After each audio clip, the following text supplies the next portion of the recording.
3 days ago. We got a Dropbox link with additional crime scene photos from a 2019 case, a 2014 case, and a 2015 case. These hadn't previously been provided. Of what?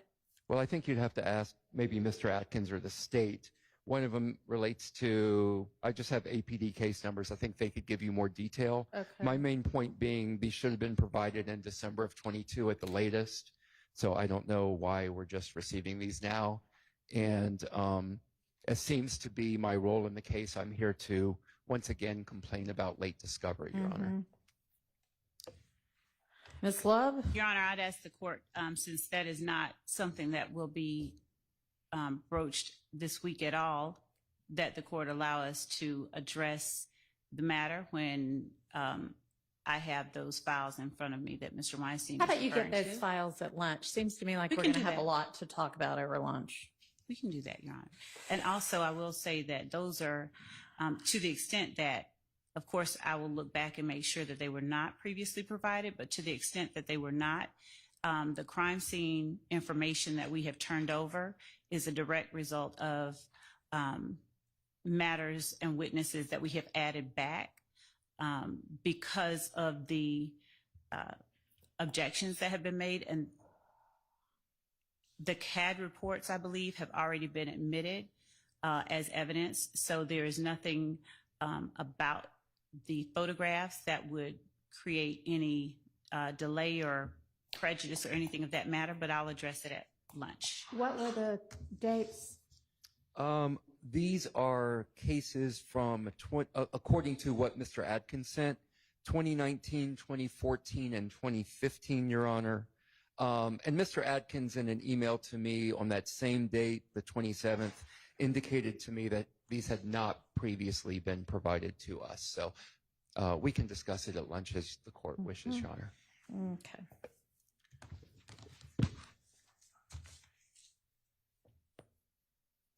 All right.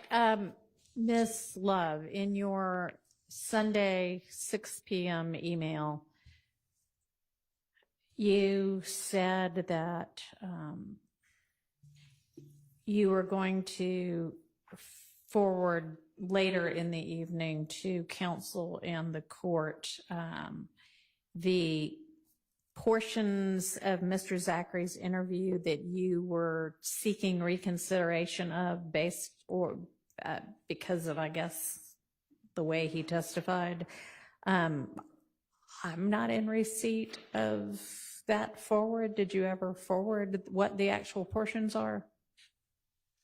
Your Honor, I think, no, I forwarded the transcript, the corrected transcript that I was seeking. But you didn't forward the portions that you had that either I had ruled out or you had agreed would be out? I did not forward those. There were... And yet that's what you expected everybody to argue this morning without even knowing what those were. Could you please forward those at your earliest convenience so that we will know by lunchtime what it is that we're talking about? Absolutely.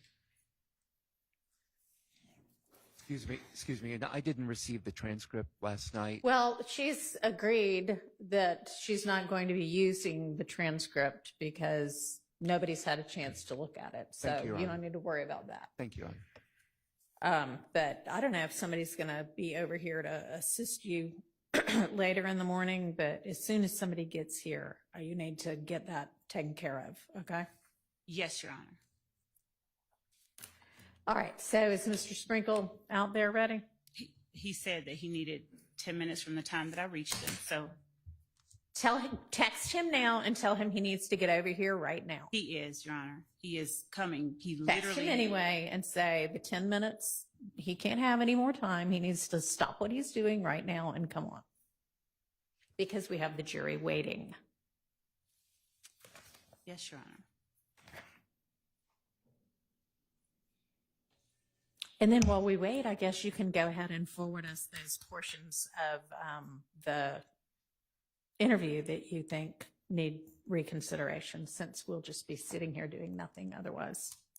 Yes, Your Honor. Thank you.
Russell Jersey.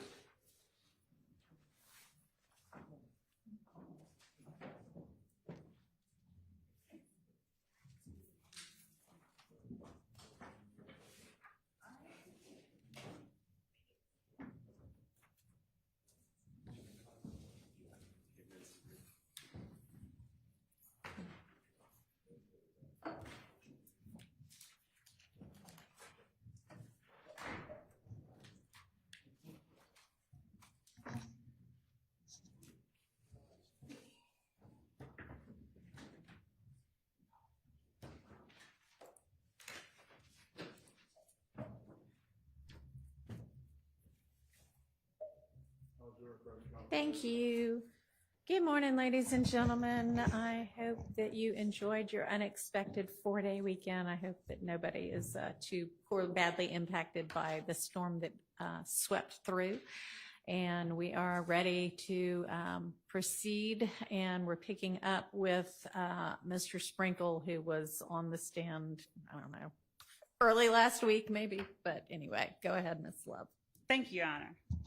And good morning, DDA Sprinkle. How are you? Very well. How are you? I'm good, thank you. So when we last left off, you were explaining to the jury regarding the investigation into the murder of Donovan Thomas, the additional steps that you took in determining what to do with the file once you received it from the Atlanta Police Department. Right. All right.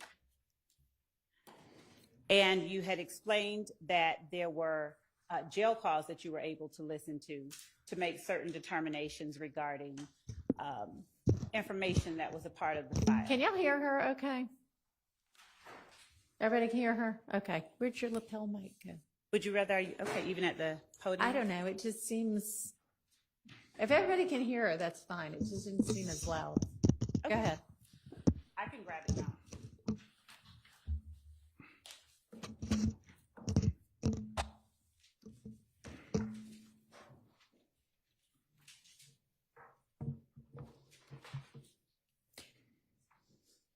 Maybe while he's answering, you can hook it up. I don't think I can do both of those. This is a difficult contraption. I'll talk into the microphone. Okay. All right. So, Mr. Sprinkle, with respect to Spencer Wright, or the person that Detective Thorpe spoke to before taking out the warrants, and the jail call that you listened to. Correct. Is my memory correct that you said that Detective Investigator David White was the person who then spoke with or went out and reached out to the person that Mr. Wright called from the Atlanta City Jail? That is correct. And the information that you received or that you were able to gain from that phone call made from the Atlanta City Jail, what impact did it have on your investigation into the murder of Donovan Thomas? It corroborated what I already believed, which was that Spencer Wright, who initially provided the name of Nicholas Robb. I'm going to object to that testimony. As to relevance, his belief is not relevant. Sustained. So as a result of the information that you got from that phone call, with respect to information that would assist you further in the investigation, what did you do after you listened to the phone call and had Detective White speak to Mr. Smalls? Well, I spoke with Detective White. Well, broadly, I just embarked on the investigation of the murder of Donovan Thomas, because at that point I was essentially I was certainly without sufficient evidence. Okay. I can no longer rely on that statement. All right. Now, at the time that you got the file, had Kenneth Copeland already been interviewed? He had been. All right. And when you reviewed that, those interviews of Kenneth Copeland, did you endeavor to speak with him anymore, or did you gain more information from the interviews themselves that assisted you in your investigation? Well, as the investigation, as the months went by, I did desire to speak with Kenneth Copeland. but that did not happen. He wasn't willing to speak with me. How many of his interviews did you have at your disposal? Well, I believe there were 3. There was one in particular from June of 2015. That was the 9-hour interview? That would be the 9-hour one, All yes. right. Did you set out to corroborate anything that you Objection, found? Mr. Helene. I'm sorry. Sustained. Yeah, I didn't hear the objection, so that I can make Leading. sure- Oh, okay. With respect to the Kenneth Copeland interview, did you take it at face value, everything that you heard in the interviews, or did you do anything to decide how you would treat the information? Well, on listening to the interview and taking notes, I endeavored to corroborate as much of his statement as I could. Did that involve listening to other interviews and jail calls as well? Yes. Would you tell the jury what other interviews you listened to without talking about what was said in the interviews themselves? Sure. Well, there was the interview of Demiki and Garlington. There was an interview of Quindarius Zachary. And when I say there was an interview, I'm contemplating in my mind that there was only the one, but it is possible there were perhaps 2 or even 3 interviews, but I'm only recalling off the top. They may have all just run together as I listened to them. But as far as I know, there was at least one interview of everybody that I'm mentioning right now. Okay. And with respect to Quindarius Zachary, did you take part in a 2017 proffer of Quindarius Zachary or include that as a part of your file? I did, and it was recorded. I have it on a disc over here as well. All right. And did you also listen to the August 2015 interview of Mr. Zachary? I believe so. Yes, that would be the one. Would you tell the jury what cell phone records or what cell phone numbers you found of interest after listening to the interviews? Well, there would probably be a few, but I do, and I can't recall at the top of my head what specific cell phone numbers were mentioned during each interview. For example, depending on the interview, the party may have identified their own cell phone number or somebody else's cell phone number.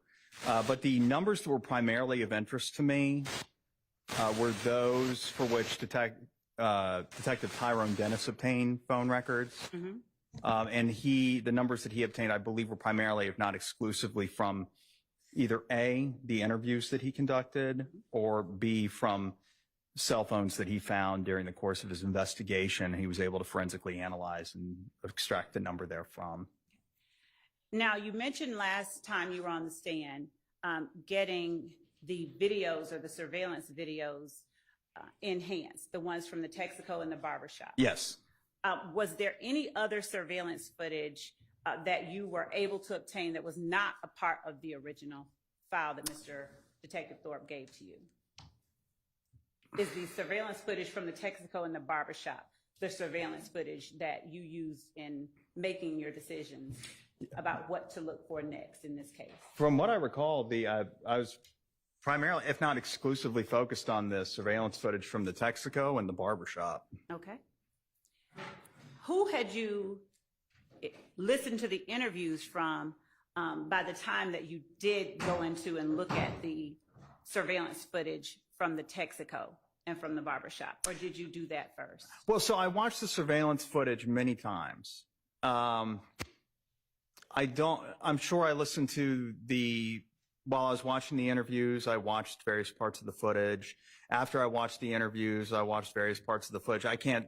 It wasn't as regimented as I had like a checklist where I watched the videos and then I watched the interviews, and I would keep revisiting things as I went through the case file. Other than looking for someone in a particular place like a park bench in the surveillance footage, what was it that the surveillance footage was able to give to you that you found of value in this investigation? Well, I'm going to object to the form of the question.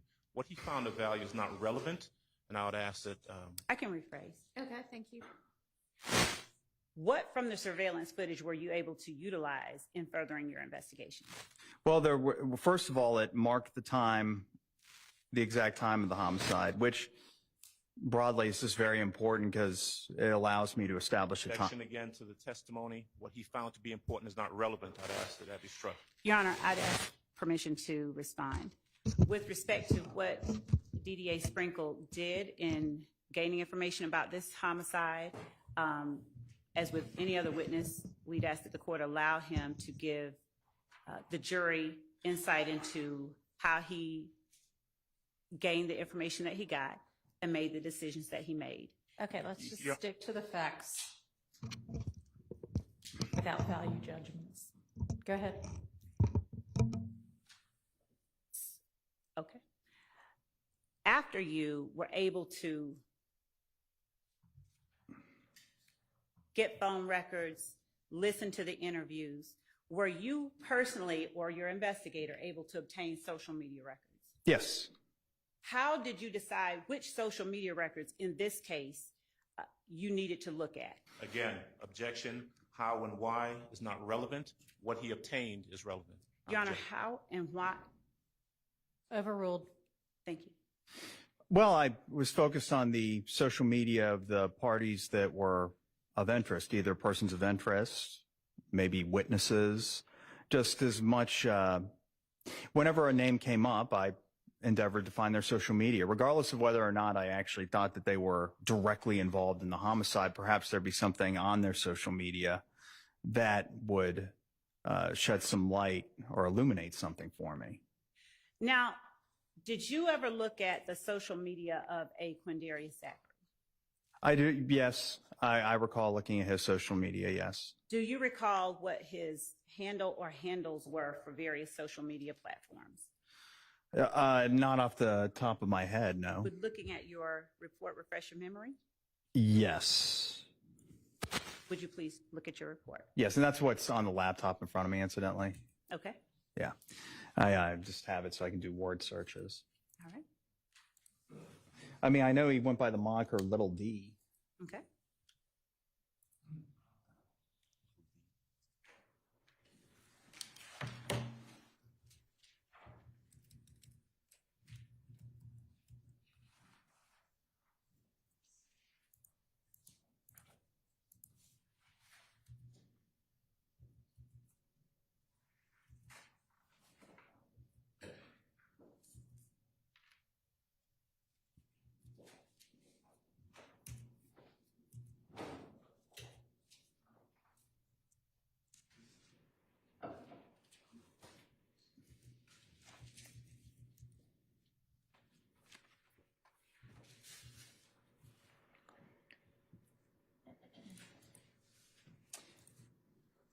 Yeah, I mean, unless you can point me to it, I don't know that I actually put a screenshot or an image from Mr. Zachary's, any of his social media in my report. Okay. I'm going to show you what has been marked as State's Exhibit 360 Yankee.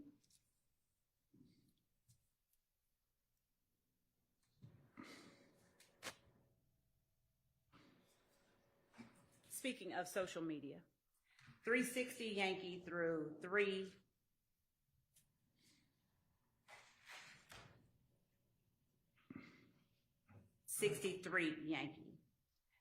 At what point did you begin looking for social media photos related to Javaris Bradford? That would have been, again, I don't know the specific date. And I don't mean the date. I mean, what was your attention turned to Javaris Bradford?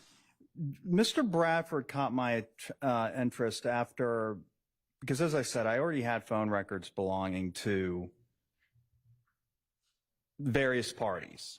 These were phone records that I think were primarily, if not exclusively, obtained by investigator Tyrone Dennis. He caught my interest after I saw his number and his number being 404-957-8008. His number I found in the phone records of Quindarius Zachary, Demise McMullen, Kenneth Copeland, and Calvin Treadwell, meaning that I called detail records for those 4 people. And as I looked through them, I found that in close temporal proximity to the homicide, or maybe not, when I say close temporal proximity, it could be like within a day or two of the homicide, not necessarily within like 10 minutes. But I saw that he was that number, and I didn't know whose number it was when I first saw it, was a common number between them. In addition to that, when I ran it through the Fulton County Jail inmate call database, I found that another person who was an associate of those 4 people called that number, and that'd be Martinez Arnold. Okay. Martinez Arnold, aka Duke, was an inmate at the Fulton County Jail. So I ran 404-957-8008, which 404-957-8008 through the Fulton County Jail's inmate call database, and I found 2 calls, I believe, that were placed from Martinez Arnold on the night of the homicide. And I think the first one was at 8:18 p.m., which was an hour after the murder. Mm-hmm. And so after I listened to those calls, I wanted to know a little bit more about Mr. Javaris Bradford. And as part of that process, I found his Instagram page. I'm going to show you now what has been marked as State's Exhibit 360 and provided to the defense. State's Exhibit 360 Yankee. I'm sorry, can I, before you see Absolutely. 361 Yankee and 362 Yankee. Here we go. He's looking at those.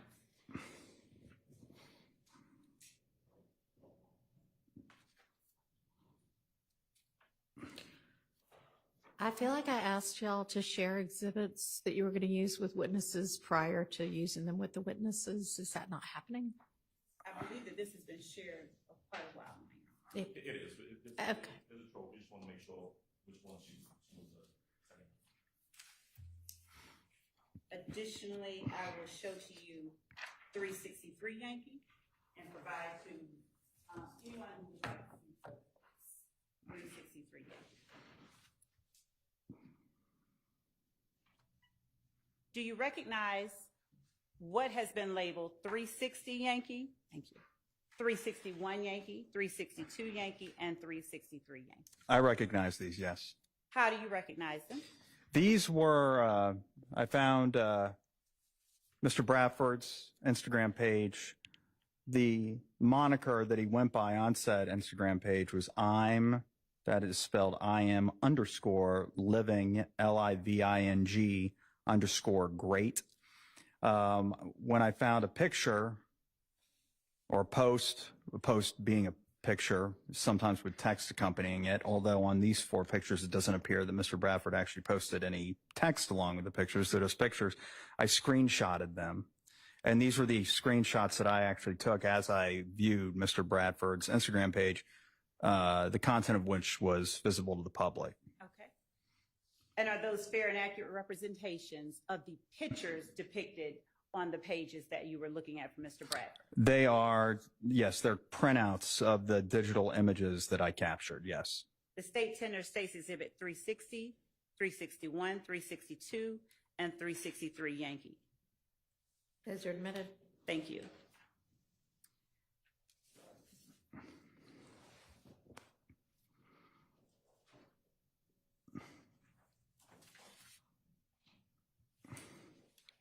Now, looking at 360 Yankee, would you tell the jury what they're looking at in 360 Yankee and what relevance it had to what you did after you got these social media posts? 360 Yankee depicts Javaris Bradford standing behind a Pontiac Bonneville, a gray in color Pontiac Bonneville. And I want to make sure, I think it's a 2002 Pontiac Bonneville. I want to get that right, so I'm refreshing my recollection. But I'm pretty sure it's a 2002 Pontiac Bonneville. But at any rate, it's a gray in color Pontiac Bonneville. And the reason why that caught my interest is because There was actually several photos that I found that depicted him alongside a Pontiac Bonneville, and that caught my interest because it let me know that that was probably the car that he could be found in. Okay. Why were you interested in a gray Pontiac Bonneville at the time that you saw these images on Mr. Bradford's page? Well, at the time I saw these images, I wasn't. Okay. I mean, not really.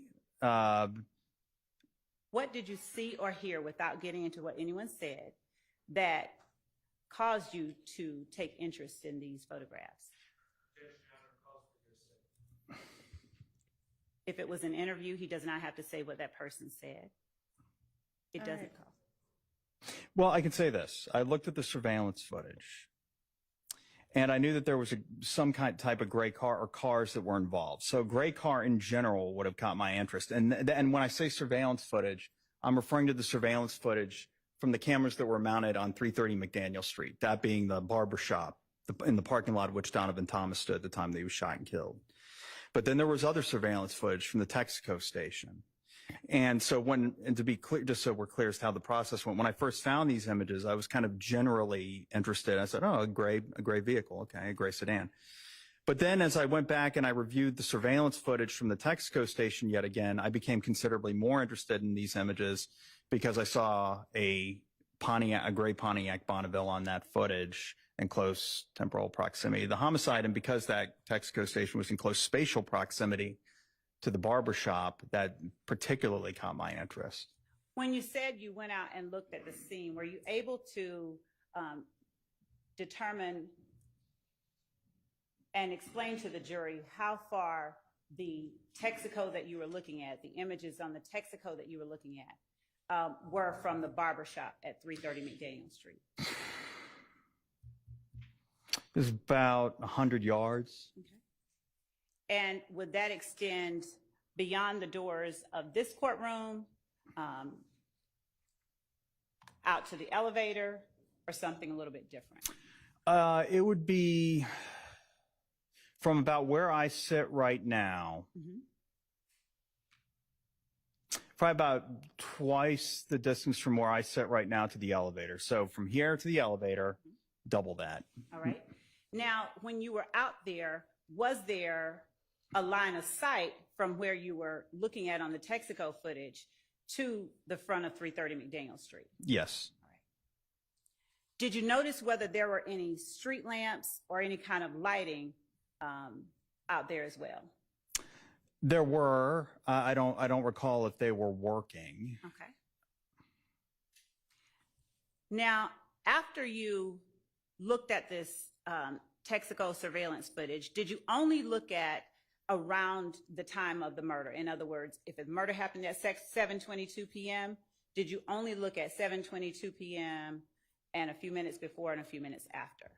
No, I looked, I believe the footage from the Texaco that was of interest to me actually started at 6:38 p.m. Okay. Would you tell the jury why or what it was about 6:38 p.m. that had any significance? Objection as to relevance. Your Honor, I would ask that. Overruled. Go ahead. It was actually 6:41 p.m. having reviewed my notes, so it was about 3 minutes after that. Well, a 2002 Pontiac Bonneville that looked identical to the one that appeared on Mr. Bradford's Instagram page, pulled up to a gas pump at that gas station. All right. Do you remember which gas pump? In other words, was it the one furthest from 330 McDaniel, in the middle, or closest to 330 McDaniel? It was an inside gas pump. It was in the bank of gas pumps that would have been closest to 330 McDaniel, but the vehicle wasn't utilizing the pump that would put it in the absolute closest spatial proximity to 330 McDaniel, if that makes sense. It does. Now, when you say the vehicle wasn't using the pump, did the vehicle use either pump at that gas station for the entire time that the vehicle sat at the pump? No, I don't believe that anybody ever gassed up the car, if that's what you're asking. I don't believe anybody, obviously the whole thing's on video, but I didn't, I do not remember anybody using the pump. I'm quite sure nobody actually fueled up the car while it was parked there at the pump. At any time while you were looking at it, were you able to see individuals get out of or get into the Pontiac? The Your Honor, front- I would object as to relevance. Also, as the best evidence, the video has been introduced. Sustained. Thank you. Did, Your Honor, may I ask the witness whether or not once he looked at it and saw whatever he saw, Well, you can go ahead and thank you. ask that, and I'll see if it's. Did you recognize any persons that got, and not from knowing them personally, but did you recognize any persons getting into or out of that Pontiac? Objection as to relevance. The jury can make their own determination from the evidence that's already been admitted. Sustained. That you looked into further? Did you further look into anyone that you saw getting into or out of that Pontiac? Well, yes. Okay. Who, would you tell the jury about one person that you saw getting into and out of that Pontiac that I'm you going to looked object. further into? Same question. What, ask the question again? Would you tell the jury about one such person that you saw? Sustained. Okay. Did you see Diamante Kendrick getting out of the Pontiac? I did. Objection. Your Honor, Sustained. Move to strike, Your Honor. It'll be stricken. Who did you see getting out of the Pontiac? I'm going to object. It's the same question. Sustained. Your Honor, Yes. would the court allow me to either approach and explain or allow the state to get information we believe will be made valuable to the jury at a later I'm time? gonna In other object words, to that would the speaking court objection. please conditionally allow Approach. us?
watched the Pontiac at the gas station. And incidentally, on looking at my report, it's a 2001 Pontiac Bonneville, according to my notes. Thank you.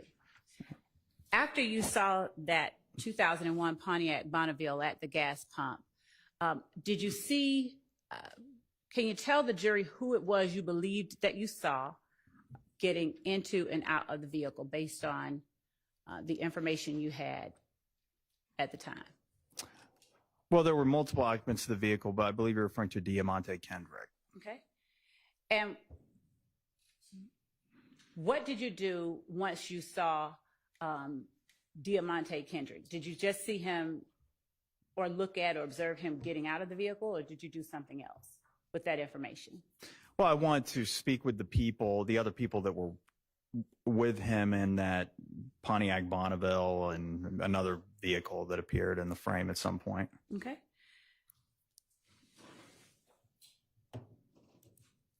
Now, when you say the people that were with him,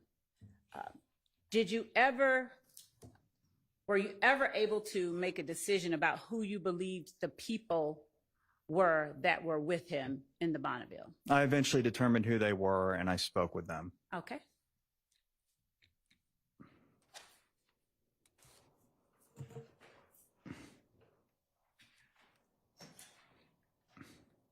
Did you only look at the inside or the outside, rather, of the Texaco station footage while you were reviewing this file to make decisions about the next step? No, there was footage from the interior as well, the convenience store that was adjacent to the gas pumps. Mm-hmm.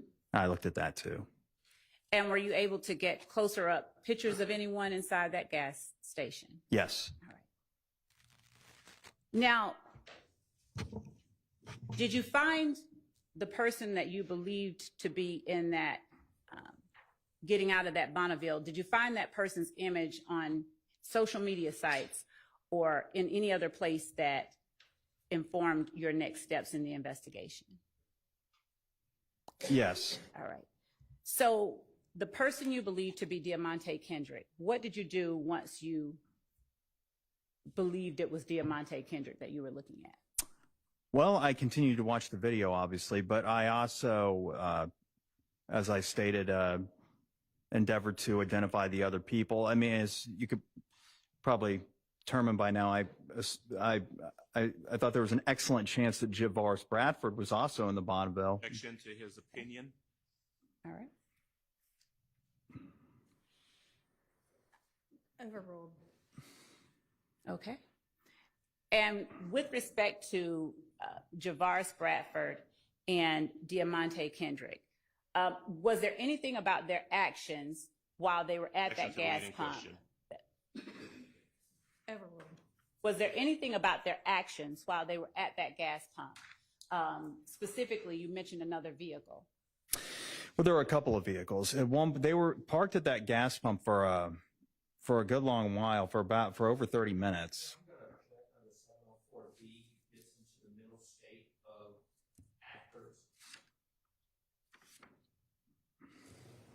I don't believe the question calls for that. So, okay. You may continue. You said that I'm sorry, what was the question now? with respect to Mr. Bradford, you said that, and Mr. Kendrick, you said something about the length of time that they were at the gas station, at the gas pump. Right, so they were there, the vehicle, the Bonneville was parked there from 6:41 p.m. to 7:17 p.m. Okay. At 7:17 p.m. it pulled off, and it pulled off simultaneously with another vehicle, with whom one of the occupants of the Bonneville. Who was it that you believed you saw the other vehicle that pulled off simultaneously? I'm going to object. Same objection as previously. What did you say? Same objection as previous? Is that what you said? Yes, in regards to his opinion of who he saw and best evidence also. Your Honor, my question is, I hadn't finished it, but my question was, with respect to the vehicle that he saw driving off simultaneously, what informed the next step in his investigation in terms of what? Okay, you may ask that question. What about the interaction between the people in the Bonneville and the people in the vehicle that pulled off simultaneously with the Bonneville informed the next steps in your investigation? Well, one of the occupants of the Bonneville ran up to the other vehicle and had a conversation for about 30 seconds with the driver. That said occupant then ran back to the Bonneville, boarded the driver's seat of the Bonneville, and the two cars left simultaneously. And this was within 5 minutes of the drive-by shooting next door at 330 McDaniel Street. Okay.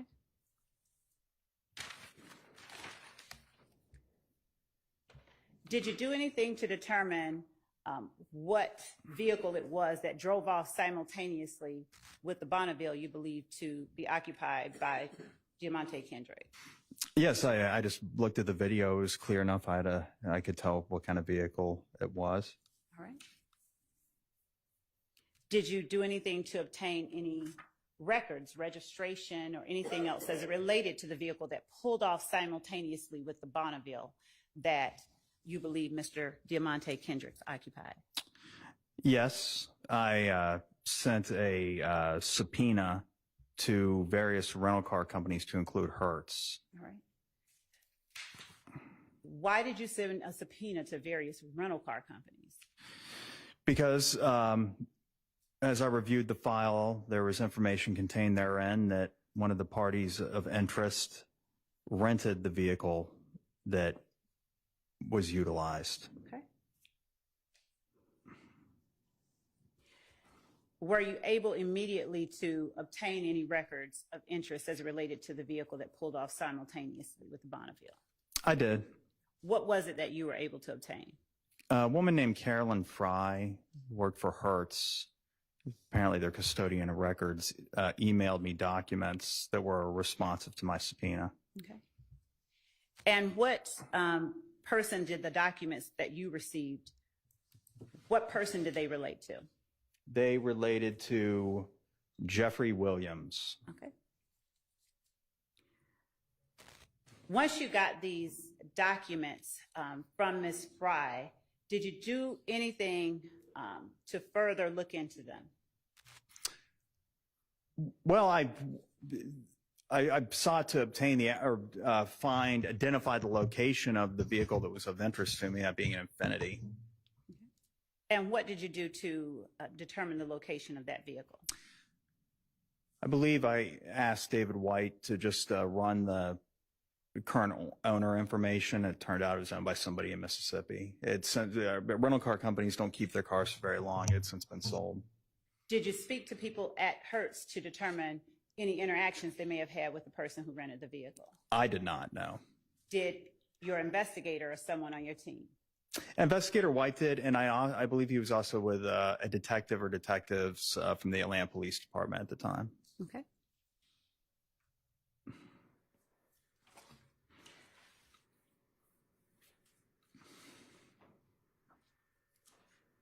Once you got information about the vehicle that pulled off simultaneously, would you tell the jury if any other vehicle furthered your investigation into this matter? Well, there was, in addition to the vehicle, that Infiniti from Hertz, there was a 2009 Volkswagen CC that also pulled up near the 2001 Pontiac Bonneville, and a occupant of that vehicle exited the Volkswagen CC and boarded the Bonneville. So I was eventually able to determine who the two people in the Volkswagen CC were as well. You believe them to be? Go ahead. Well, yes, who I believe them to be, yes.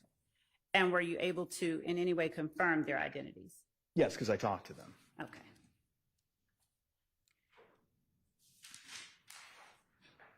Once you spoke to the people who were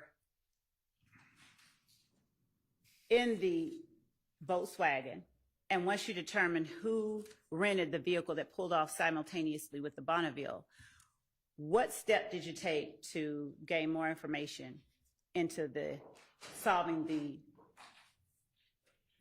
who was Objection responsible? to the characterization of solving. She rephrased. You may answer. Well, I tracked down those people that I at first believed to be on the footage, and then I interviewed them. Okay. Now, on scene at that gas station, did you ever see anyone that you believed to be Kenneth Copeland? No. Okay. And did you ever see, as it relates to either of those vehicles in that footage, anyone that you believe to be Kenneth Copeland? No, I did not see anybody that I believed to be Kenneth Copeland.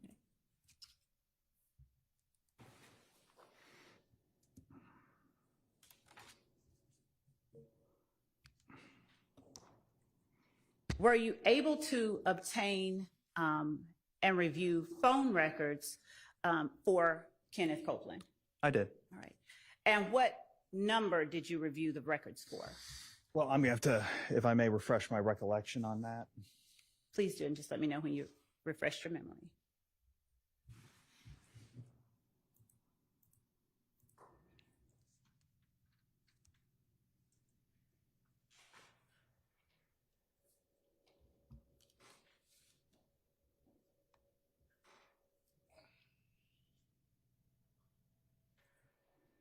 There we go. 678-278-5991. Did you obtain phone records for anyone related to Kenneth Copeland in order to assist in your investigation? And I'll be specific. Did you ever obtain any information regarding either a Deshaun Quarterman or a Rontrez Brock? Probably. I probably subpoenaed subscriber. I definitely know those names.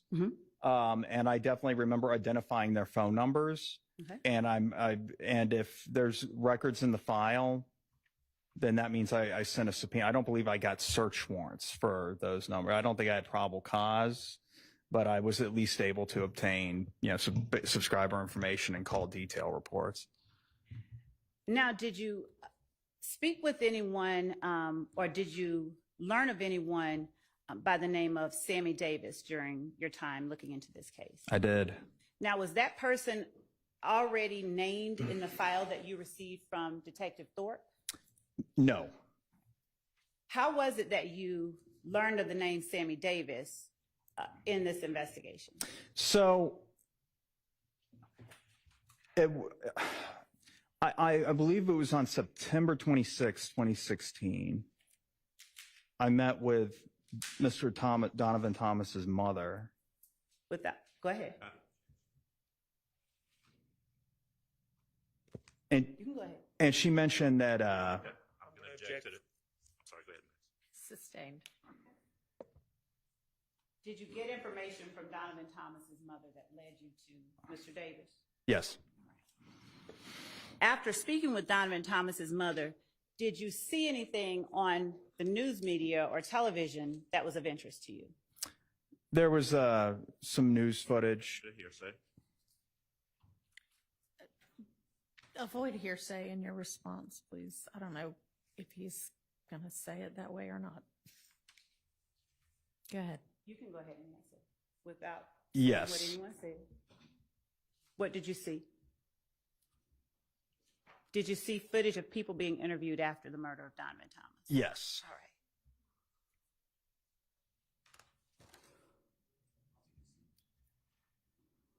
And were these people on scene the same night, or was this information that you viewed from? Objection to the leading question.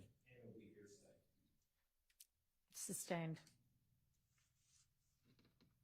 What time in relation to the murder were these people being interviewed? By time, I do mean date-wise. Was it months after, close in time, temporally? As far as I know, after the murder that night. That same night? Yes. Okay.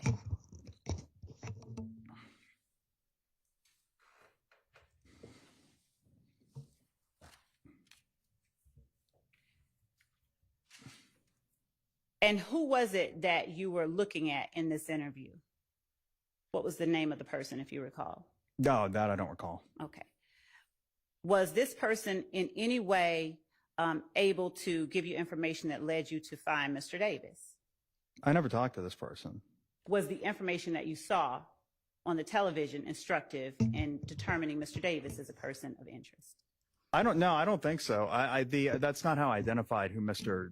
Davis was. The news footage isn't how I identified him. How did you go about finding Mr. Davis? Well, I knew enough about them that I could reference his public records, and I don't really recall exactly how I did it. I just remember that I knew enough about this person's life that I was able to look at public records and eventually figure out get the name of Sammy Davis and the date of birth. And then I was able to find him and interview him, and he confirmed. Hold on, don't say what he said. You were able to interview him? Yes. All right. Now, once you interviewed Mr. Davis, at that time, did you have other phone numbers that were of interest in your investigation? There were many phone numbers that were of interest in my investigation. Were there any that you used in your investigation more than others? Well, yeah, I'm sure there were numbers that were more interesting to me than others. Yes. Specifically, did you find a number or did you locate a number you believe to be associated with the demise McMullen? I did. What number was that? Hold on, I'll have to refresh my memory on that.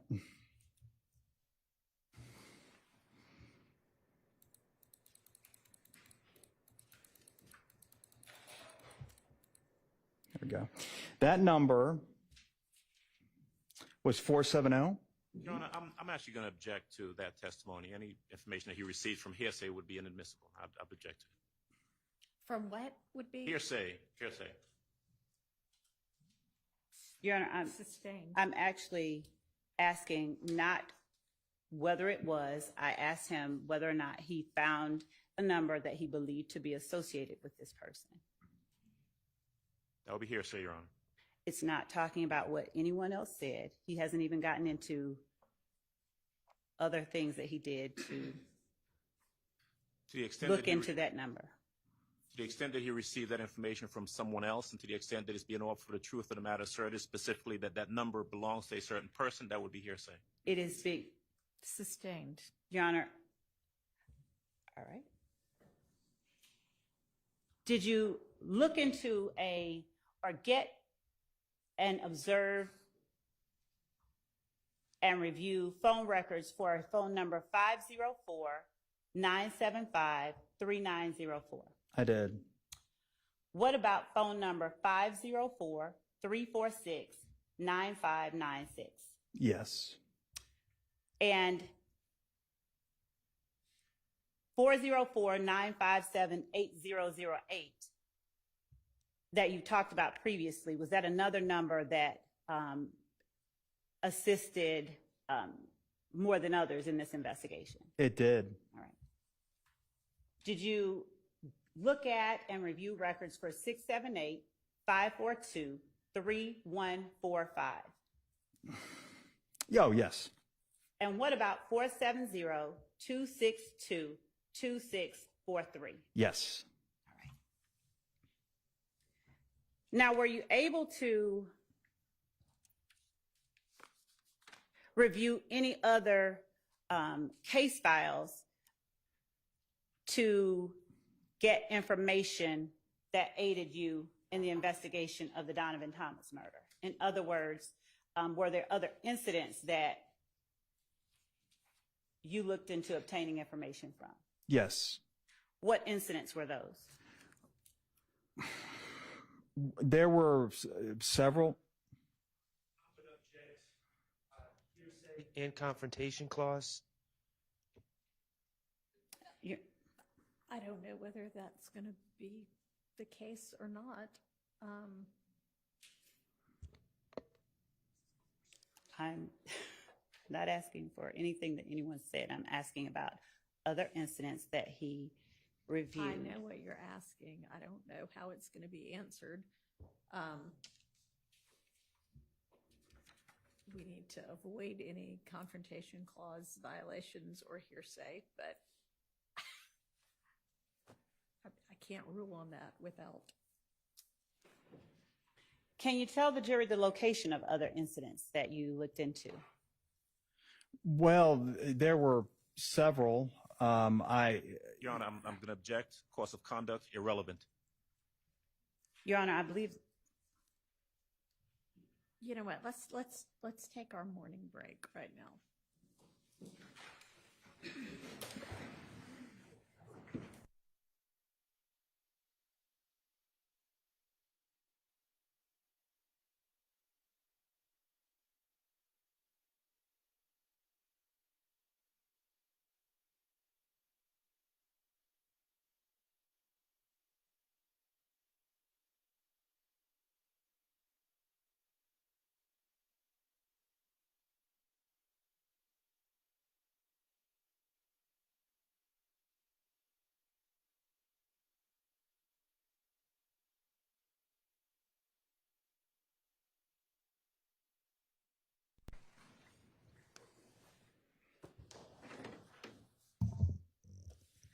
Mr. Sprinkle, can you step out? Yes.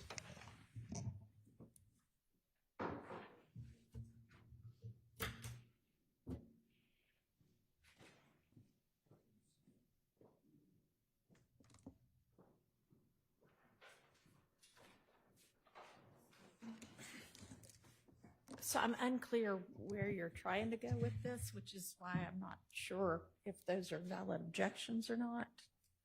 Your Honor, as it relates to the other incidents that DDA Sprinkle obtained information relevant to this investigation, there were several, and I think that the jury has heard evidence of many of them. And the information that he got from those other case files and how he used it in this particular case, we believe is very relevant. What do you expect his answer to be? What other case files? The alleged retaliatory back and forth that the state's theory has led to this, or what? I mean, I don't know. So no, and the state's theory is not that the back and forth, retaliatory back and forth. Just answer what it is that you think that is going to be the other incidents. Your Honor, the Dexter Montgomery incident,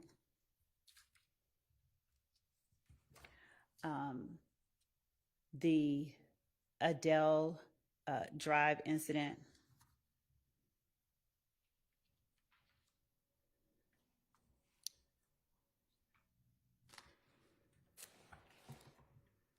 incidents that involve Mr. Copeland,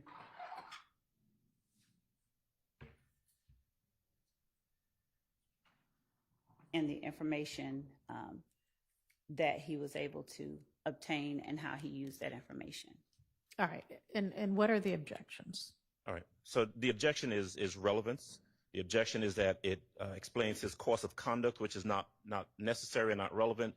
I think the predecessor court heard at length the information about Dexter Montgomery. Several witnesses were called, detectives, investigators, witnesses from the prison system. And so the jury has heard that evidence before. Mm-hmm. They have heard the evidence about the Adele Drive shooting, both from officers who have come before the court and testified about it, as well as individuals who were there at the location. They have heard from Mr. Copeland for a long time, and both videos of him, detectives testifying about him previously, officers testifying about him previously. All of this information has been put in front of this jury previously.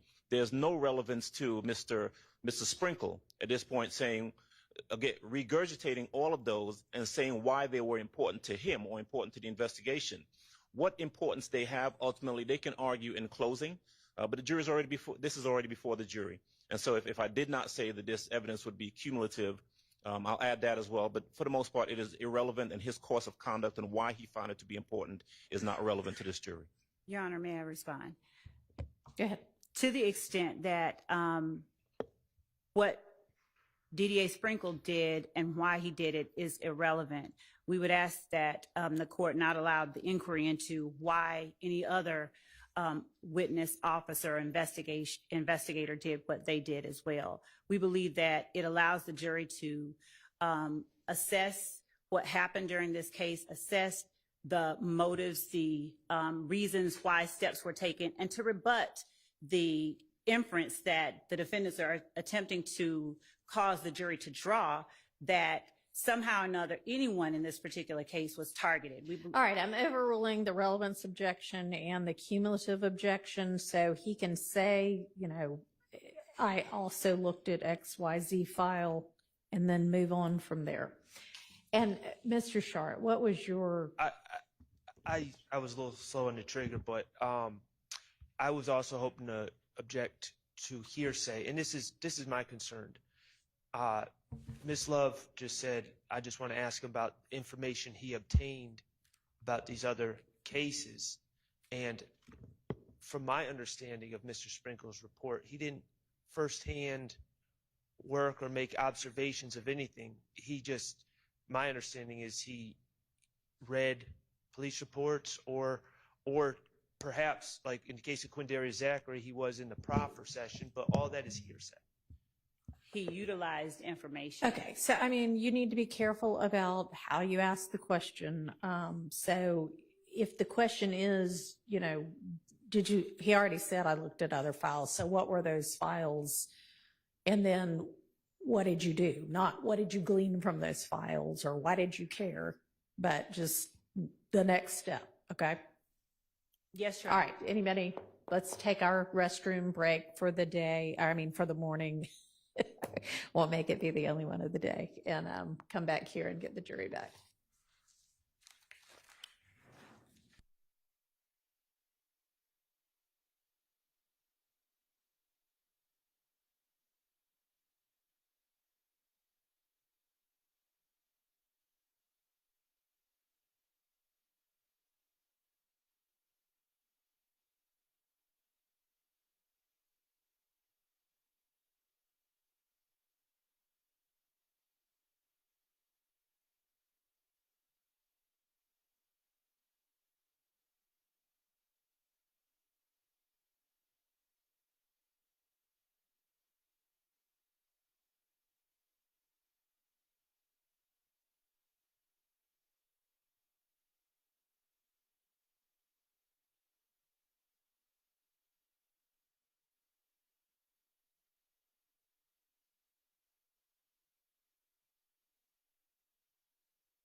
Council, get in here. Can y'all approach, please?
Thank you. Go ahead, Ms. Love. Thank you, Your Honor.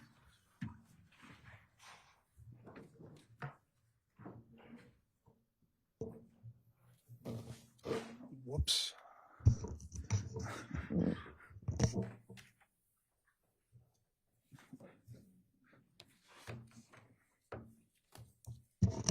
Mr.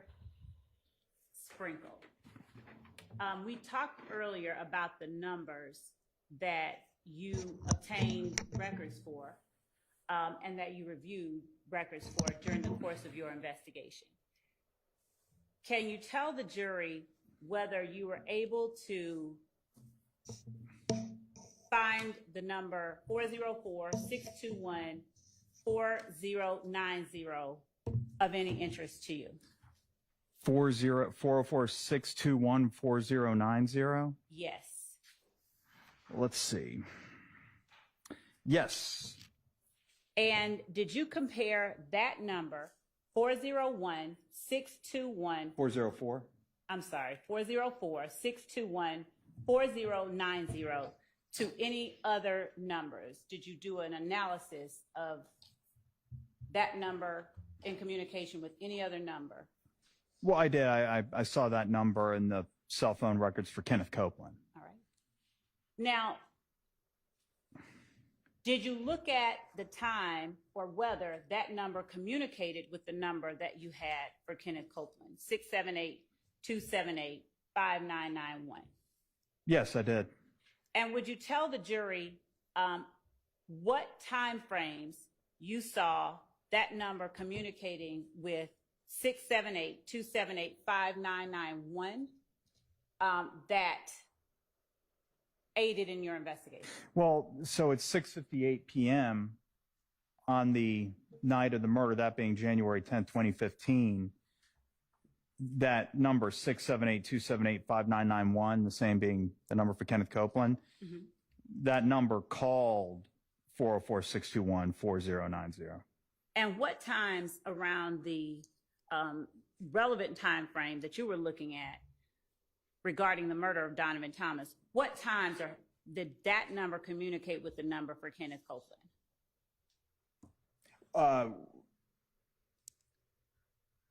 Well, the phone call was at let's see, there was a phone call at 6:20 p.m. and another one at excuse me, 404-621-4090 called Kenneth Copeland at 6:20 p.m. and then Mr. Copeland called that number at 6:58 p.m. Okay. Did you find the number of times numbers communicated with one another? You mean like the frequency, looking at toll records and how many times a certain number was in communication with the number that is the subject of the toll records? Yes. Did you look at that? So a common call analysis, I'm sure I did. I generally do that in order to glean some sort of insight as to the identity. It's particularly useful when you don't know the identity of the person utilizing a certain number. If, for example, you have a number and you see that there's one number in particular with whom they communicate, the holder of the number communicates the most, you may be able to glean some insight as to who that number belongs to. And did you determine whether there was communication between 470-217-6080 and 504-975-3904 or 504-346-9596? So the phone number 470-217-6080, I believe you're referring to Demise McMullen's number? So without getting into who you believe the number belonged to, would you just answer the question regarding whether or not you saw any communication between that number and the 2 504 numbers that I just mentioned around the time of the murder?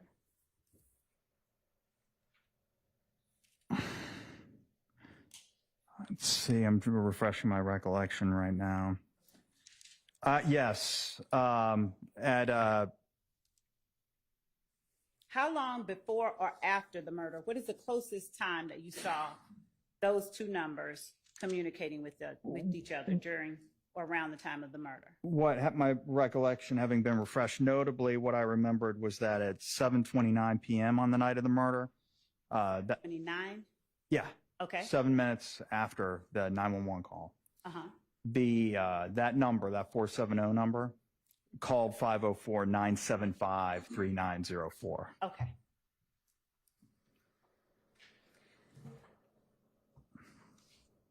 Do you look at any other records in comparison with one another to aid in your investigation?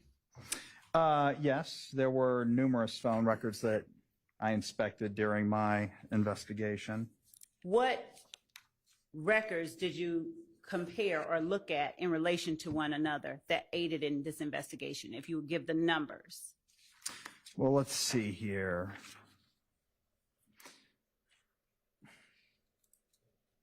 Are you just asking me which sets of phone records I examined? More like, did you determine whether 404-629-7604 communicated with 678-278-5991, for instance, around the time of the murder? 7604. That number did. Not saying who it is. Okay. That number, the 404-629-7604, called 678-278-5991 at 6:27 p.m. on the night of the murder, that being January 10th, 2015. And did those two numbers, did that 7604 number show up with any high or low degree of frequency in the 5991 records? Yeah, from what I recall, it did. That was somebody I believed was a close associate of the holder of the 5991 record. Say that again. I believe that number you cited, the one that ends in 7604, is a close associate of the, or at least I believed to be a close associate. Objection to his belief.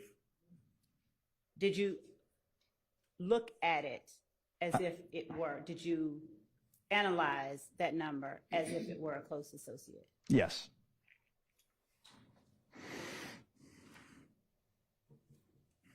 Now, I'm going to show you what has been marked as State's Exhibit 510, Yankee. And I'll leave a copy for whomever wants to review it here on the stand. And ask you if you recognize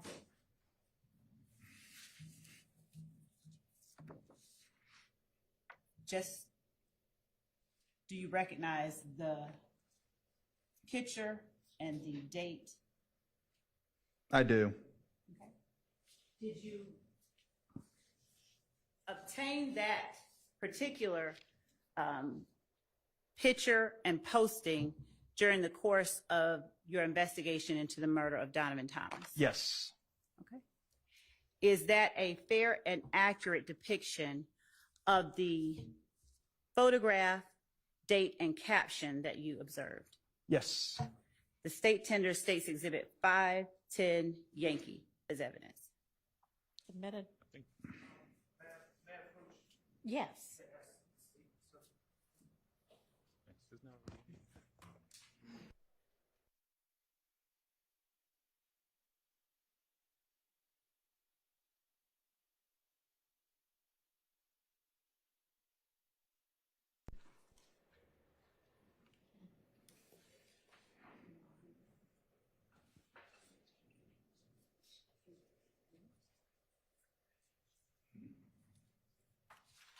Permission to publish, Your Honor. Okay.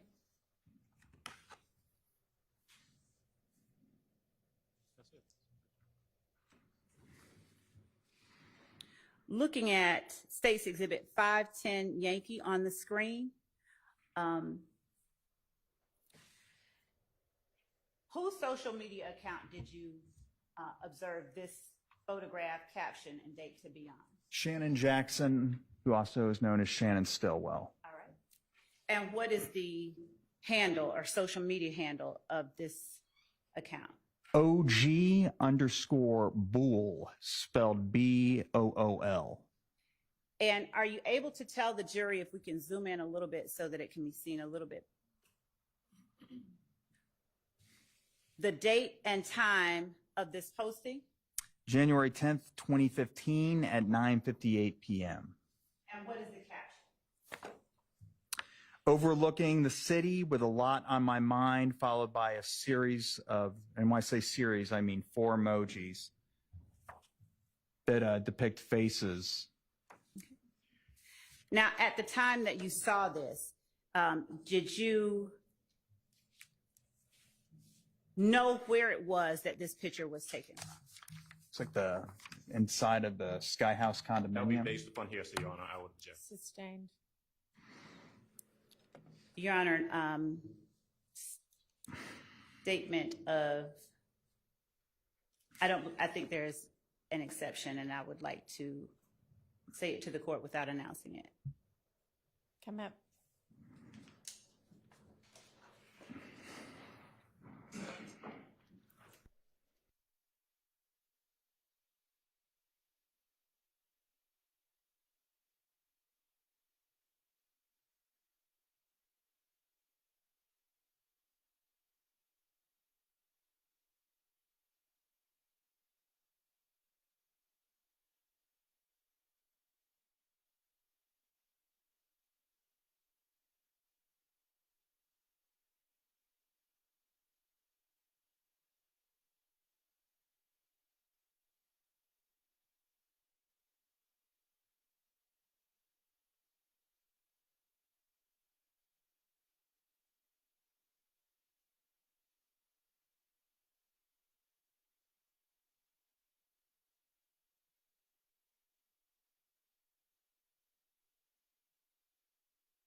DA Sprinkle, I'm going to show you.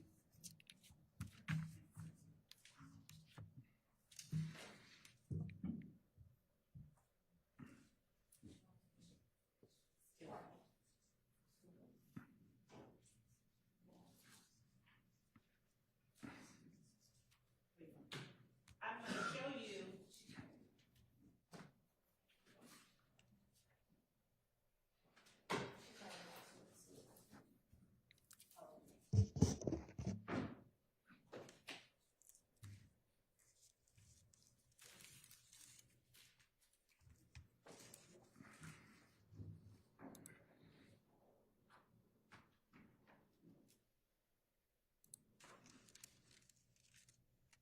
How, if at all, are you familiar with Sky House condominium? I've been there before. And based on what you know about Sky House condominium, are you able to tell the jury with respect to 510 why, where it appears that that photograph was taken? Your Honor, I'm going to object and ask for some additional clarification. Knowing where a location is versus where a window is, the two different things. I'd ask for further clarification. Again, I don't know what he's going to say. He says he's been there. Can you develop that further before he testifies as to the question, like develop that he has the foundation to testify to that? Yes. And I'm showing you what has already been admitted as Defense Stillwell Exhibit 4-4. Would you look at Defense Stillwell Exhibit 4-4? Okay. Is the photograph in Defense Stillwell Exhibit 4-4 the same photograph that is in State's Exhibit 510 Yankee? It is. Is there a date on Defense Stillwell Exhibit 4-4? Yes, it appears that there would have been, but and I can tell because there's a little pop-out bubble that indicates that there was. But anyway, there was tone. There wasn't enough toner in the printer.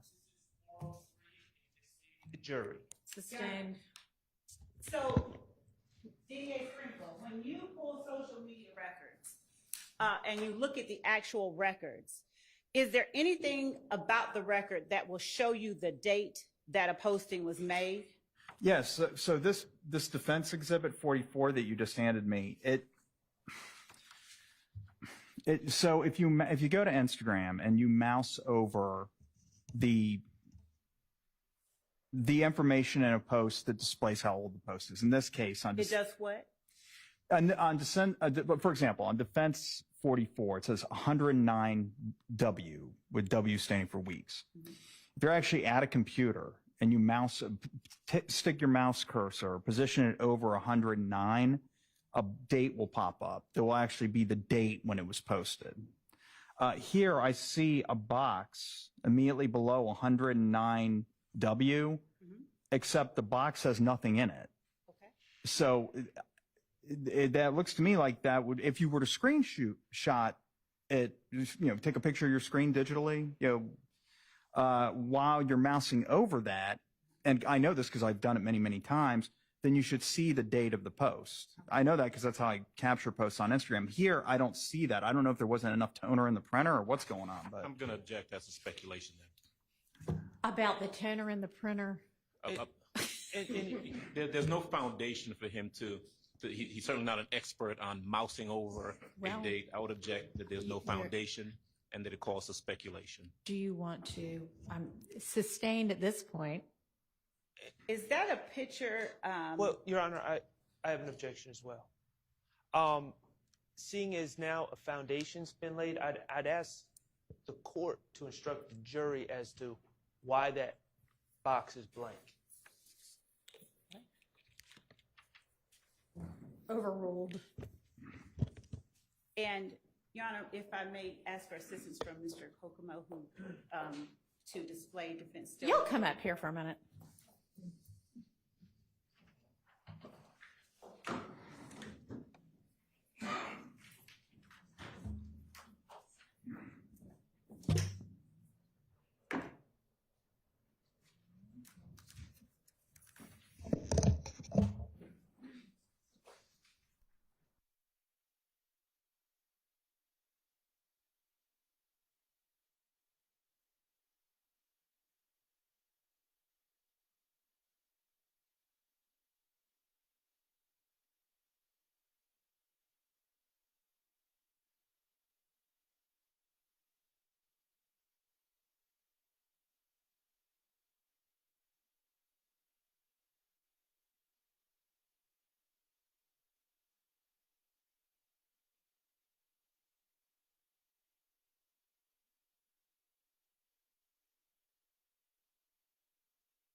tell the jury what it is that informs your opinion as to where the location of the photo in State's Exhibit 510 and DS44 are?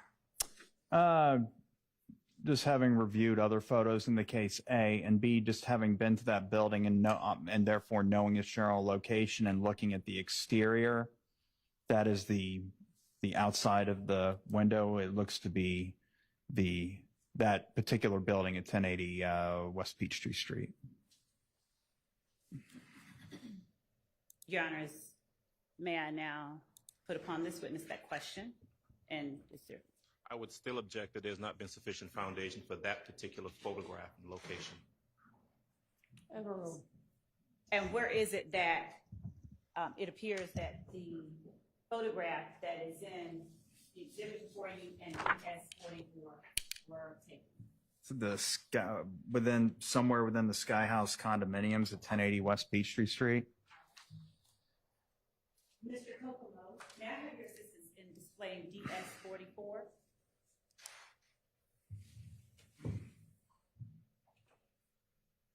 Now, DA Sprinkle, will you please tell the jury whether these two photographs, 510 Yankee from State's Exhibit 510 Yankee and Defense Stillwell 44 are captured from the same social media site? They are, yes, they are. The names differ because you can change your Instagram name whenever you like, and depending on when you capture it, it'll just capture the name that the person goes by at that moment. But yeah, they're the same. And what is the social media handle for Defense Stillwell Exhibit 44?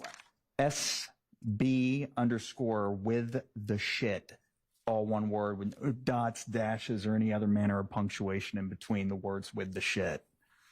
How many social media sites have you reviewed and been able to hover over a photograph to determine the date that the photograph was posted? Thousands.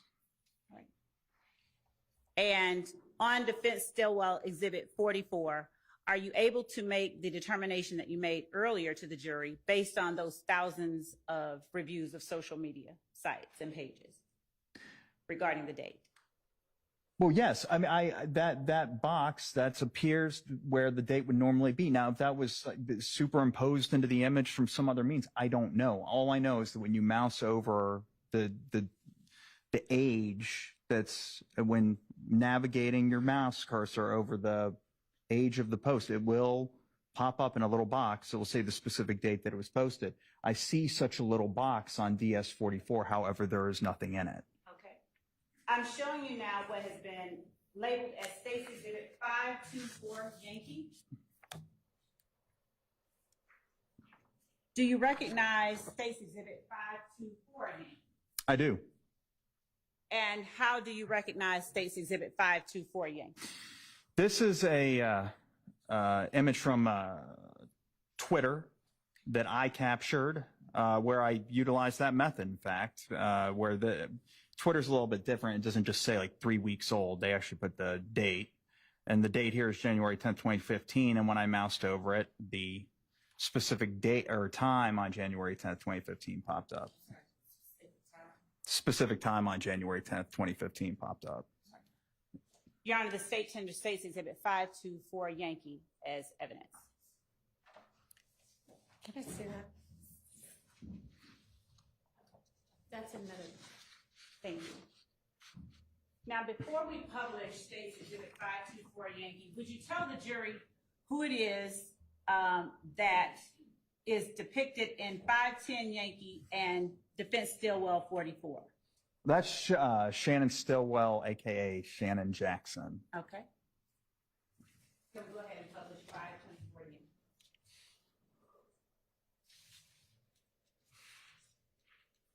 It's coming.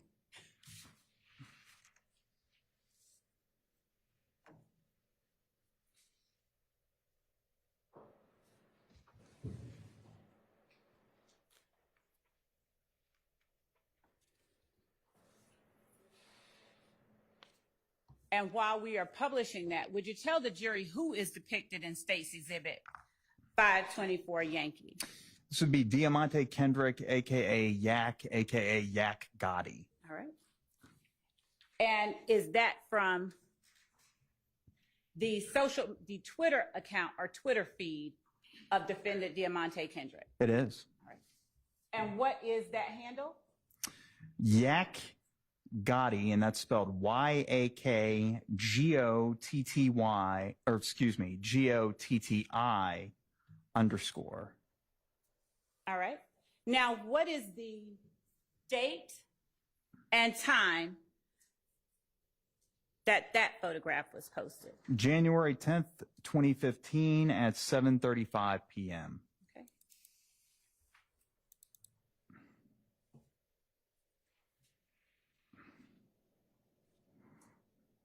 All right. And is there a caption to this photograph that is depicted in 524 Yankee? All right, let's see that real quick. There is. Y'all ends know me, Santana voice. Hashtag maniac back. All one word, spelled MANIAC with no punctuation in between the maniac and the back.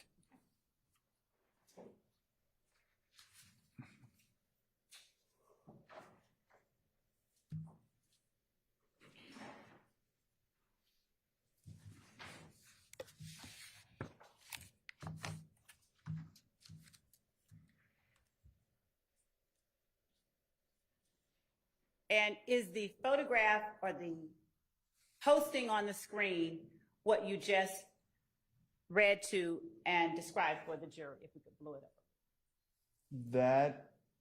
Yes, that's it. And the black box at the top with the date and time in it, is that the one that you were describing? Yes, it is. Thank you.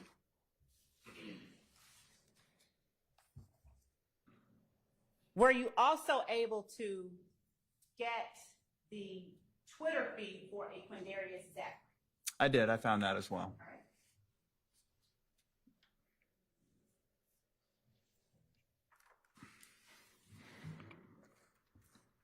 I'm going to show you what has been marked as State's Exhibit 526 Yankee, consisting of 259 pages. And I'll ask you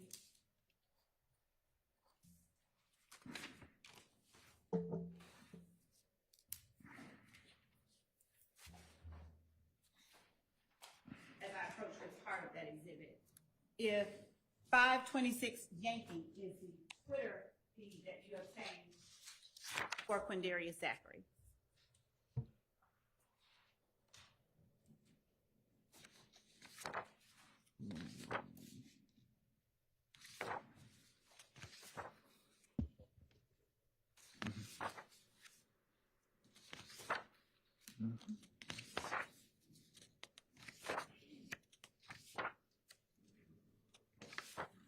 Here's one. Yeah, if you could just look at it and compare it with what you have. All right.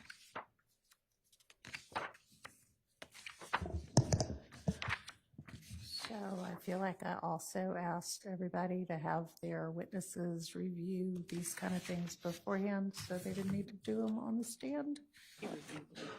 Okay, so if you previously reviewed this for your testimony, you don't need to do it again now.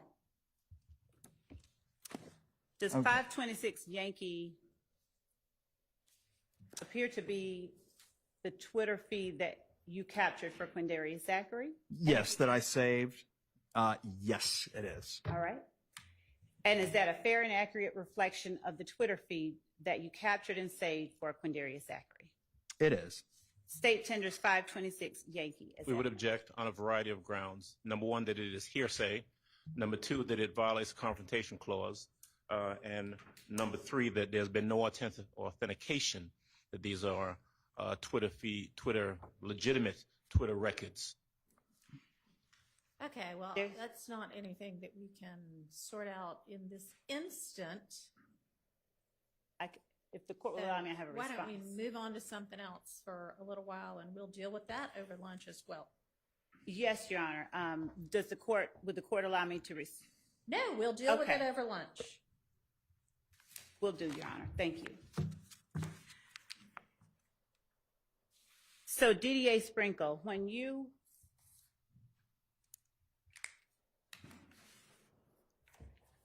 reviewed the social media accounts for Quindarius Zachary, for Diamante Kendrick, for Shannon Stillwell, did you observe or did you review the social media accounts for any of the other persons in this courtroom today? Yes. Whose? I believe, And if you need to refresh your recollection, please do so. okay, I believe Jeffrey Williams, Okay? I looked at his.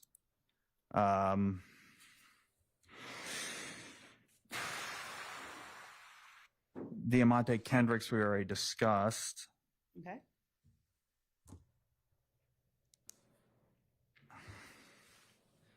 Shannon Stillwell or Shannon Jackson. Okay. That's all I can remember for right now. Have you reviewed the social media account for Rodelius Ryan for any reason at all? Yeah, I believe I did. It wasn't with regard to this investigation. no. It wasn't in regards to the Donovan Thomas investigation? No. Okay. Now,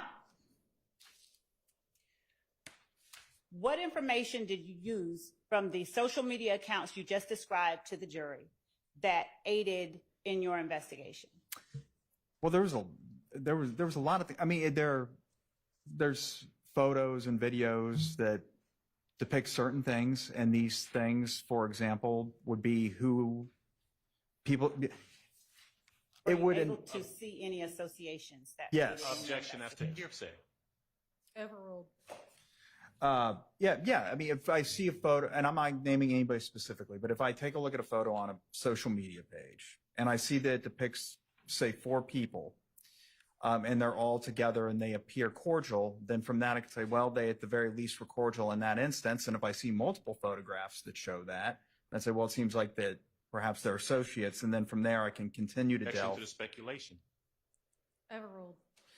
And then from there, if possible, I'd get a search warrant. I'd be able to find communications. And if the communications concern some of these parties that appear together, then I would be able to glean a little bit more insight into their relationship. Okay. And when gathering these social media pages and sites, are there phone numbers associated with them as well? Yes. All right.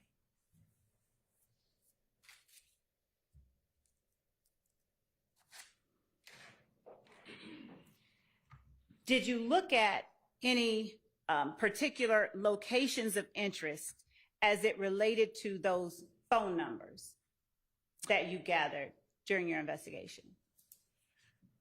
Without saying what you did, but did you look at, for instance, places like the Green Store? I did. All right. And did you look at, for instance, places Objection like... to the leading question. Sustained. Did you look at residents? I did. Did you look at other businesses? Yes. All right. Did you look at restaurants? Yes. All right.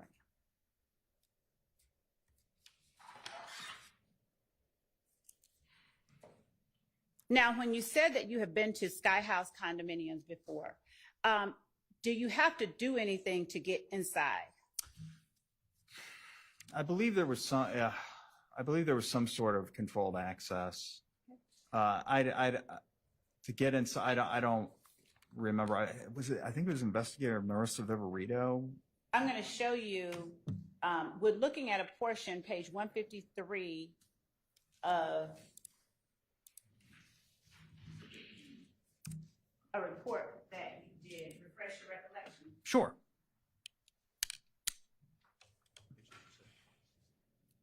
Oh, yes. I see.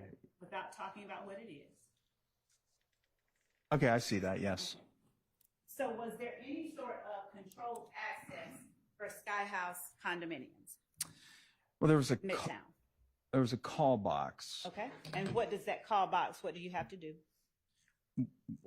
Well, you would call it in order to get access to the building. I just can't specifically remember if when I went there, I was required to do that, given that I went there in my capacity as a government employee. Okay, But I know that I identified that there was a call box, the number for that call box, et cetera. was it controlled access? Yes. All right.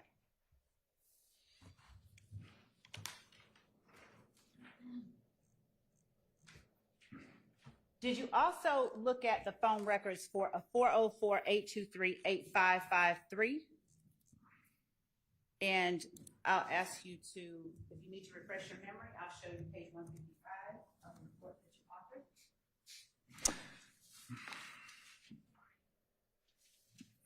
authored. Yes, I did. I looked at those. All right. And who was that number registered to? Objection, hearsay. I can ask additional foundational questions. How did you obtain those call information, those call logs? Did you get or subpoena the call records from the telephone company? I had those records, and I believe I obtained them from another investigator. Okay.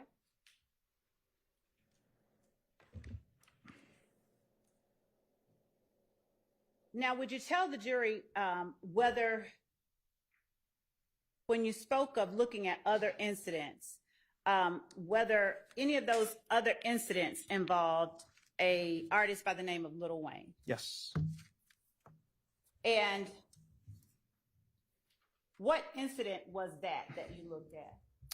There was a instance. Objection, that's going to call for hearsay. Overruled. You may answer. There was an incident in 2015 in which that Lil Wayne, I believe his name is Wayne Carter, when his tour bus, while traveling along the interstate, sustained ballistic damage from a firearm. Okay. And did you obtain or look at any phone records provided by the lead detective in that case? I did. All right. What phone number was that? That was the number that. Just give me the digits. Objection to hearsay. For the The phone number involved? So it, Yes. the sustained. Okay. Your Honor, it's not making an assertion, we're just asking who got a phone number, not who it belongs to. You can ask a different question, but the phone number you asked, the question that you asked called for hearsay. All right. Did you identify any numbers of interest while looking at that investigation? I did. And what number was that? That would be hearsay. Objection. Sustained. Were you able to review the records for the number that you found pertinent to your investigation? I did. And did you observe or review communications made in those records? The logs of incoming and outgoing calls and text messages, yes. What number did you review incoming and outgoing calls and text messages from as it relates to that Objection. investigation? That would be hearsay. Sustained.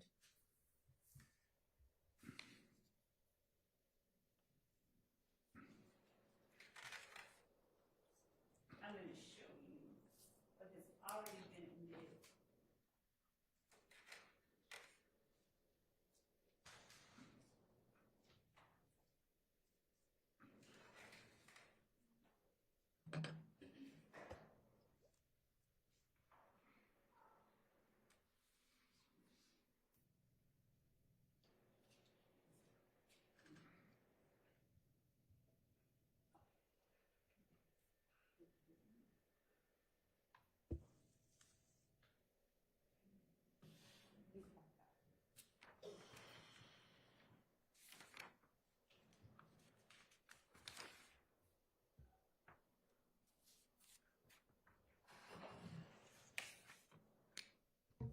Did you review the records for 770, or did you see in any of the records that you reviewed for 504-975-3904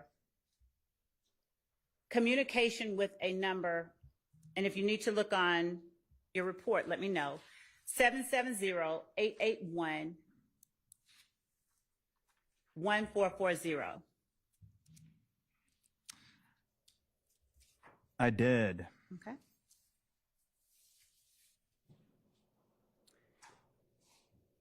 Were you able to determine anything about whether that call picked up or didn't pick up?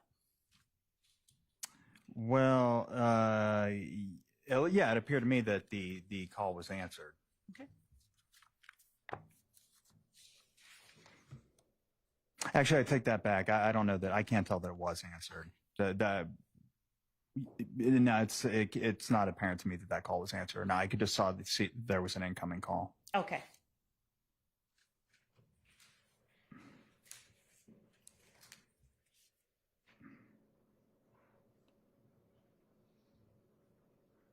Just one minute.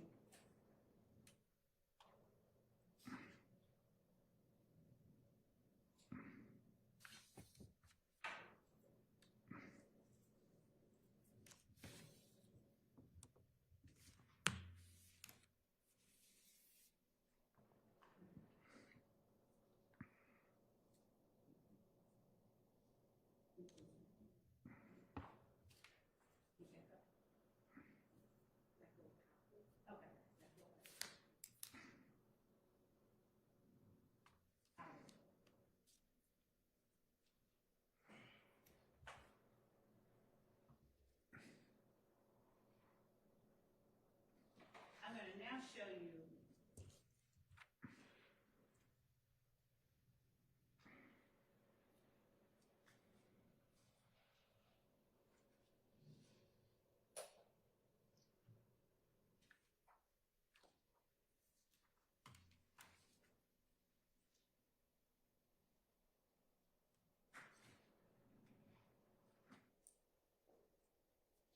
what has been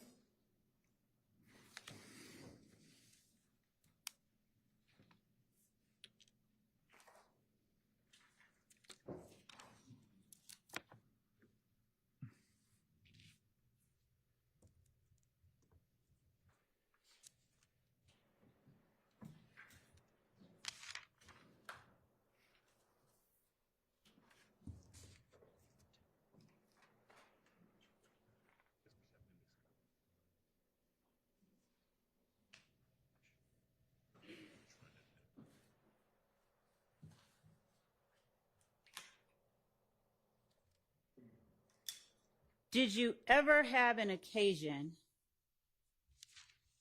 to speak with anyone by the name of Kenya Morton without saying anything that that person said? I did. Okay.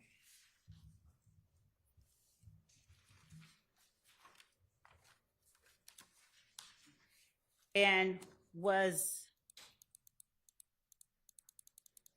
did you have an occasion to speak with anyone who answered to a nickname Bushi? Well, yes, that's Kenya Morton. Okay. Were you ever able to review any calls made from the Fulton County Jail to a Kenya Morton? I did. And who were those calls made from? Diamante Kendrick.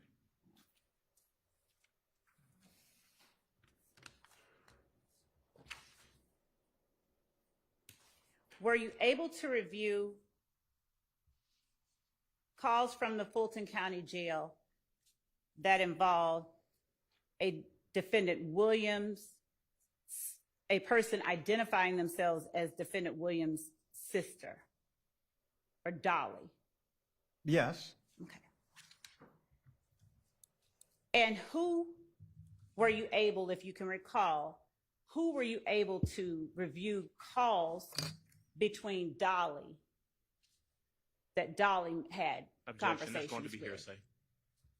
Sustained. were there any particular PIN numbers associated with persons who communicated with Dolly? Yeah, if it was Martinez Arnold. It'll also be hearsay. Sustained.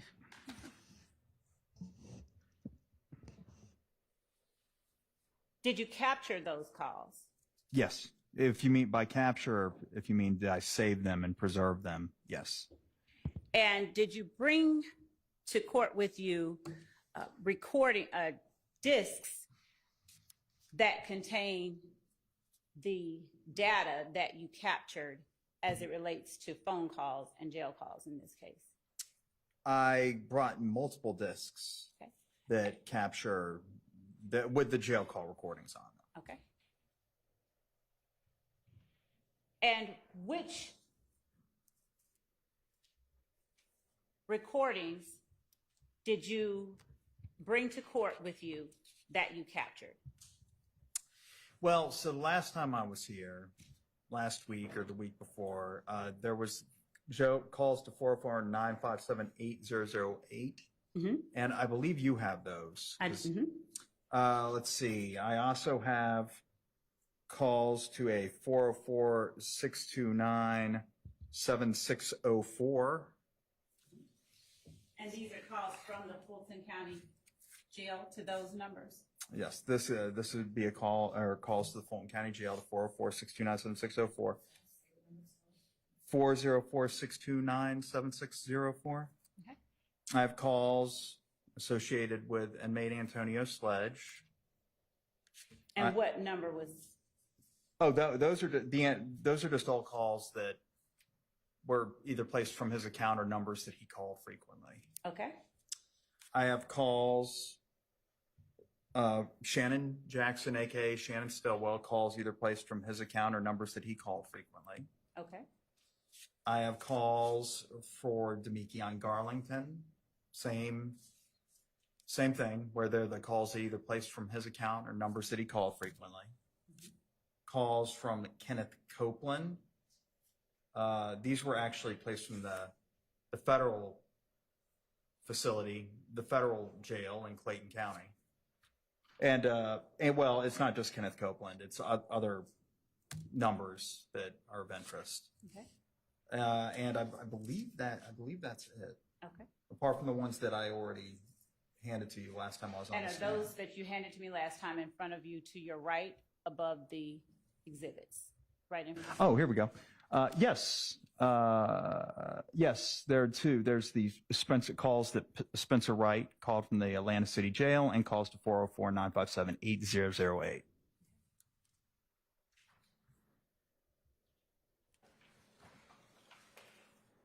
Did you also have an occasion to review any information related to an aerial Bax? I did.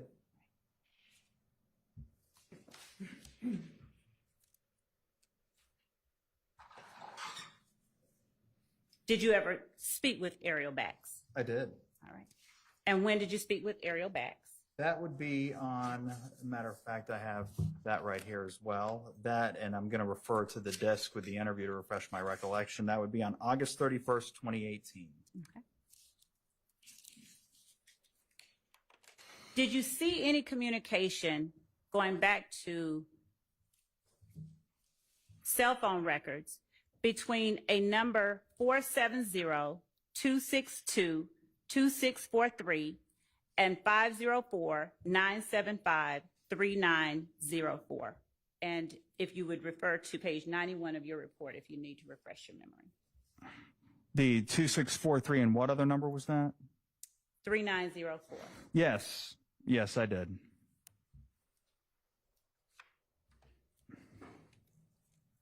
Did you see communication between those two numbers? Yes, I did.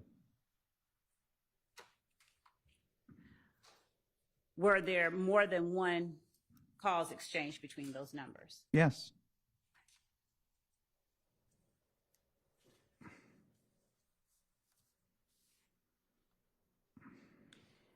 Did you have in the file that you received from Detective Thorpe interviews, or were you aware of any interviews of anyone else that was conducted on the night or within hours of the Donovan Thomas murder, besides Kenneth Copeland? Yeah, the police spoke with multiple people that evening. Okay.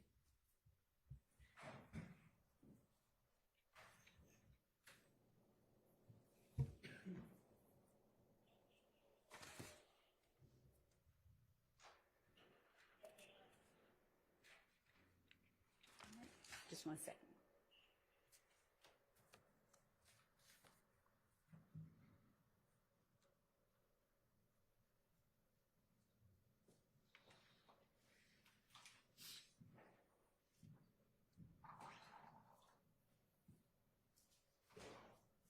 Your Honor, at this time, I would like to reserve the opportunity to, after putting up a different witness, call this witness back to the stand. But at this time, this concludes this portion of the examination of this witness. All right. Do any of the defendants want to cross-examine at this stage? All right. Go ahead, Mr. Adams.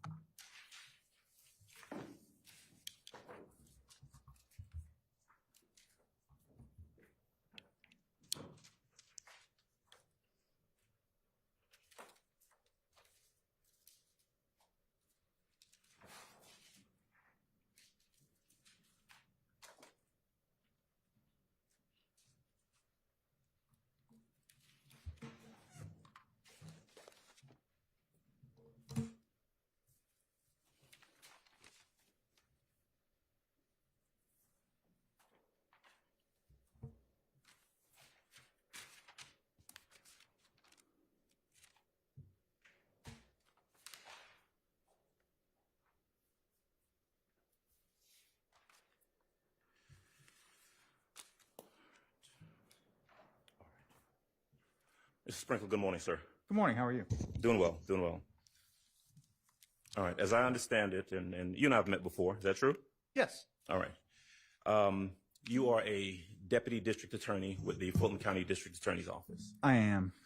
You have been so employed, as you've indicated in your testimony, for since 2013. Does that sound about right? 2011. 2011. Okay. One of the things that you talked about initially, I think your testimony perhaps when you were here last, was your specific role in regards to reviewing case files. Yes. Recall that. I heard you say, and you tell me if this is accurate, that sometimes when a file comes to you from an investigating agency, that it is not always, in your words, complete. Yes. And you testified, did you not, that it would be your job or your duty, your responsibility to do some additional work. That may not be the word you use. You may have said investigation. I'm not sure. I understand. Yes. If it's not complete insofar as we don't believe that it would be appropriate to present it to a grand jury and subsequently a trial. Right. Because, of course, your interest as an assistant district attorney is to make sure that cases are properly put before the court or put before a jury. True? Correct. And in fact, when you, one of your duties as a district attorney is to make sure that there is sufficient evidence or appropriate evidence presented in a case that goes before a court, goes before a jury. Correct? Yes. All right. Because it is important to make sure that people who need to be prosecuted are prosecuted, right?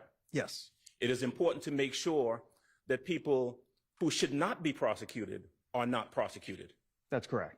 You do not want, and your duty, I believe, encompasses this, you do not want to have someone charged or arrested or their freedom taken for an offense that they did not commit. True?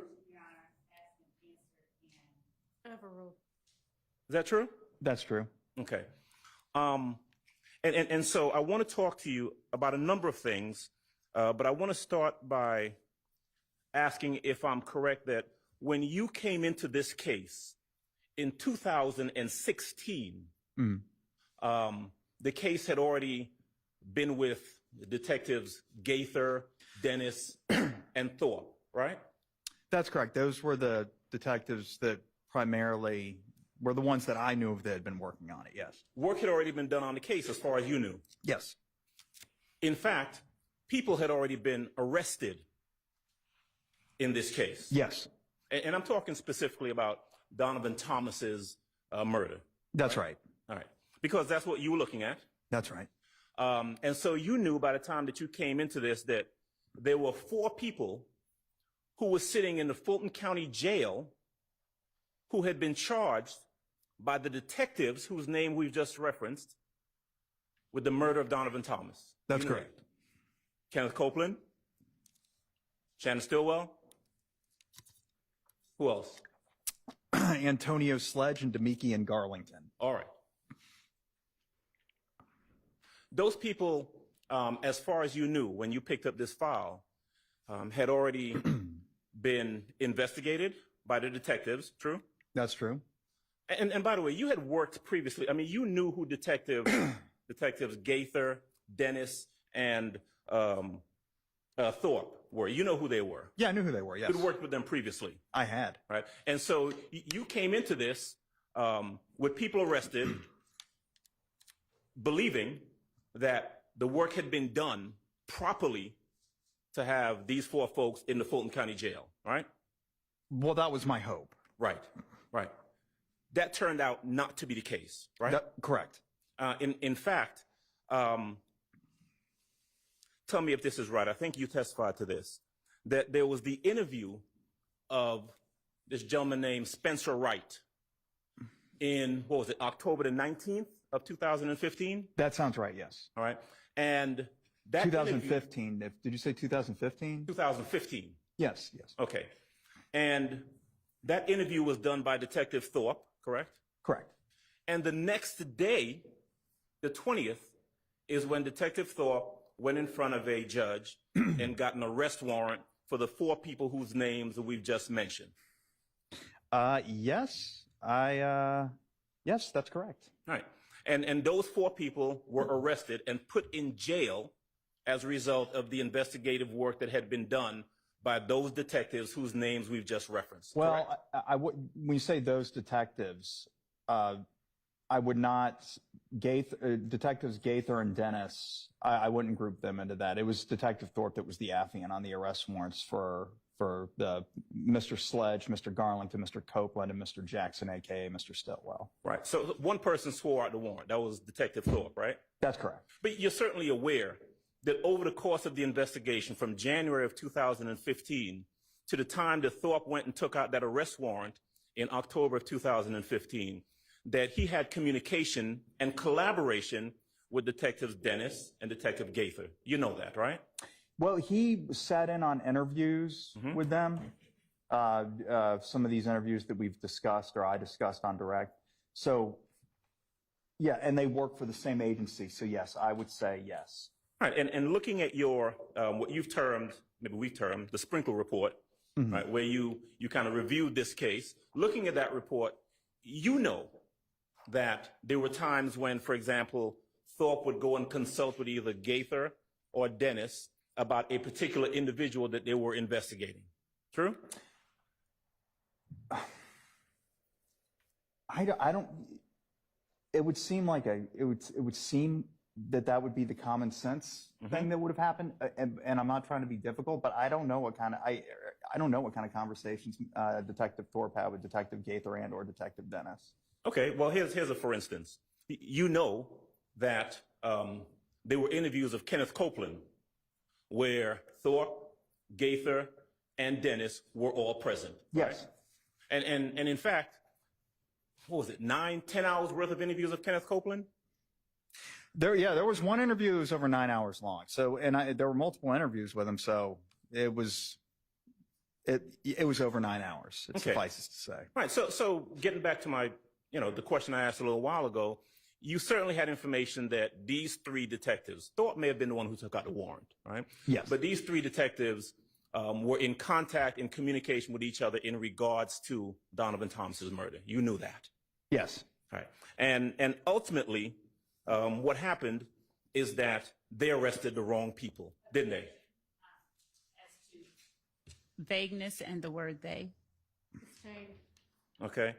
Ultimately, the Detective Thorpe with the Atlanta Police Department, after consulting or talking to Gaither and Dennis, took out for these 4 individuals, charged the wrong people with the murder of Donovan Thomas, correct?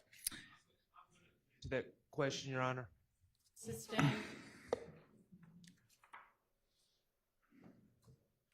When you, one of the things that you did when you first began to kind of look into what had happened in this matter is that you realized, and you said this in your report, if I'm wrong, maybe I'm reading it wrong, you correct me, okay? Okay. But one of the things that you said in your report is that it seemed as though the arrest of these individuals, by the way, these folks were arrested. I mean, they weren't just like suspected. They were actually put in jail, right? We got that. Okay. Go ahead and ask your question. All right, get in there. You said that this was almost entirely based on the statement of Mr. Spencer Wright, Yes. right? Yes. Okay. And it turned out that Detective Thorpe, or whoever else was involved, did a ridiculously poor job of vetting or looking into Spencer Wright's statement. Isn't that true? Well, there was surveillance video that Mr. Wright said he was a specific place, and there was video that would have showed whether or not he was there. That apparently was not inspected very closely prior to obtaining arrest warrants. All right, well, in terms of not investigated fully, Spencer Wright, Thorpe spoke to Spencer Wright on the 19th of October, right? Yes. Now, when you came into the case, one of the first things that you thought to do was to really examine the statement from Mr. Wright. Is that true? Yes. And you did so? I did. And you spoke to him? I did. One of the second or third things that you did, right, just using some common sense, was to go and look for video around the location where you thought Spencer Wright would have been, right? That's right. And you did that. I did. And you were able to find it. I was. And it was pretty easy. It was.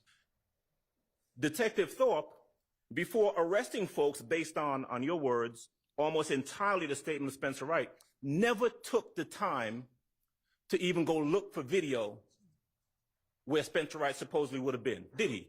Well, that I don't know. You would have to ask Detective Thorpe that. Well, did you? Did you ask Detective Thorpe that? Oh.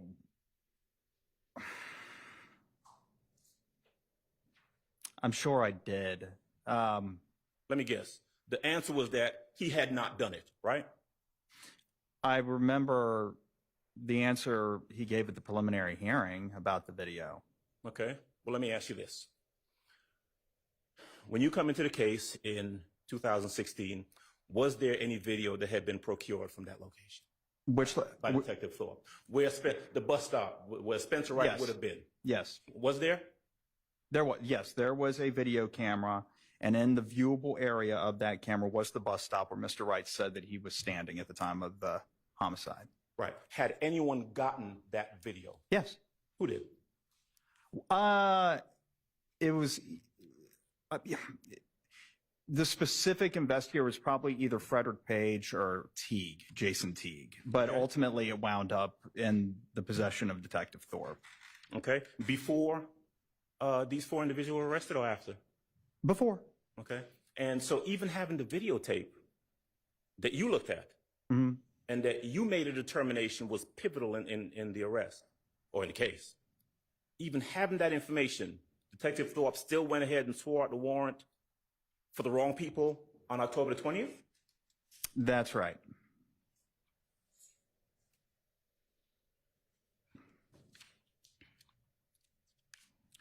You, so after you realized that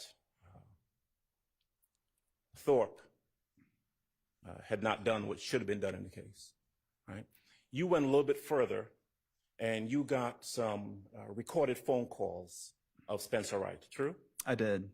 And you were able to listen to those calls. And I'm not asking you what was said, but the contents of those calls, you were able to listen to those, right? I did. And those were also instrumental in convincing you that here we are in 2016, that the wrong decision had been made by the detective, right? That's correct. Okay.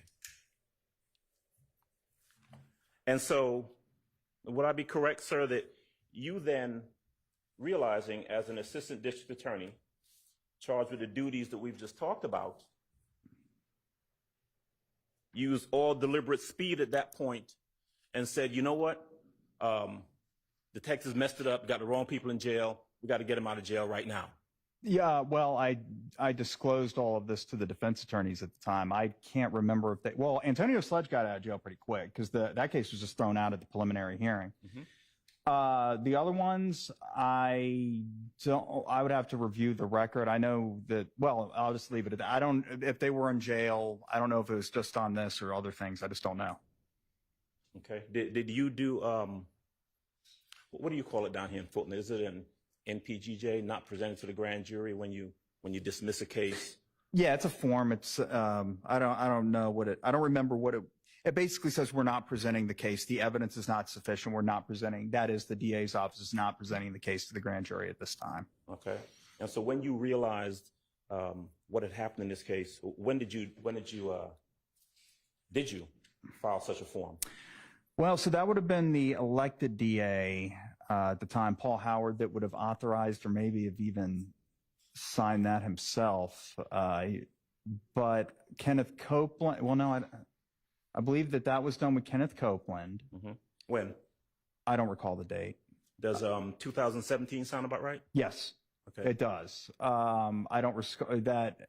Again, I don't recall the exact date, but that does sound about right. Mr. Sledge, his was thrown out like January of 2016, I believe, whenever the preliminary hearing was. Mm-hmm. And as far as Garlington, and Mr. Jackson, aka Mr. Stillwell's, was never thrown out. And as for Mr. Garlington, I don't know. I don't know if there was an MPGJ filed on him or not. There should have been. Okay. As you're reviewing the evidence in the case, and we've just talked about Spencer Wright and that information, you talked earlier and you were asked questions about this other video that you looked for. Remember that? I did. And you remember a little while ago you were asked questions about video from the Texaco gas station. Yes. Okay. You remember, and I think you testified that there was this video that you received, or that you were able to review, of vehicles at the Texaco gas station not far from the barbershop around the time that the incident occurred, right? That's correct. You talked earlier, if I'm right, about this Pontiac Bonneville, right? That's correct. You talked about other vehicles that you saw, correct? Correct. You talked about individuals that you saw there at the at that gas station, right? That's correct. You were asked by the prosecutor whether you saw Kenneth Copeland on any of those videos. Remember that question? I do remember it. Your answer was no. That's right. Because you did not see Kenneth Copeland at that gas station, that Texaco, sometime around the time that the murder occurred, right? That's correct. Right. You weren't asked, so I'm going to ask you, whether you saw Jeffrey Williams on that video at the Texaco at around the time that the murder occurred. Okay. Did you? No, I didn't see Jeffrey Williams on there, no. And you looked at the entirety of the video, right? I did. I think I heard you say that on all, I don't know if you said all of them, a lot of the videos, you went back and you looked at them multiple times, right? Mm-hmm. So January 10th, 2015, somewhere between, let's say, 6-something and 6:50 and 7:30, the time that you looked at the Texaco, Jeffrey Williams is not on any video, getting out of any car, getting into any car at the Texaco down the street from the barbershop. True? That's true.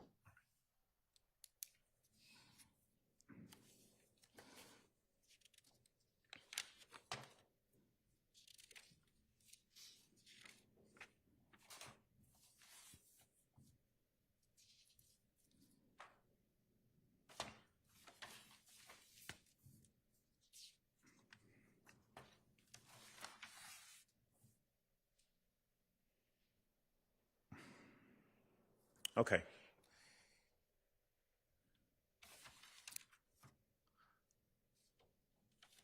I heard you say that one of the things that interested you when you looked at that video at the Texaco is that you saw an Infinity. You remember saying that? Yes. Okay. And you became interested in doing some additional research or investigation on that Infinity vehicle. You remember that? I do, but actually, I think that if we're talking about when I decided to do certain things, I may have actually conducted additional research on the Infinity before it caught my attention on the Texaco footage. I can't remember the exact, but just to be precise, yeah, I mean, it was probably around that time, but yeah. But one of the things that we know for a fact is that you determined that you wanted to get more information about this rental vehicle, right? Yes, that's right. And you did. You and or your investigator made contact with the folks at Hertz, right? It started with me when I sent the subpoena to Hertz. And then after that, after receiving some documents from a woman named Carolyn Fry, then I asked David White to travel to the location where the vehicle was rented and speak with the staff at that location. Okay. So let me ask you some very specific questions about any information that you gleaned about that rental vehicle. You testified earlier that one of the things you were able to determine is that the vehicle was rented in the name of Jeffrey Williams. Is that what you said? Yes. Right. You were not able to determine who it was that actually rented the vehicle, just that it was in the name of Jeffrey Williams. Isn't that right? It was in the name of Jeffrey Williams, his driver's license number, and a signature. There's a signature as well. Now, tell me the date that that vehicle was rented. From what I remember, January 7th, 2015. All right. So that would have been 3 days before January 10th of 2015, correct? That's right. All right. Now, tell me, if you can, who had possession of that vehicle on January the 8th of 2010? 2015? What did I say, 2010? 2015, yes. Yes. I don't know. You don't know who had possession of that vehicle on January the 9th of 2015, do you? I do not know. And you certainly don't know who had possession of the vehicle, no personal knowledge of who had possession of that vehicle on January the 10th, 2015. If we're talking about actual possession, the Actual person, possession. then no, I do not know. Okay.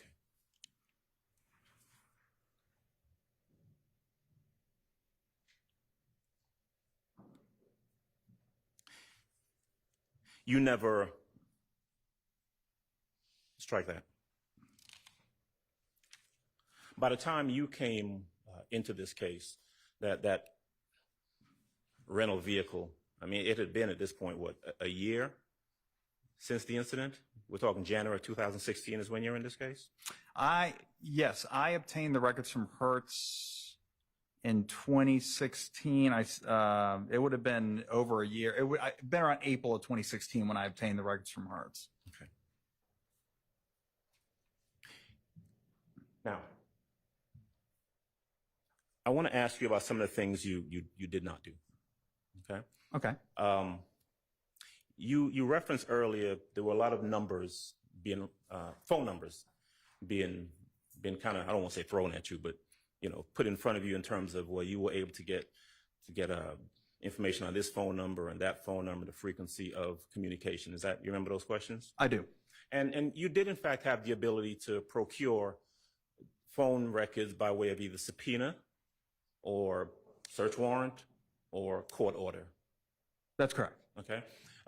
You were able to get a lot of different phone numbers on people that you thought or individuals you thought might have been of some interest in the case. Is that fair?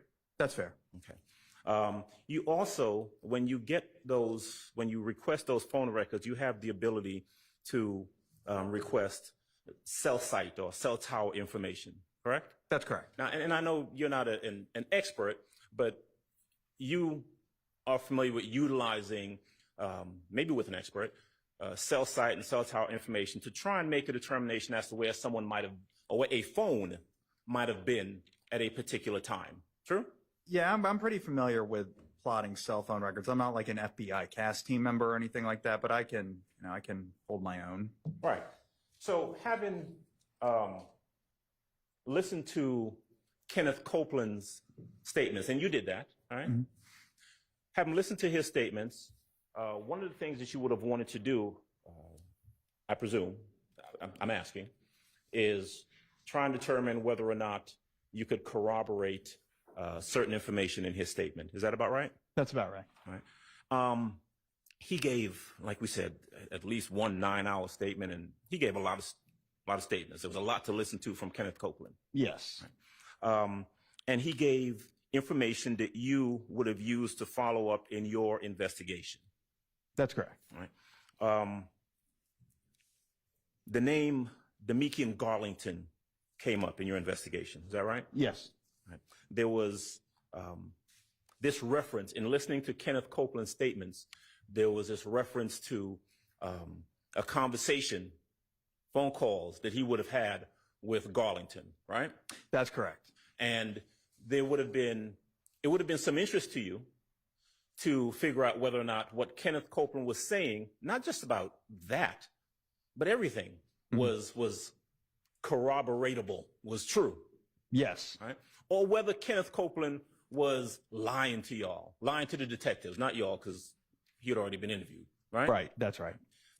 Because you considered him to be a pivotal witness in the case. Yes. Right? And some of the things that he said you would have considered to be pivotal things that you wanted to follow up on, right? Yes. And if you have a witness, just like Spencer Wright, for example, if you have a witness who you think has pivotal information, but that witness is proven to be a liar, that's something that you want to know in regards to the investigation, true? That's true. And one of the things you could have done in regards to Kenneth Copeland and any statements he said, phone calls he said he may have had with someone named Demekian Garlington, is you could have gotten Garlington's phone records to determine whether or not those communications took place, right? That is correct. And also where Mr. Garlington was to see whether that comports with what Kenneth Copeland said, right? That is correct. Now, you got Kenneth Copeland's information, his phone information, right? I did. You got his location, so you knew, or at least the phone, where that phone was at certain times on the night of January 10th, 2015, right? Well, to be specific, what you see with tower data is the tower and the side of the tower that the phone utilized. That can be a pretty large area. In a city with a lot of cell phone towers everywhere, you get a little bit of a better idea, but I just want to make sure that we're clear that it's not the exact location of the phone. Sure. Not the exact, you can't pinpoint within feet or maybe not even within a block, but it was important enough to you to get that information on Kenneth Copeland, on the phone that you thought was being used by Kenneth Copeland, right? Yes. Now, you did reach out to get information on Garlington's phone, or what you thought was Garlington's phone, right? There was a number that I thought may have been Garlington's number. Sure. And I believe I referenced that in my report. And correct me if I'm wrong, I believe it was maybe a Sprint number, or maybe I can't remember exactly. It wasn't in his name. I was never the short answer to your question is I was never able to get tower data for Demekian Garlington. Well, it's not that you weren't able to get tower data. You requested the data for that phone number and specifically requested it without the tower usage logs. Isn't that right? Yes. So there was a number that was in Kenneth Copeland's records, came back, I want to say, to a female. Now, and I remember, and this is, I'm thinking, and unless there's something that can refresh my recollection, from what I remember, I couldn't prove. It's one thing to get call logs are very easy to get. You don't need probable cause for those. But to get location data, you need probable cause. And I remember, from what I recall, I didn't think that I had probable cause to get tower location data for this number. Usually I'll try to do something like there's a number of things. Like if I find a jail call to the number and I hear the voice that picks up, I say, oh, well, that corroborates that number is in fact that person's number. Or if somebody cites it on their Instagram page and says, call me on this number, that's going to get me to probable cause that that's that number. But if it's just that it's in temporal proximity, and I think there was another issue with the retention period of the number. I don't. All I know is I didn't think I had probable cause. I never got probable cause to get the tower records. Let's work backwards a little bit, right? Mm-hmm. Let's start with this. When you sent out the request for the records that you thought was a number to Demikian Garlington, Yes. you requested those records specifically without tower usage logs, right? I did. Okay. Now, you had previously requested records for what you thought was Kenneth Copeland's phone number with the tower usage logs, right? I don't know that it was me that did that. It may have been investigator or detective Dennis that did that. Right. But one thing that you knew, I mean, you honed in on the fact that there was supposedly this call between Kenneth Copeland and Demikian Garlington, and they were supposed to be at a specific place on the night of January 10, 2015. Isn't that right? That's correct. Right. And so you had listened to Kenneth Copeland's statements, and you knew from Copeland's statements that he made reference to Ed Garlington, who was an important witness to you, right? It was. Right. You knew that Copeland had made reference in his hours of statement about this conversation and the location of Garlington, who was an important witness. You knew that. That's right. Right. And so you still didn't think that was enough for you to go ahead and try to verify whether Kenneth Copeland was lying through his teeth or not by getting Garlington's tower usage logs. I will say one other thing. Your Honor, may we approach? Yes.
Mrs. Sprinkle, so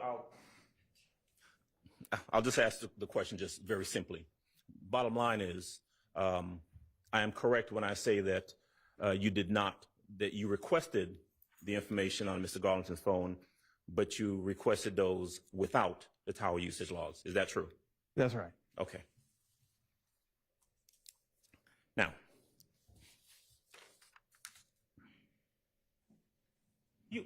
I want to ask you something about a picture that we looked at a little bit earlier. All right. Remember the picture that the state put up? I think it was States 510 and DS 44. You have those in front of you? I do. Do you mind if I step up and take a quick look at them? May I, Judge? All right. May I, Mr. Sprinkle? There you go.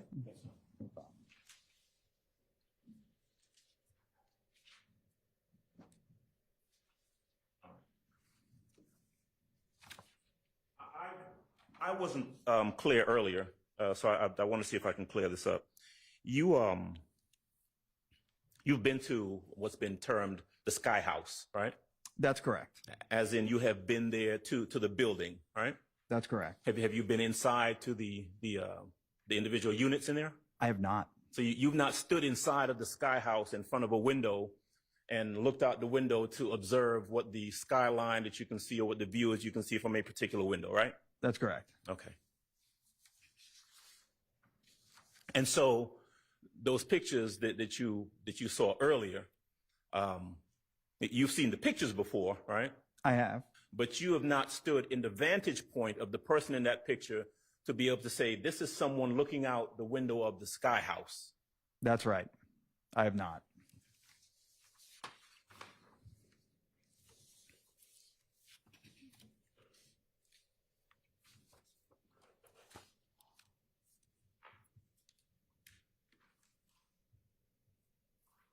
Now, although the bulk of the work that you did was in regards to the January 10, 2015 shooting of Donovan Thomas. Am I correct about that? That is correct. Okay.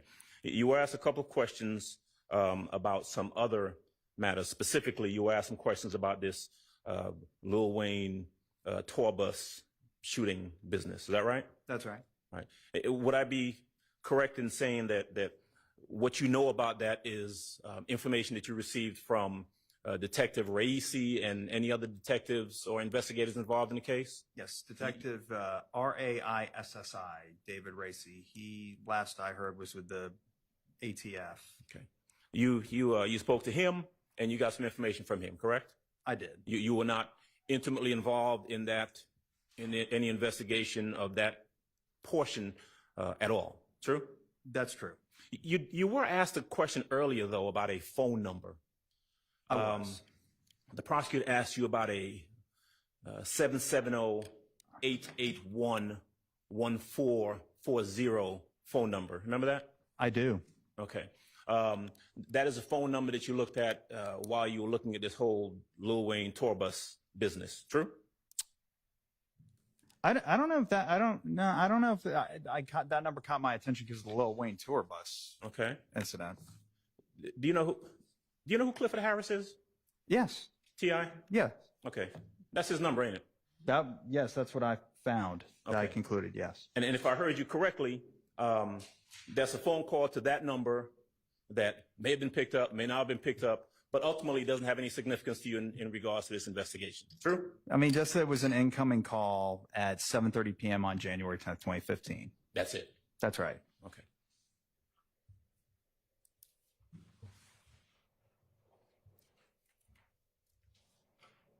Oh, you know what? Let me jump back a little bit, if you don't mind, to the whole Sky House business. One of the things you were asked was whether or not there is controlled access at the Sky House. You remember that question? I do. Your answer ultimately was yes, right? That's correct. But the truth is, you referenced that there was what you believe to be a call box at that location. That's right. There was a call box, a number that I identified. I just can't recall. There's obviously going to be controlled access. Why do you say obviously? Well, I mean, to get into the individual units, and there was a call box for which I identified a number. I just don't recall where the controlled access point was. Like, do you need one to get into the parking garage? Do you need one to get into the building? I just don't remember. From my personally going out there, I just don't remember. Sure, and that's really what I want you to testify to, your personal knowledge. The truth is, you don't have any recollection as to whether or not there's any particular way to get in a gate, or whether there is a gate that you have to get buzzed in or anything like that. You don't know that, do you? That I don't remember. I don't know if it's like the building, the door to the lobby was open, and then from there, or you had to get buzzed up. I just don't remember. Okay. So the truth is, you know, in talking about the Sky House and the access to the Sky House, you're really not in a position to tell this jury that, yes, there's a controlled access and there's a certain way to get in there. You just don't know. I just don't remember. Like I said, I'm sure I know that there was some sort of control. I just don't know if it started at like the lobby door or in the parking garage. I just don't know. Okay.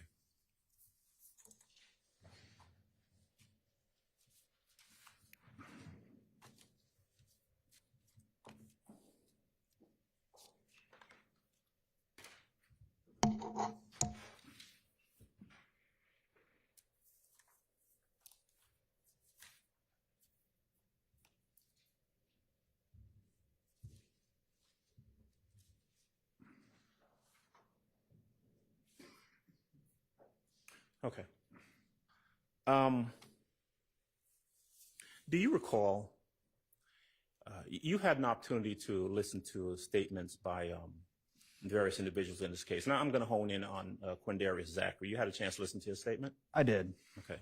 And you're aware that Detective Dennis had a conversation with Quindarius Zachary, is that right? He and I both, well, there were a couple of them. During one of them, he and I both did. You sat in, right, on one, but that's not what I'm getting at. I'm asking whether or not you had an opportunity to listen to any statements between Mr. Zachary and Dennis prior to your involvement in the case. Yes. Okay. Judge, may I have one moment, please?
All right, Mr. Sprinkle. Give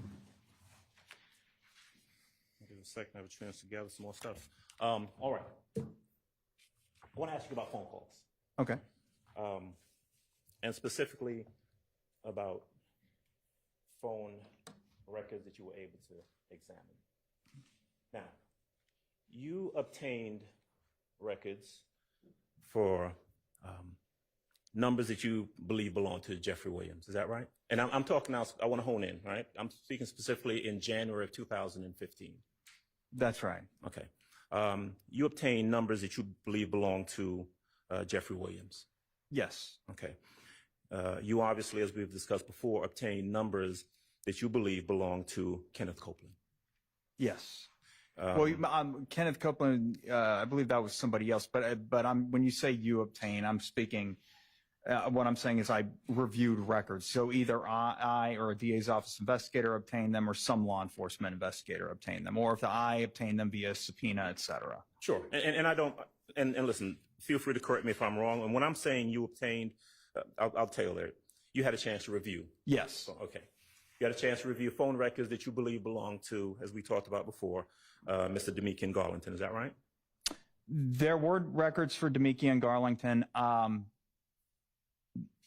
Yes, but they didn't cover the night of the murder. But yes, there was also, and I think we talked about this already, a number that I found in Mr. Copeland's phone records that I believe was Demeke and Garlington's, but I never got to probable cause. So here's my question, right? Focusing now on Jeffrey Williams, the number you believe belonged to Jeffrey Williams. There were a few. And Kenneth Copeland, all right? Okay. There are, and I'm talking now about the night of the murder, January 10, 2015. There are 0 calls. I mean, 0 as in nothing, none, zilch. 0 calls between Kenneth Copeland and Jeffrey Williams. Isn't that true? That sounds correct to me. The phone records can be voluminous. So I'm going off of, my memory from, I feel like I would have remembered something like that. I'm also refreshing my recollection by looking at my report from the excerpts I placed in the report. And and specifically, I included Kenneth Copeland's phone records, the relevant portion from the night of the murder. And matter of fact, I'm looking at it right now. Yes, there are no phone calls to Jeffrey Williams. Okay. What about phone calls between Demeke and Garlington and Jeffrey Williams? No, I don't believe so either. No. 0 phone calls. That's right.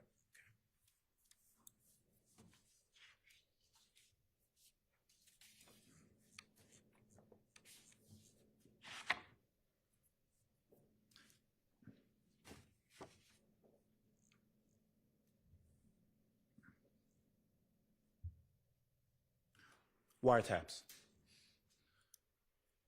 Did you have the ability to seek any wiretaps in this case?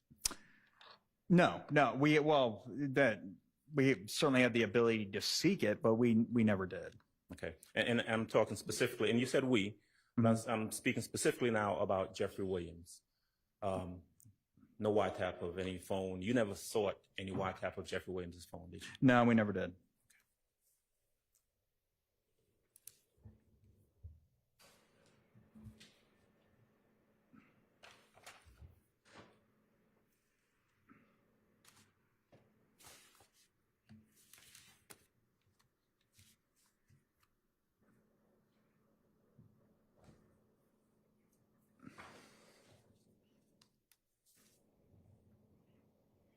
I want to, so we've talked about what you've done in regards to the Donovan Thomas matter. We've talked about this tour bus shooting thing that you didn't really have anything to do with. I do want to jump back and ask you a question on a name that you mentioned earlier, Sammy Davis. Okay. Okay. Sammy Davis was someone that you spoke to. He was. Okay. That was someone who was supposedly at the location or somewhere close to the location on the when the incident occurred. I'm talking about January 10, 2015, correct? That is correct. Okay. And you had a conversation with him in 2016? I believe it was 2017. 2017. Okay. Without saying what that person said, actually, strike that.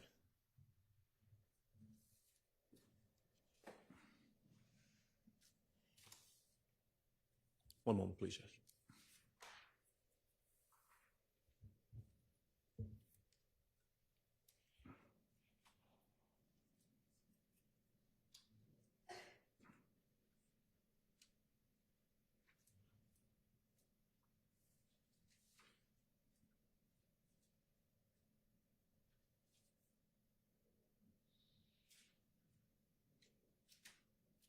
You mentioned earlier, Mr. Sprinkle, Twitter records that you were able to, and I guess it's called X now, but Twitter records you were able to retrieve in regards to individuals in this case, or that you looked at. True? That's correct. Did I hear you say that you reviewed Jeffrey Williams's Twitter records and Twitter history? I was aware that Mr. Williams had a Twitter page. I don't recall how closely I examined his Twitter page, though. Okay. So you would not be in a position to tell this jury that there's anything about his Twitter page that you reviewed in regards to January 10th of 2015? Well, if I did, it's not something that made an imprint on me such that I remember it. So I would say no, there was nothing. Right, and because you are charged with reviewing and making determinations about what you think is important or pivotal in the case, if there was something there, that would certainly stick out in your mind. Yes, And it does not. that's right.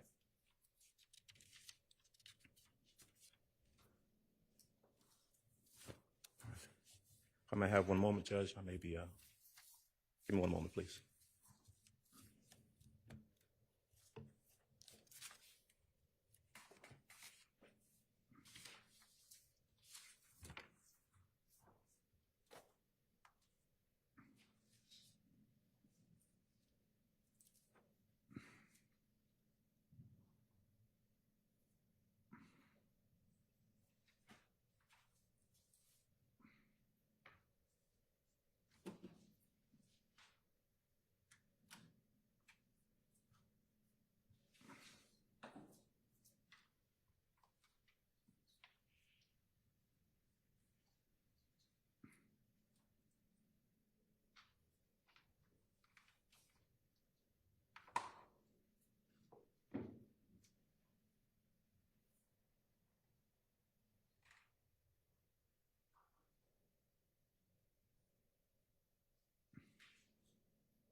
Before I sit down, I do have something that I wanted to jump back to.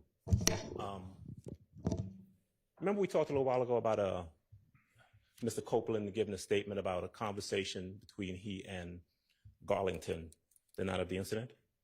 Yes. Okay. You recall from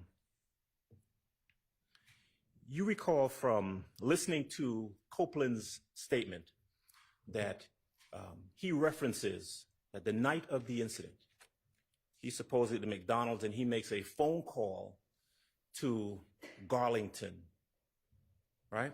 Yeah. That's right.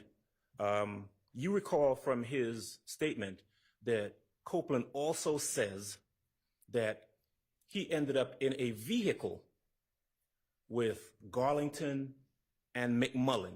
You remember that? I do. Okay. Now, looking back again at judging the veracity of the statements people give to you, specifically now Copeland, you were able to determine that at the time when Copeland says that he is in a car with Garlington, that Garlington's phone, or the phone you think is Garlington's phone, is actually calling Copeland's phone at that time. Do you remember that?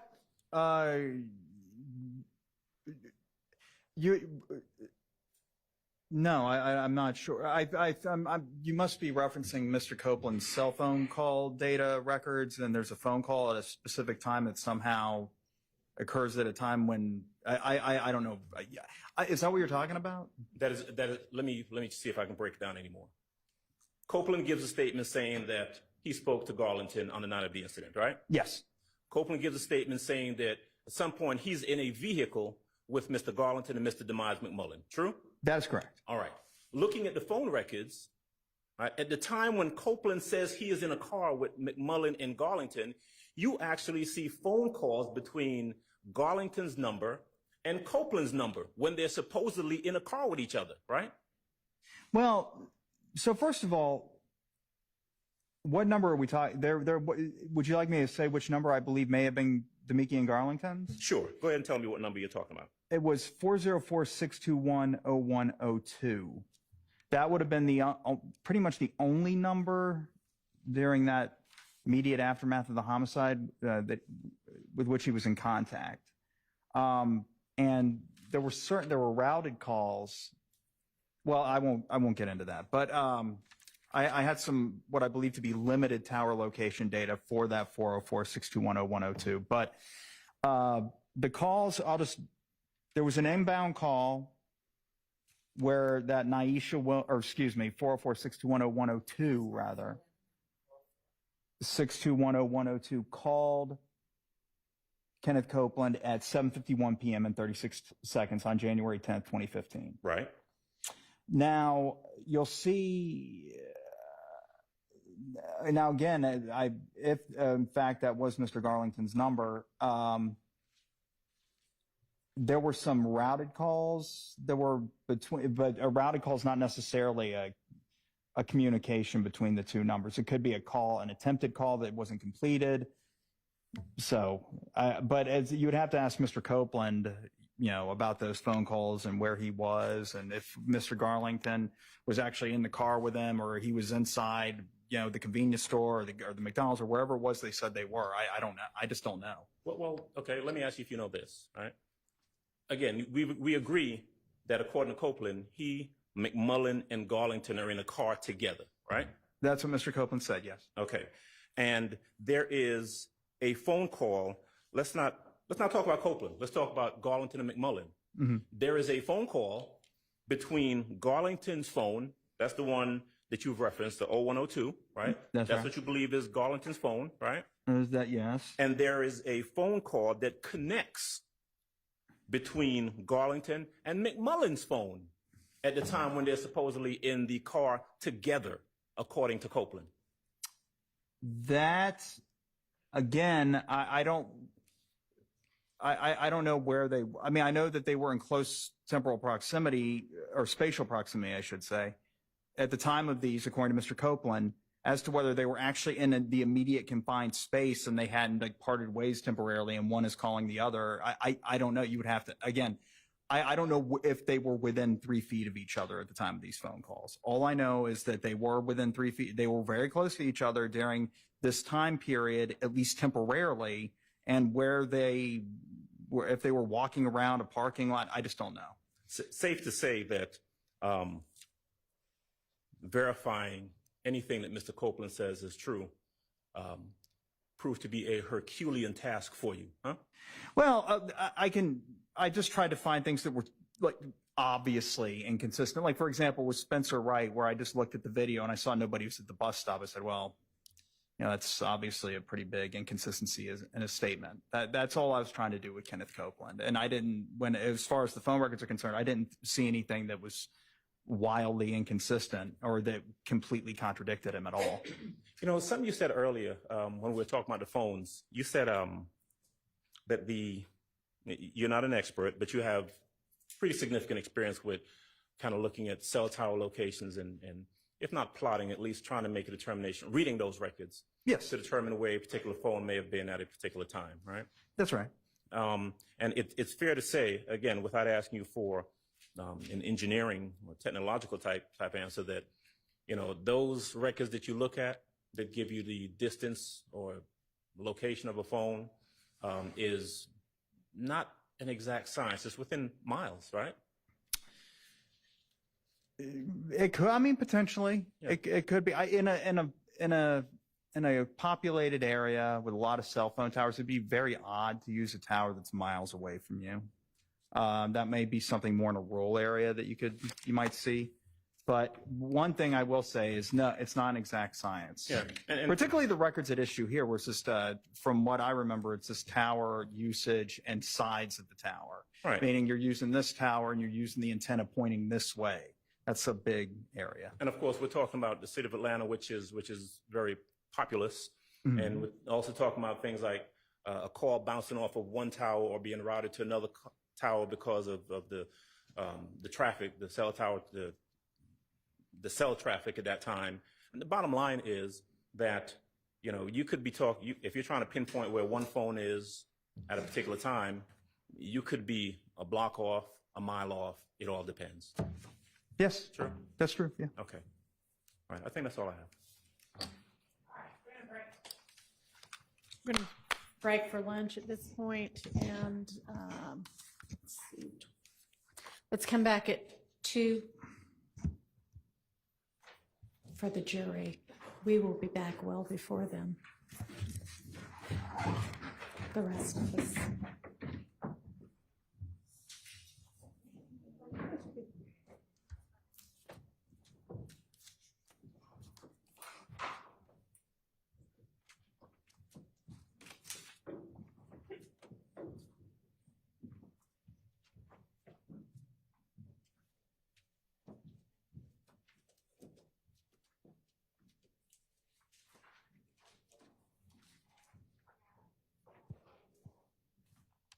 All right, Mr. Sprinkle, we'll see you back at 2 also.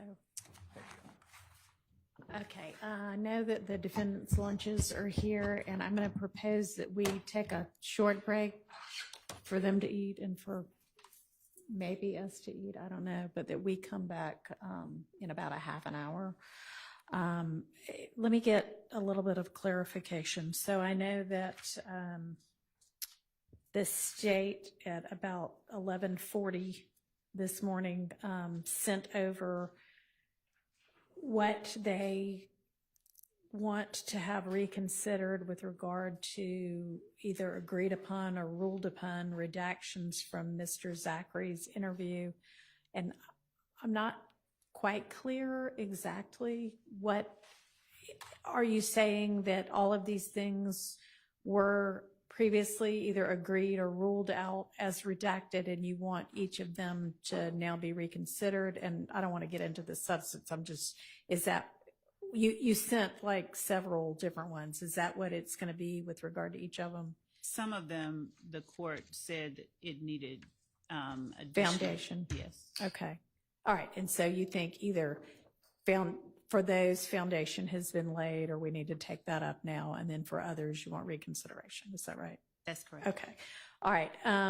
Now I had held a ruling on Mr. Zachary's Twitter feed that was states 526. Are you intending to introduce that such that we would need to take up the various objections that I believe Mr. Adams made, or no?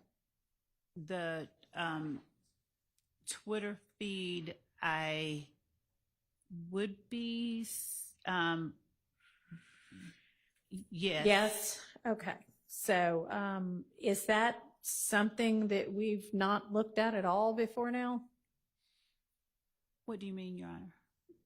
Quindarius Zachary's, I mean, it looked to be pretty thick. That's all of his Twitter posts It is. for a and certain amount of time? It is. Okay. And is that something that the defense has seen previously? It's been served in discovery. Okay. We have not had a chance. We haven't had like an evidentiary, okay. We've not. And if I may just add, we also were not put on notice. The court had requested that they give us the list of the witnesses and the exhibits that are expected to come in through those witnesses. That was not in the list of exhibits for Mrs. Sprinkle's testimony. Okay, so I mean, this is a voluminous record. Is that fair? It has 259 pages. Okay, so I'd call that voluminous. So how are we supposed to just off the cuff deal with what may and may not be admissible in that? Because I have a set and small number of specific ones that I intended to actually publish. I just wanted him to, I mean, I tendered the whole thing because he got it, but I can distill it down and abide by whatever the court's ruling is. So could you share with us all of the whatever parts you think actually you would like to have admitted and published? Yes. I mean, can you do that from now on without me having to beg you to do that? Your Honor, the court does not have to beg me for anything. Okay, I mean, let's just have it be sort of a standard, which I thought would have been clear anyway, but is apparently not, that you make it clear to everybody what parts of what exhibits you want in evidence so that we can then, if there are evidentiary challenges to them, be able to sensibly discuss those. Is that something you can do for the court and for the opposing counsel in this case? Absolutely. Okay. So can you right now let us know so that while we're having our half hour, we can take a look at all of that? Sure can, Your Honor. All right, thank you. You're welcome. And the objections, as stated already, generally were hearsay, confrontation clause, and authentication. There's not going to be a confrontation clause issue. People's Twitter posts are not testimonial. But with regard to authentication and hearsay, I don't know if He can set the foundation, and he can authenticate these. I believe that. Okay, he can- maybe. All right. And then there may, okay, so let us know. How are you gonna let us know that? Because can you email to everybody the portions, or how are we gonna? I can give you the specific page numbers. Okay, and everybody else has a copy? Everybody has this. Yes. When you say everybody else has a copy, I'm not sure what the court means. If you give page numbers, they have a copy so that they'll be able to easily find and look at what that is? If they scroll, if they look at the Do you that they remember? have. They have a link. Do you remember which link it is? Yeah. Can you let us know that, or at least them know that? I'll just yes, I can. Resending it would be great, Oh, and then yeah. pinpointing. And perhaps telling us where it is in the discovery. No, she's going to resend it, which would be easier. Okay. Okay, so you will do that and be specific about what parts you want in. All right, Mr. Shart, you had asked in the midst kind of all of the objections that the court give an instruction about the blank box. Is that something that you still want me to do, that the box was blank at the court's instruction because we didn't at that point have anything establishing the date, or? Yes, I would very much appreciate the court giving Okay. that instruction. And that was because states 44, I mean, not states, I'm sorry, Mr. Stillwell 44. I believe that's correct. Okay. I can check. I'll approach and look at the evidence and confirm. Okay, and so I'll just tell them that it was at the court's direction that the box was blank because it hadn't at the time been established what the box meant. Your Honor, Will may I- that work? Yes, no? Yes, that would Okay. be great. Thank you. Yes, ma'am. Your Honor, that requirement of the court was not on the defendants. They objected to that box being shown. The state had no objection. So in as much as the objection leveled by Mr. Stillwell is what the court based that on, and the state did not have an objection, and the state actually explained what it was, and Mr. Stillwell could have very well put that date in the box. No, Mr. Stillwell could not have at that point. There was an objection to it. I will give that instruction, and I'm also going to instruct that the state may not in any way attempt to argue that Mr. Stillwell was trying to hide anything by having that box on there blank. Understand? And I'm not saying you would, but just want to make that clear. Understand? I think, yes, Your Honor. Okay.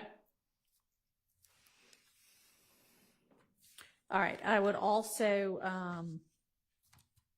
let's see. So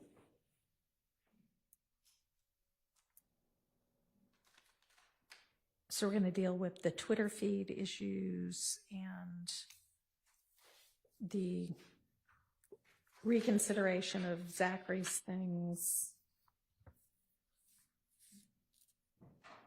Anything else? The additional crime scene photos Your Honor, from Mr. Atkins. I don't know if we'll get to that or not. Okay. When would that be coming in? not it. Your Honor, those probably won't even come in until the next week or the week after Well, it next. may not be depending. coming in at all. Well, but- if they are to come in, it would be in about 2 weeks from now. Okay, and so like you said, or somebody said that the CADs with regard to those had already come in. Can y'all be a little more specific about what those are going to be crime scene photos of and why, like what crime scenes and why? I know, Miss Love, you said, oh, you put them back because of witnesses that you had to add back in. Can you give me a little more specificity about the? So at the begin, you want to know the actual Crime scenes. Okay. And then why did you have to add those witnesses back in? Well, the why was when counsel for Was it because you were establishing who lived at places and they were gonna object unless you brought the person in? that was half of it. The other Okay. half was that they objected to any of the Chain of custody, I remember. right. Anything Right. beyond that? Yes. So I'm pulling up the actual Okay. incident number. I mean, if you want to just give me an address, like the so-and-so crime But- scene. But these photos, Your Honor, were not produced in discovery. I No. understand. Okay, I'm thank going you. to get to that. I'm just trying to get a little bit of basis for what we're even talking about. So it was 717 Cedar Avenue. I don't have the date on that in front of me. Well, The- one was 2014, one was 2015, one was 2019, as I understand it. Which was that? That was 2014. Okay. And that was based on an objection about the Nibin hits. And then there was the 807 Prior and 193 Hendricks shooting, which I think was that was in 2015. That was one of the retaliatory shootings.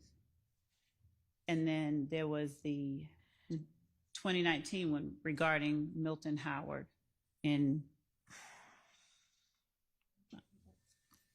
Rayshawn Lucci Bennett's vehicle Where? on the road. It was, the specific address was, This is something there was just testimony about last week. Yes, no? oh yes, I'm sorry, I thought you, yes. That was rhetorical.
Okay, well, in any event, you say you added witnesses back because of needing to establish who lived where and the chain of custody, I guess, for like bullets and shells and things like that.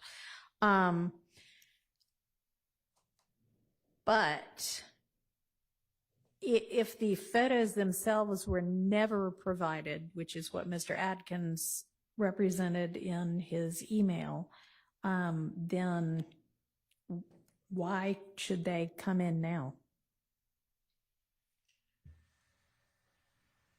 Your Honor, so as it relates to the scene, we believe that it's relevant information that does not unfairly prejudice anyone, as the incidents themselves are very much a part of the discovery that we've provided. But the crime scene photos aren't, right?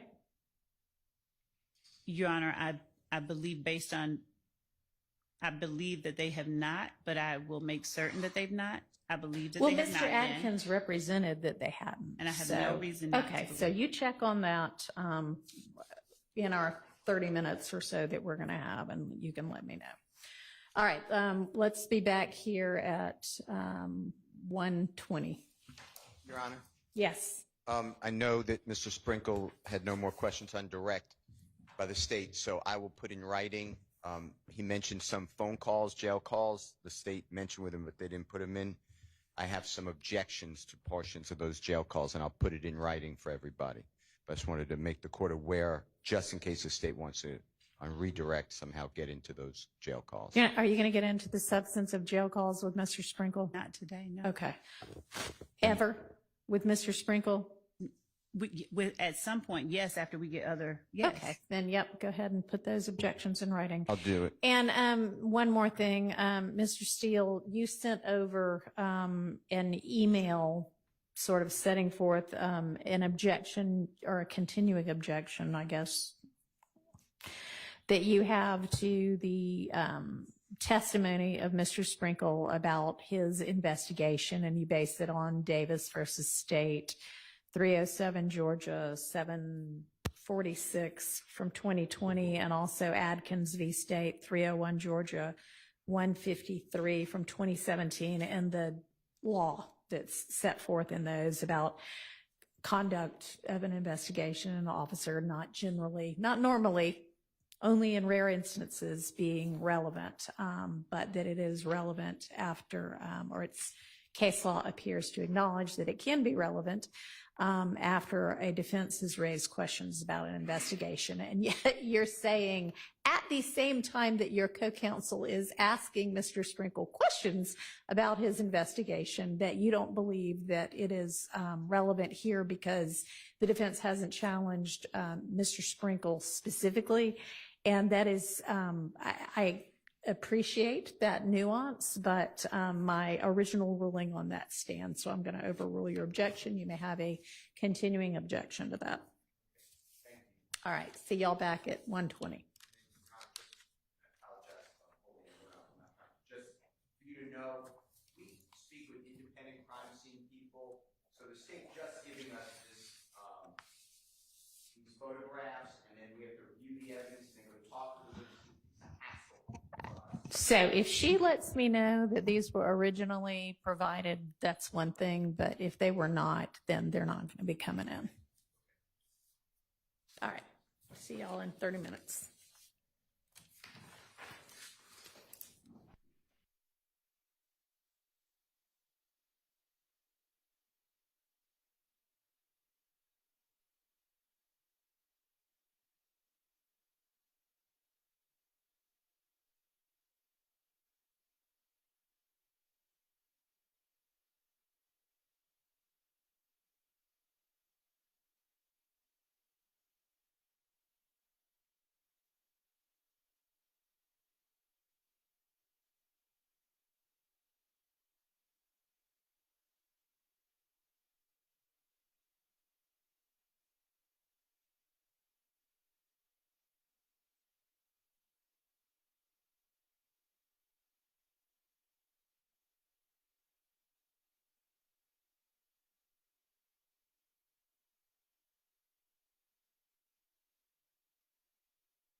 Okay.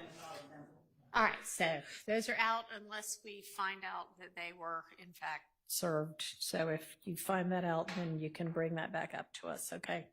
Yes. All right. Okay, so then this Zachary transcription, that would come in through Detective Gaither, is that right? You mean the Zachary? The things that you're asking for reconsideration of, or whether you've established the foundation for, would those be introduced through Gaither? Through the interview, yes. Right, but Gaither's going to be the witness with whom you get the interview in, right? Okay, and she's what, next after Sprinkle? Yes. Okay. Who else is going to have questions for Mr. Sprinkle, if anybody? 15 minutes. Okay. Anybody else? 5 minutes? Okay. All right. And then brief redirect, maybe? Okay. So then I'll look at this Zachary document that Ms. Love shared. And so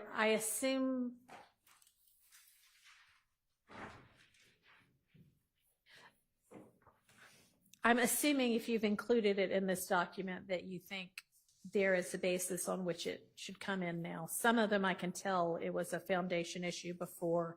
Others I would need you to briefly explain why you think the ruling should change. Okay, so if you wouldn't mind just starting us out. All right, so the first one, Judge, is page 24, line 4 to 25, line 19.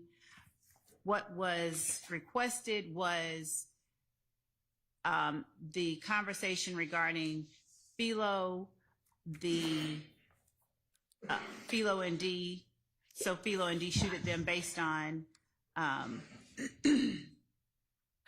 Okay, I'm sorry. I don't mean to interrupt you, but we don't have that much time. You don't need to set out what it is because we all have the document in front of us. Just let me know. Just cut straight to the chase of why it should now come in, either the foundation you established or why it should be reconsidered. Okay.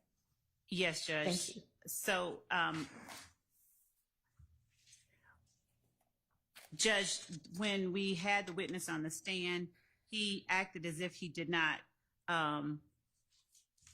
believe specifically that this was If Gang. We have testimony that has now come in and testimony that we will get in later, establishing who it was that these people are and how they're relevant. Specifically, his belief that these people, Philo and D, were shooting at Summer right after Demekion got jumped, and his belief that these are If Gang members, and his providing that information to the police is relevant evidence of the gang itself and the enterprise and the nature of the enterprise, in as much as these are people that he deems rivals that there has been beef with.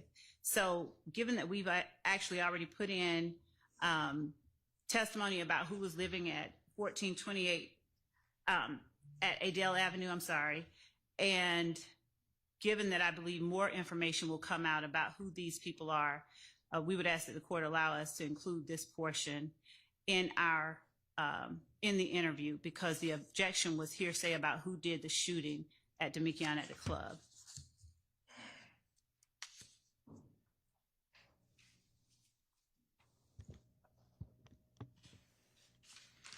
I'm so confused.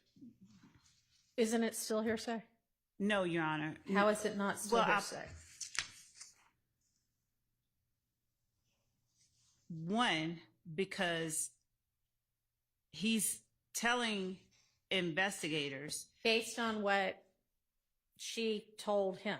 Right. And his actions, in as much as he reacts and responds based on that, and these are rival gang members, the fact that he is reacting to actions taken by rival gang members go to prove one of the elements or more than one of the elements of the crimes on our indictment. So you want in those lines that you set forth, which are hearsay. So I don't see how you have presented any kind of an exception It's that would It's let not- this portion in. it's not offered. The fact that the truth of the matter is that Philo and Dee shot at Summer. I'm not saying that they shot at Summer. His belief that they shot at Summer is what is important. And the reaction, his, Moontunk's, and the other people that he apprised police participated in this shooting, their actions as a result of their belief that these people shot at Summer is what is pertinent. So the effect that these words had on them and what it made them do is what is important. Whether Philo and Dee shot at them, in fact, is not what we're asserting and not what we're offering it to prove. Okay. Any defense response? Specifically to this this situation, I do agree with the court that this is hearsay, but just procedurally, Your Honor, regarding all of these matters, we previously litigated this. I remember when we litigated this, I said if the state wants to get into some of these things, they're going to have to lay a foundation and outside the presence of the jury. And that was what was discussed. We were going to have to talk to him and see how he knows some of this stuff. And no one did any of that. Right. And so now he's not on the stand. So we avoided all these issues. Now he's not on the stand anymore. And now the state wants to relitigate this and get into these issues, which I believe are rightfully have been ruled inadmissible. But beyond that, we don't have the ability to ask him those questions anymore. Well, I assume for some of the foundational ones, Ms. Love must think that a foundation was laid, but I guess we'll get to that when we get to it. But she thinks that there's something about what he testified to that merits reconsideration. So, I mean, I'll listen to what that is. Your Honor, 1428 Adele Avenue is where the mother of these two people live. I remember. And so in as much as they're shooting up these people in his mother's house because he believes that these rival gang members shot at his girlfriend, we believe that there's an exception. He testified that he personally shot at these people. There are inconsistent statements that are further in, but as to this part, he testified that he shot at Adele Avenue. Right. But he did. Because of what information he provided to the police at the time that he interviewed with them in August, and because of what information we have from witnesses regarding the fact that there are more than there's other people on scene shooting that he's not wanting to say, and his not giving that information on the stand should allow us to not only put this information specifically about who was shooting at Summer in for its effect on him, but subsequent statements that he makes that are inconsistent with and contradicts what he testified about on the stand. So are you now offering this as a prior inconsistent statement, or are you offering it as not hearsay, or what? I don't believe it's hearsay. I do believe that it is a prior inconsistent statement. What he told the police, as it was pointed out so many times while I confronted him with the facts, he said he didn't remember what he told them. He told them he lied. All of that makes what he told the police a prior inconsistent statement. So all of those apply. I believe that these statements also contradict some of what he testified about on the stand. All right, I'm not going to reconsider my ruling on that first one. All right, this next one that's page 55, what is it that you want in on that? And why? I'm, again, just a little confused about what it is that you think has changed. You mean page 48?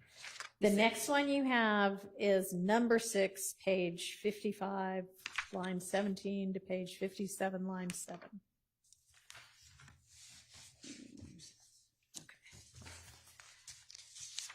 I'm looking at the I'm looking at bottom it, of first page of the document that you provided. I have it, Judge. Page.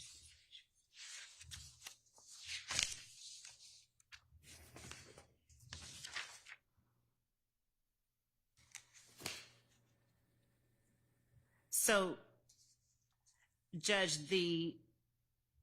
what he says at line 17, after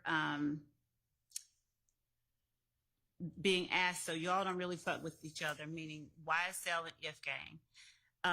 Mr. Zachary says they didn't really mess with each other, so there's already tension in the air. But until that boy Yak, that boy that hang with Thug, had gotten into it with MDC, and I had helped him fight in the club, he is saying that that is part of what spurred on this antagonism between the two groups. Later in this interview, he talks about how the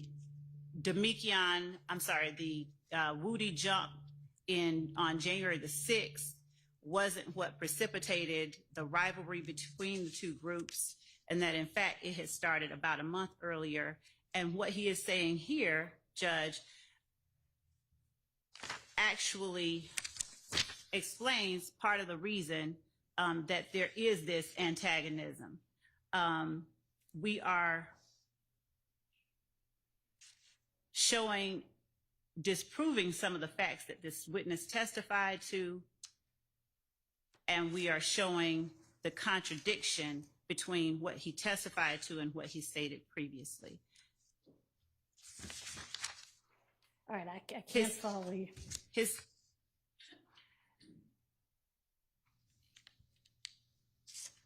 And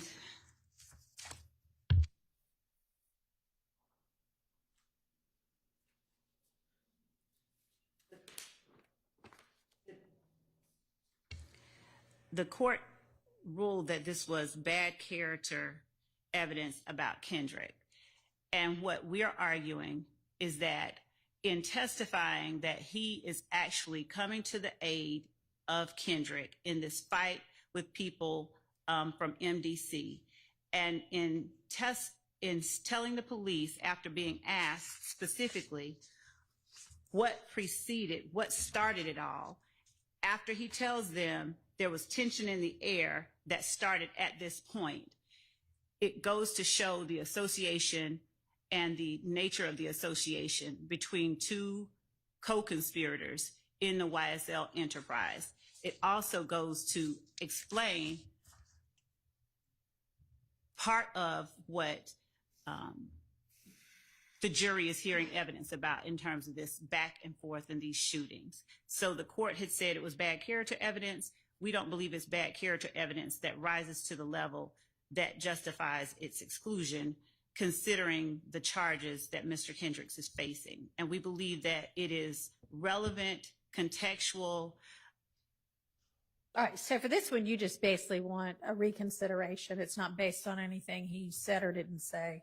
It's just, Judge, we really, really want you to decide that differently. All right. Because you said that. Go ahead. You said, I don't believe that you had ruled that entirely out. You said,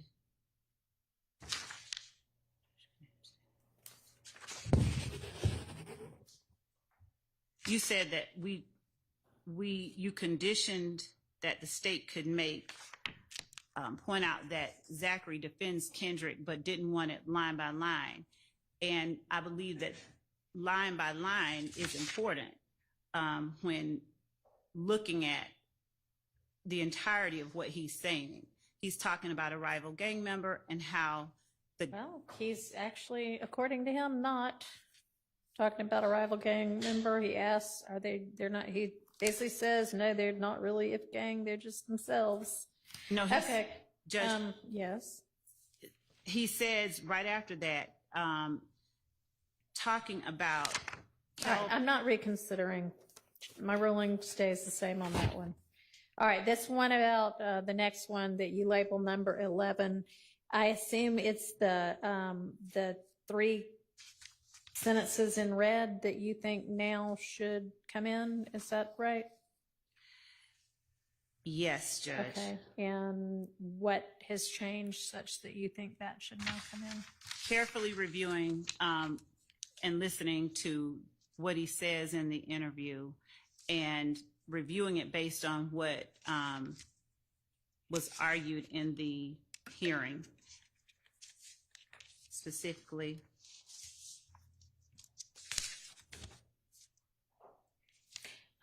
I think it was ruled out because it was speculation. actually, Judge, this, I argue, Your Honor, was based on, given everything that Mr. Zachary says in his interview, this would have been based on information that he knew as a result of the communications that he has with them.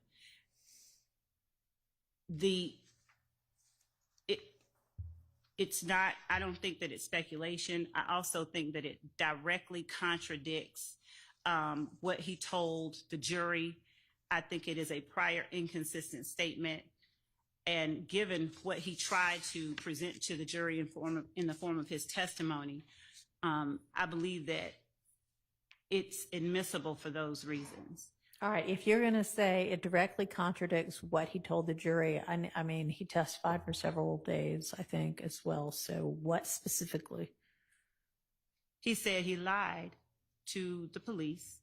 He said that he was asked on cross-examination, I believe, about his belief with respect to who killed Donovan Thomas. Mm-hmm. He also talked in the interview about his interactions with all of the people that he said talked to him about the murder.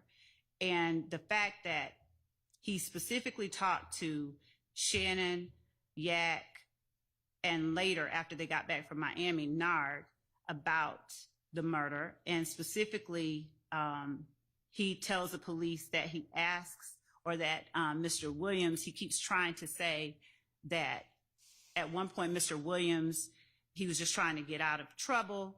But in the interview, he is continually trying to keep Mr. Williams himself from being in trouble.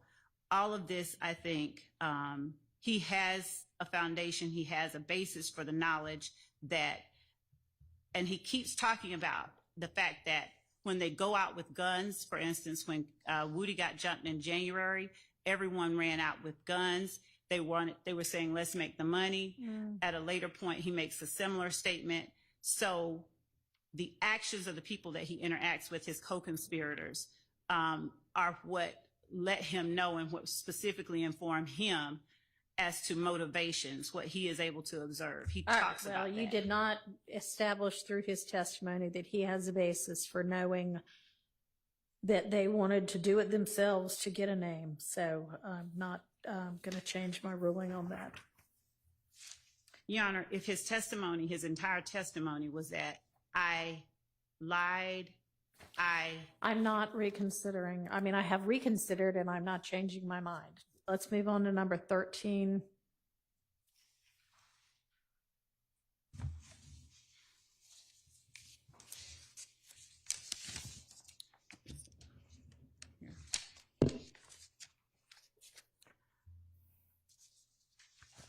just one second.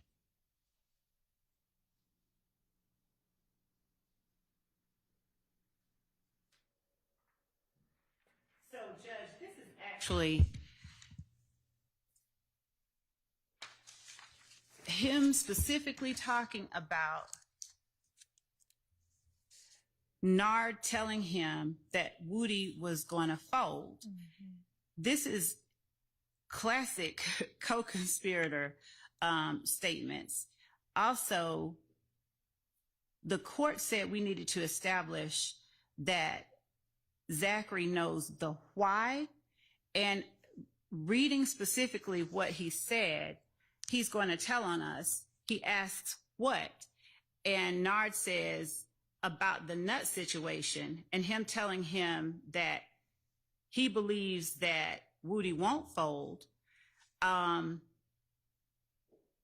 He doesn't just say that's why Thug stopped messing with him because he thought he was going to fold. He says that Thug didn't know afterwards, and he also says that he specifically says that Thug asked why did they do it, and once they were made aware, Thug was made aware that allegedly Nut had said whoop and given the green light, he was seemingly okay with it. We believe that the interview itself gives context as to how he was able to speak on why and what he observed with respect to Jeffrey Williams and Kenneth Copeland.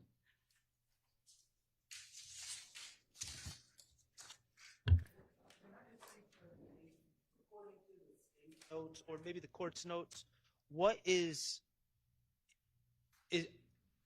all this previously ruled inadmissible and the state seeking to admit it, or is there a part of this that was, because there's no color coding? I just want to make sure I'm on the same page.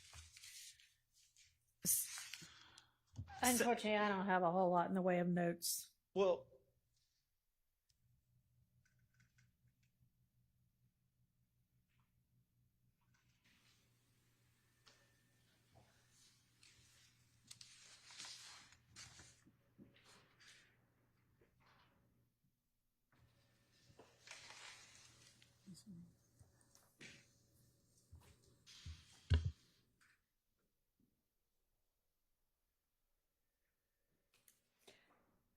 Does anybody?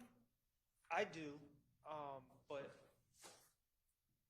my notes are only as good as the person that takes them.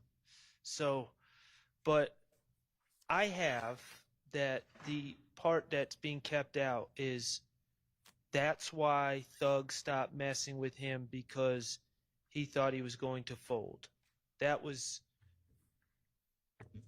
the part that was coming out because, and it was out unless a foundation for his knowledge, Quindarius's knowledge of what Jeffrey thought.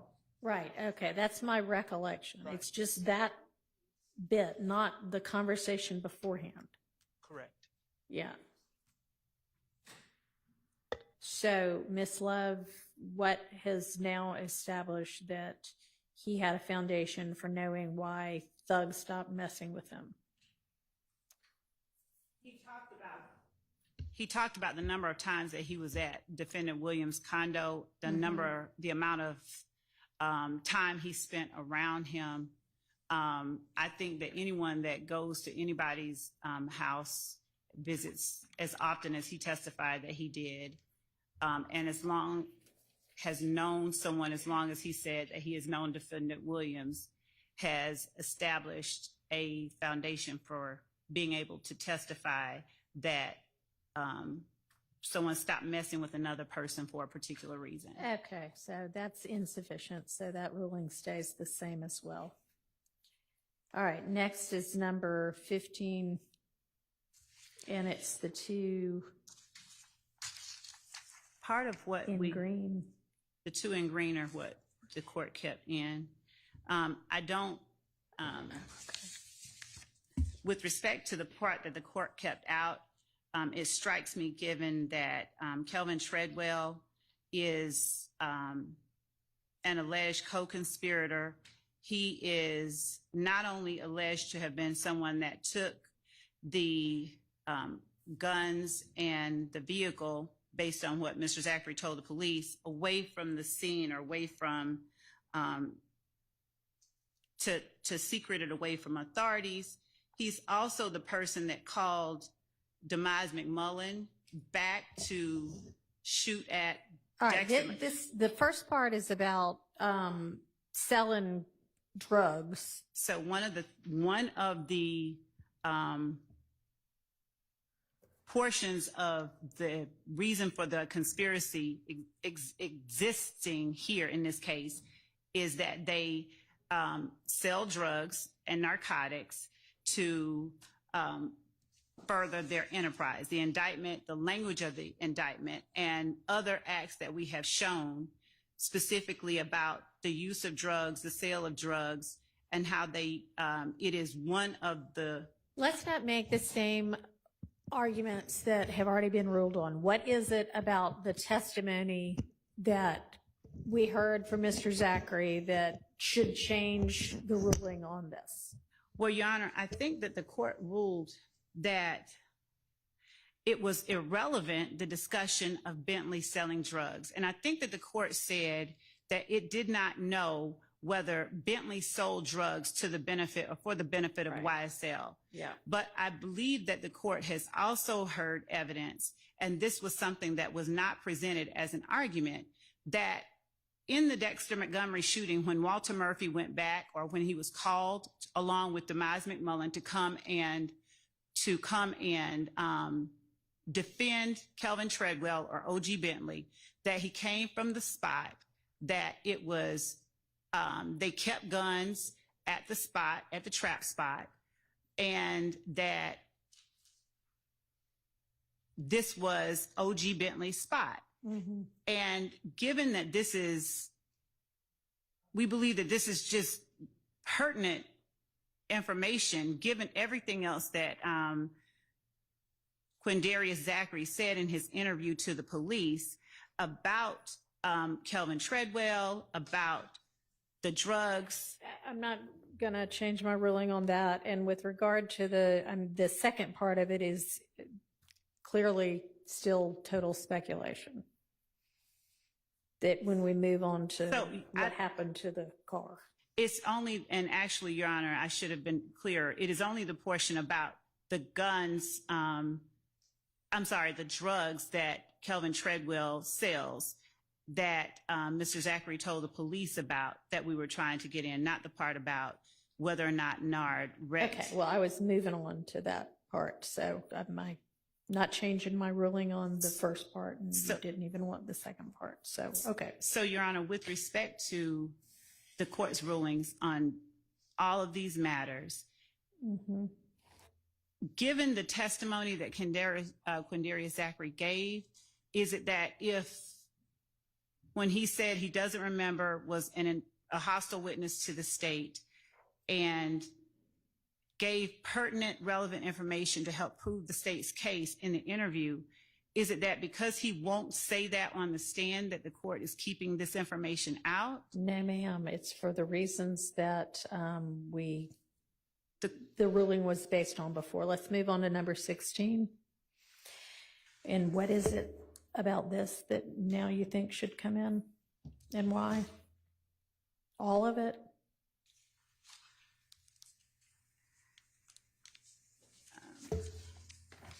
I don't, number 16, I think that the court kept out. So with respect to that, those first 5 lines, Mm-hmm.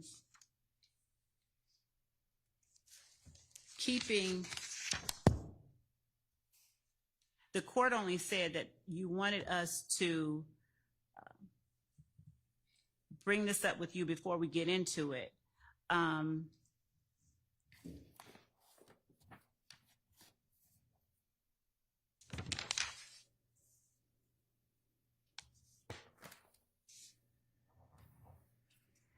Getting in that, hold on just one second.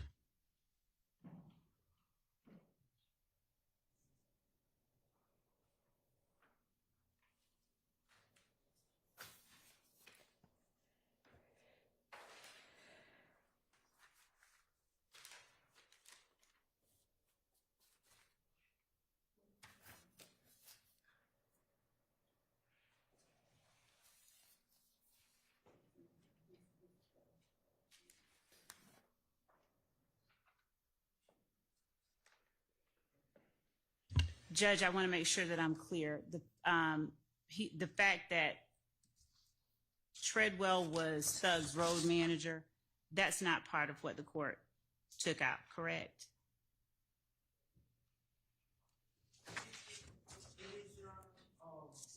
In fairness, when we went through this, the main focus was the speculation about what Donovan Thomas's sister knew and her reactions, and then just kind of gossiping on that.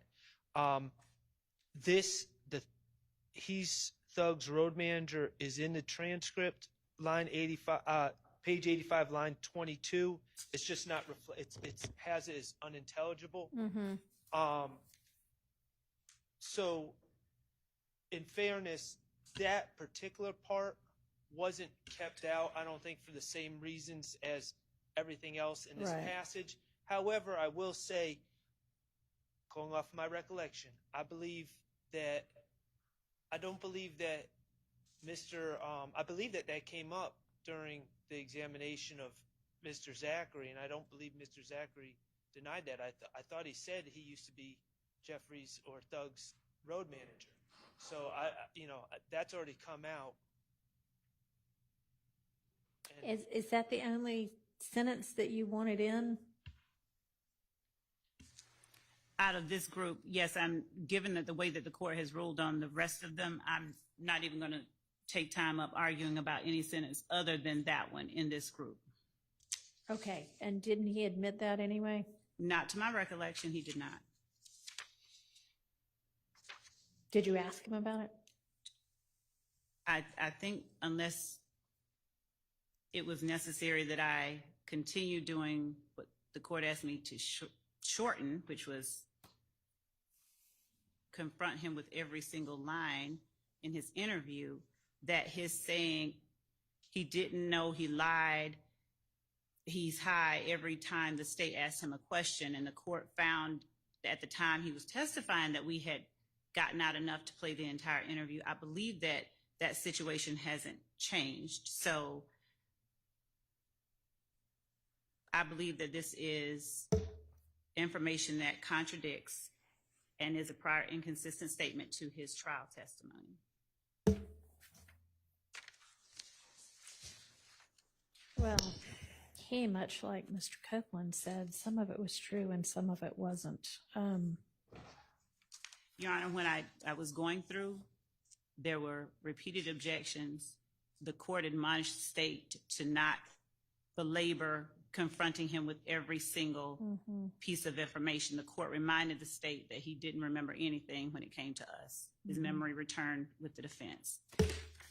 Okay, I mean, that wasn't out to begin with, so. The next one, 19. Yes. So on cross-examination, we had originally said, okay, this is out. On cross-examination, and since this hearing, defense has continually asserted and made efforts to show that Kenneth Copeland was the person that, in fact, did this murder, I believe. They even went so far as to ask Mr. Zachary about his belief as it relates to Kenneth Copeland in committing the murder. We think that given the doors that have been opened since this hearing and through Mr. Zachary's testimony, that Mr. Zachary's statements and what police believed and how and why police believe what they did are relevant and pertinent in this trial, that the pertinent information that the jury should be entitled to hear. Your Honor, this line, my understanding and belief is that Investigator Dennis is the one saying this. That's, and talking about how the streets had already convicted Woody and the rest. I have no idea what Investigator Dennis said during an interrogation when he's asserting facts or alleged facts would be admissible, his out-of-court statement. It's not coming in. The fact that he might be saying that in an interview does not mean it's anything that was the actual official position of the investigation. The one that you number 20. So, Your Honor, as it relates to Antrevia Smith and who shot up her house, Yeah, it was hearsay before. we're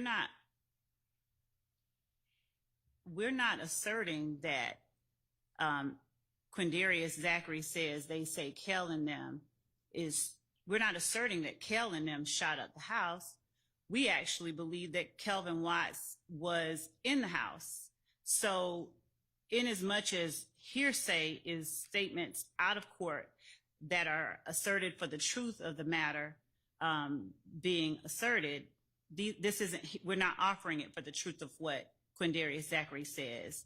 He's trying, we believe, to take attention away from YSL by saying Kel, the rival gang, shot at Antrevia's house. We have evidence that Quindarius Zachary and Antonio Sledge made a video threatening Kelvin Watts after, and that Antrevia Smith gave that video to the police after her house was shot up. We have evidence that her back door was open, so there is circumstantial evidence from which the jury could infer that they were in fact there at the house.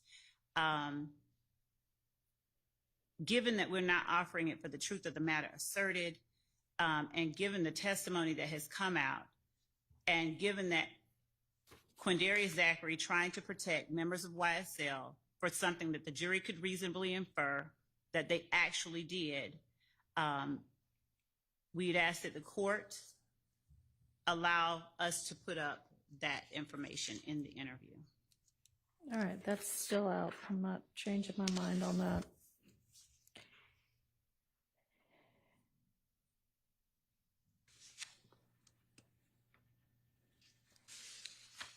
So 21, it was, did you establish that Mr. Zachary was present? Actually, Judge, what I think that we did not argue and the court did not have, was not made privy to, is the fact that Mr. Zachary said that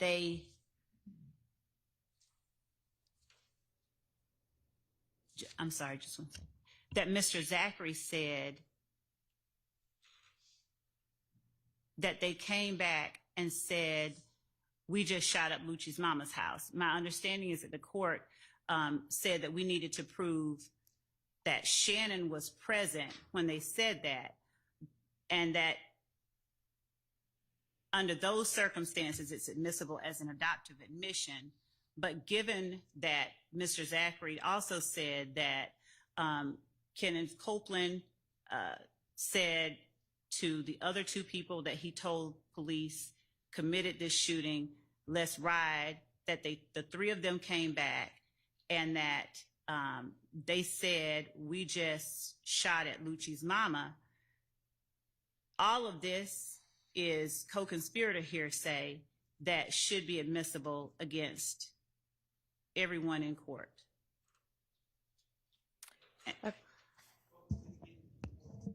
And Your Honor, if the court is really not going to grant reconsideration, but will summarily deny, I'm not summarily denying anything, or we'd be done and we'd have the jury in here. I'm listening to what you have to say about everything.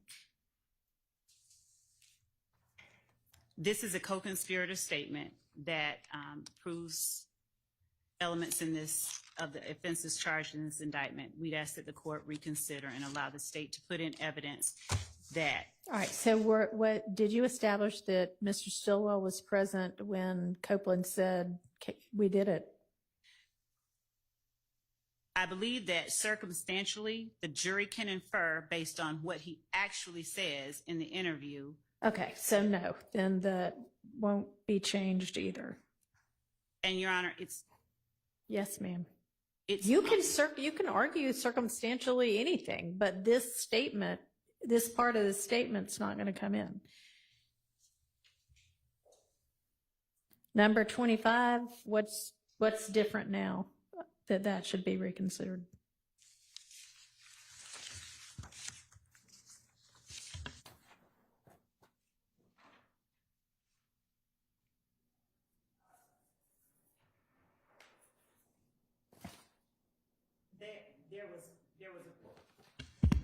there was, I think, a specific cross-examination question about Mr. Zachary's opinion regarding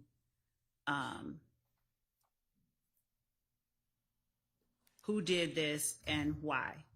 And I think, again, given what information has come out before the jury, Mr. Zachary has shown himself willing and wanting to protect the people he gave previous statements about. And I believe that this information is inconsistent with what he testified to at trial and should be allowed as a prior inconsistent statement. Okay, but in terms of establishing a foundation that he had a basis to know that anybody did this because they wanted a name, that didn't get established, right? Your Honor, I don't. Yeah.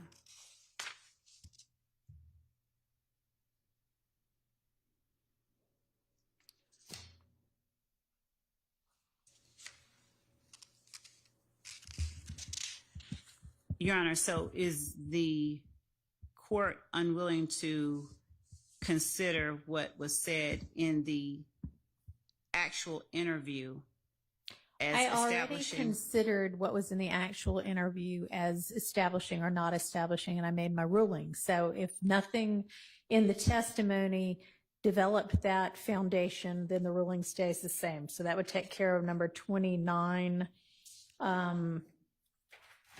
And then, well, I'm sorry, 28, 25 and 29, which takes us to 30.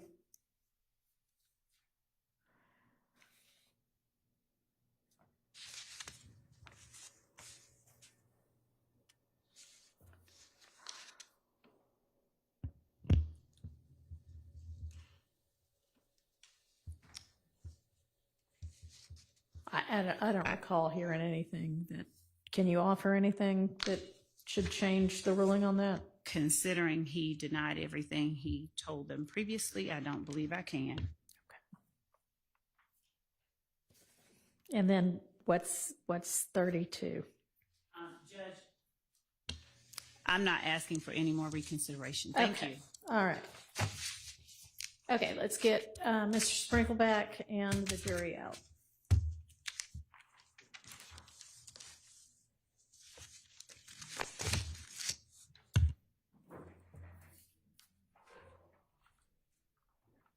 And Your Honor, also before the court does, I just want to make the court aware that we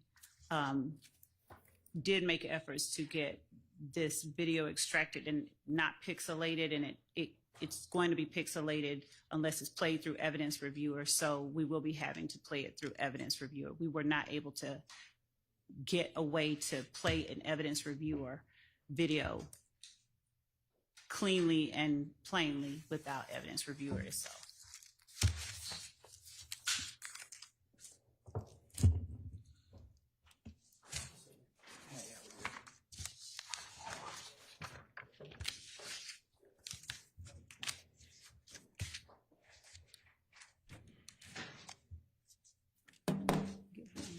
Thank you.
Thank you.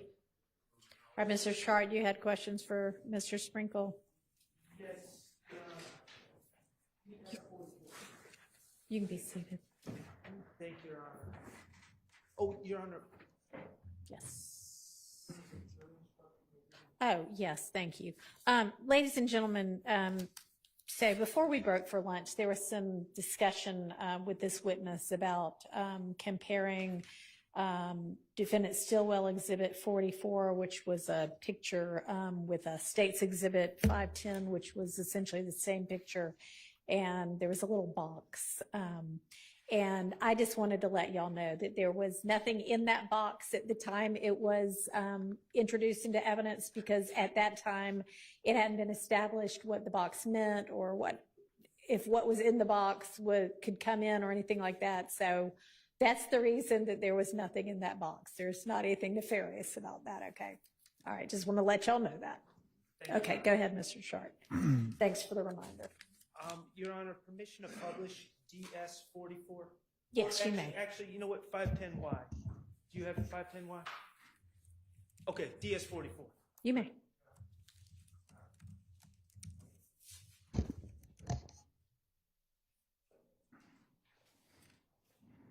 Your Honor, may I approach? You may.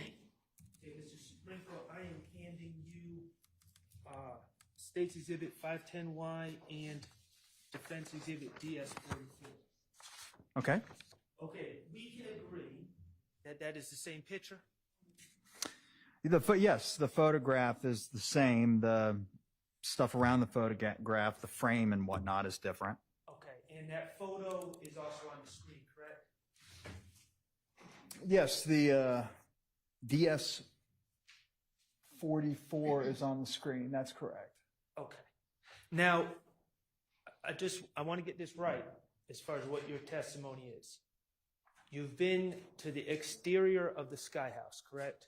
Yeah, I've been outside the Sky House. As part of this investigation or another investigation? It was this investigation. Okay.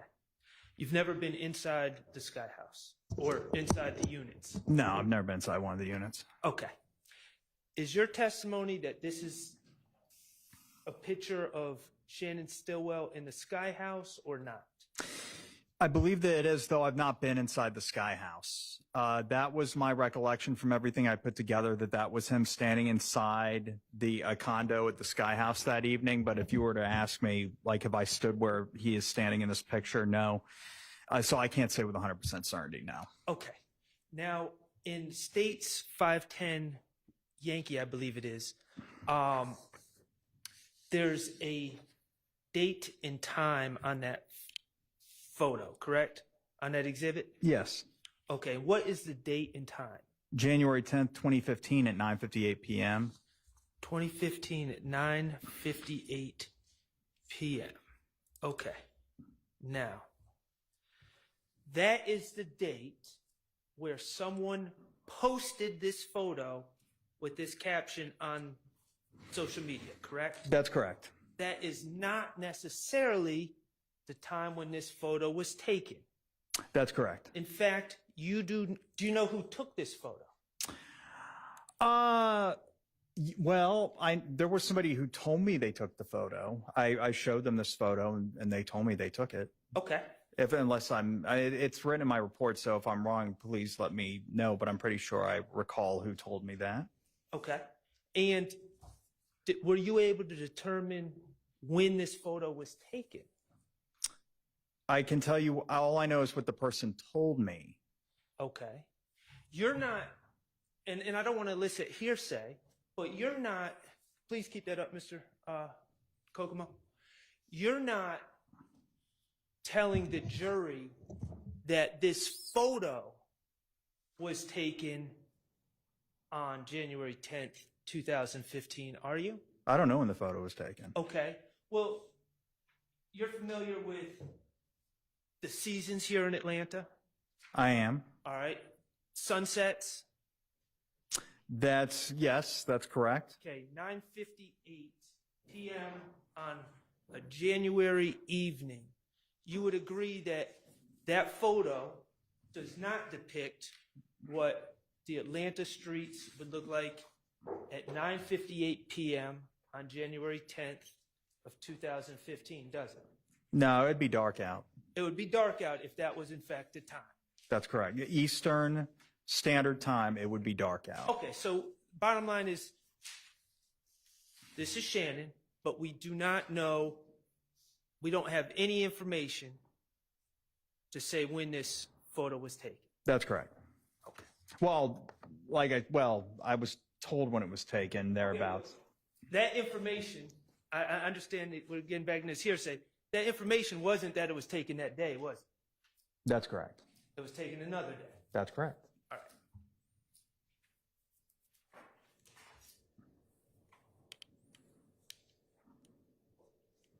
So this photo does not place Shannon Stillwell at the Sky House on January 10, 2015, does it? Maybe it does, maybe it doesn't. I don't know. I don't know. Like I said, I don't know when the picture was taken. Your information is it wasn't taken on January 10th. That's right. Well, it was posted on January 10th, but I don't, like I said, I know that's not, I don't know that it was taken on January 10th. If the person who told me something else says otherwise, then it wasn't, or was telling me the truth, then it wasn't. Okay. Let's talk about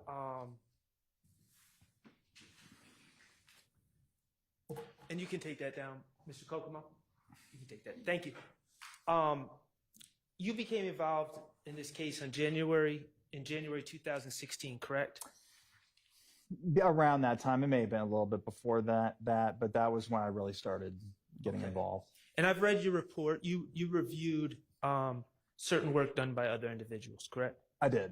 Okay. Now, my question to you is, were you provided with Detective Thorpe's file? I was. His entire file? Well, I have what he gave me. Was that everything in his file? I don't know. I'm sure I asked him for everything in his file. I hope that he gave me everything that he had. Do you have his rough notes? I don't know that I got. No, I don't think I did. If it's not so with me, everything that I receive would be digitized. So if it's not in, like in other words, if I were to get something like rough notes, which if he were to just give them to me, which would be unusual, and I would remember something like that, I would have immediately scanned them anyway, and they'd be reduced to digital form. If they're not in the digital case file, then I don't have them. How about Investigator Dennis and Investigator Gaither? Did they give you case files? They gave me. I wouldn't go so far as to say is that, well, I guess it depends on what you define as a case file. They gave me cell phone records that I asked for, various videos and cell phone data extractions. I remember meeting with Dennis in particular, at least, it would have been multiple times, but yeah, and just sitting at his computer and him just saving things like cell phone records and whatnot to like an external thumb drive. So when you ask me if they gave me case files, it'd be something like that. It would be like data that was pertinent, like cell phone records, that kind of thing. But as far as like a completed case file, I don't know if I received anything quite like that from them. Did they give you police reports that they authored? Yeah, I seem to remember they did. Did they ever indicate to you that some of their police reports were missing, that the Atlanta Police Department had lost them?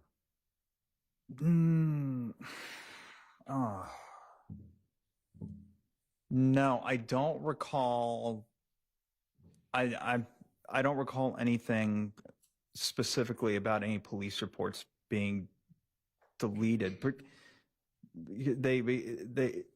They don't type them on a typewriter. There should be a database. I've never heard of that. I don't know how they would just be deleted. There'd be an audit trail or something. So no, I don't recall anything like that. It's not to say that nothing about like that was said. I just don't remember it.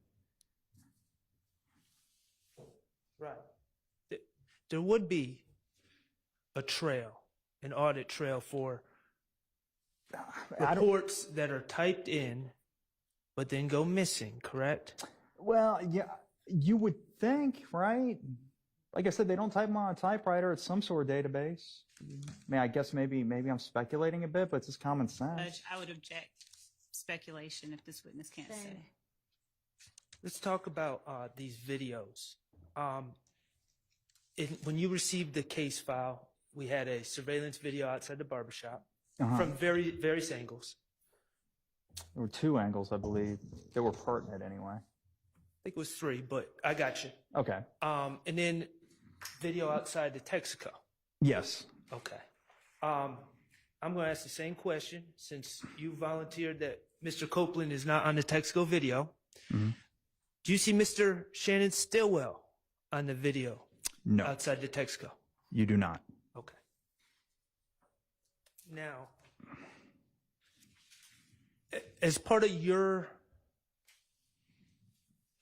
an investigation, leave you out of it. Part of an investigation is to obtain surveillance video, correct? Yes. And now when you take over, you said January 2016. I'm saying take over. Maybe that's not the correct word. You became involved January 2016, correct? That's correct. All right. That's a year after this incident. That's correct. Okay. Is it fair to say that over a year's time, things can happen with surveillance video, the availability of surveillance video that would make it difficult for someone taking over a year later to uncover surveillance videos that had not been retrieved yet? Oh, yeah, absolutely. Surveillance videos they're just stored on computers, and eventually, but they don't have infinite storage. So there's a retention period that's oftentimes very short. It can be 48 hours to 2 weeks, but a year, I wouldn't think that you'd be able to get surveillance video after a year from anywhere, unless the people that maintain the video just like preserved it on their own without the prompting of the government. And in a situation like that, the expectation of obtaining pertinent surveillance video would be on the original investigators, not someone taking over a year later like yourself. Yeah, I mean, maybe particularly back then. I mean, maybe now with all these private companies like Ring, maybe they retain their video a little bit longer, but like a gas station where they just have the storage mounted inside their facility on like a hard drive. Yeah, you're not getting video after a year unless, like I said, they took the initiative on their own to preserve it. And these time limits they're known to law enforcement. You know about these time limits, right? Oh yeah. Okay, it's not a secret. No. Okay, and that's why it's important to obtain surveillance video quickly in an investigation. Yes. It's going to be pertinent. Okay, so Green Store. You know that is Mommy's Grocery on Glen Street, correct? That sounds right. I'm familiar with the Green Store. I can't recall the specific address, but that sounds right to me. A minute from the barbershop. Okay. I don't know if it's quite that close. Okay. Question that I have, when you took over this case and reviewed the statements, you became aware that Kenneth Copeland placed himself at the Green Store, according to his rendition of events, at the approximate time of the shooting. Correct? Objection, Your Honor.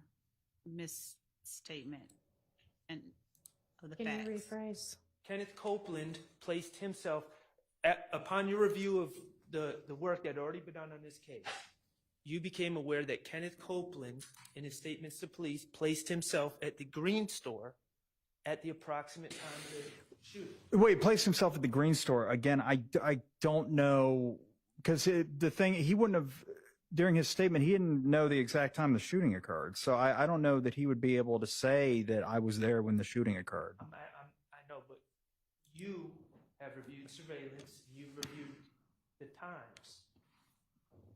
And what I'm asking is, did Kenneth Copeland place himself at the Green Store, to your knowledge, at the approximate time of the shooting? So if the 911 call was at 7:22 p.m., which I believe it was, from what I recall, Mr. Copeland's cell phone tower logs placed him in the area of the Green Store starting at about 7:26 p.m. Okay. So within 4 minutes of the shooting, he's claiming he's at the Green Store. I don't know if he claimed that. That's just what I found in his cell phone records. I don't know if he was actually at the Green Store at that time. Did you not listen to his statements that he gave I did. His June 10th statement. Okay. Let me just ask you this. But I just don't know if it was that specific where he said, this time I was at the grain store. This is based on my review of his cell phone records, trying to piece together his timeline outside of the interview. In your review of the case file provided by Detective Thorpe, did you ever see any surveillance from the green store? No. Did you ever make any efforts to obtain surveillance from the green store? No. Okay. McDonald's on Cleveland Avenue. I'm going to ask the same question. In the case file provided by Investigator Thorpe, did that have surveillance from McDonald's on Cleveland Avenue? It did not. Okay. Did his documentation ever document a reason why that wasn't included? I don't recall. I believe I just don't know. I don't know why it wasn't included. As part of your investigation, albeit after a year, did you ever obtain any video from McDonald's? I didn't. All right. One last thing. Do you have your report in front of you? I do. Okay. As part of your investigation, I think you testified. But let me ask you this. Your role with the DA's office, it seems since 2013, has kind of been a dual lawyer/investigator role, correct? Yes. Okay. You're not in standard courtrooms necessarily litigating cases. You're doing more investigations. I do the preliminary hearings on the murders, but yeah, for the most part, I'm just investigating cases. Okay. Now, as part of your role in this special role within the DA's office, have you obtained training about forensics and evidence collection and things of that nature? That's a broad question. I've been to there. Yes, I have attended training and CLEs and that kind of thing. It may be a little bit more specifically. Okay. You're familiar with gunshot residue? Yes. Okay. And one of the places gunshot residue can be looked for is someone's hands, correct? Yes. Okay. And hypothetically, if I were to hand or fire a firearm. Objection, Your Honor. This is improper for this witness. I think that's a foundational objection. I'm going to ask him about the work he did in a second. A hypothetical? I'm just getting there. Okay, well, forget about the hypothetical. Can you test someone's hands for gunshot residue? Yes. Okay. And the time window for testing someone's hands for gunshot residue is Objection, very Your Honor. limited, correct? Foundational? Objection, yes, there is a foundation objection. Thank you. Sustained. Do you, as part of your job, do you seek out search warrants to obtain evidence in criminal cases? Yes. Well, I draft them and review them with the DA's office investigators primarily, and then they seek them out as the affiants. So much like a homicide detective, you're able to look at a scenario, decide what sort of testing you would like on a certain piece of evidence, and then have the investigators that work with you draft such applications for a search warrant. Yes. Okay. And certainly, as in this role where you're seeking evidence, you know about the rules of evidence collection and what can be collected and the timelines that it can be collected in? Yes. Okay. Your Honor, I'd move to, I submit that ADA Sprinkle is an expert in gunshot residue collection. No, I don't think that's been established. Okay. Did you seek gunshot residue testing in this case? I certainly contemplated on one specific item, but that ultimately didn't work. Well, you in fact drafted a search warrant. I did, yeah. Okay. So let's go back. Hands, there's a limited amount of time that you can search for gunshot. Objection, foundation. You need to establish that he, if you can, whether he knows that. Do you know about the time frames general as they apply to the collection of gunshot residue off of different types of objects? No, I don't know that it's static. I don't know if it's, the particulate matter that is expelled from a gunshot just dissolves after a certain amount of time. I don't think that's how it works. Right. It remains. That's And my understanding is it remains. unless there's some external force that removes it. Like sweat or washing your hands or something like that. Objection, right? Your Honor. Foundation. Sustained. Okay. The rules for those time frames are different from hands to other objects. Objection, foundation. Sustained.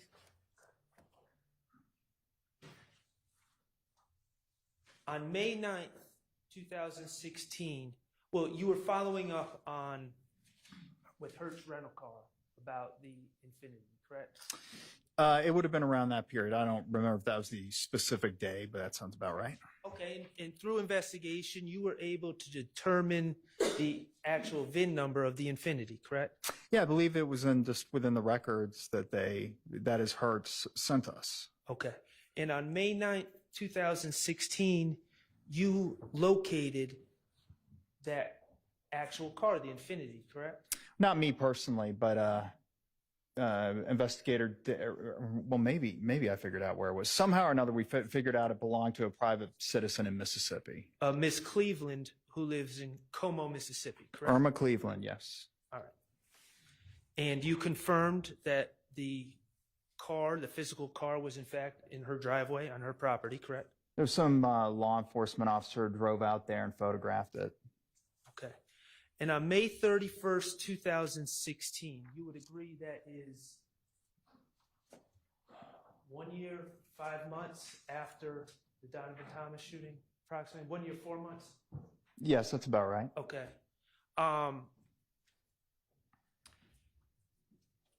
After finding this Infinity in Mississippi, you drafted a warrant, a search warrant for a search of the Infinity, correct? That's correct. And in fact, in that search warrant that you had drafted, you were looking for two things in particular, correct? I remember gunshot residue was one of them, I believe, and also some data from the computer system. Right. You were interested in extracting the contents from the computer system of the vehicle, the Infinity.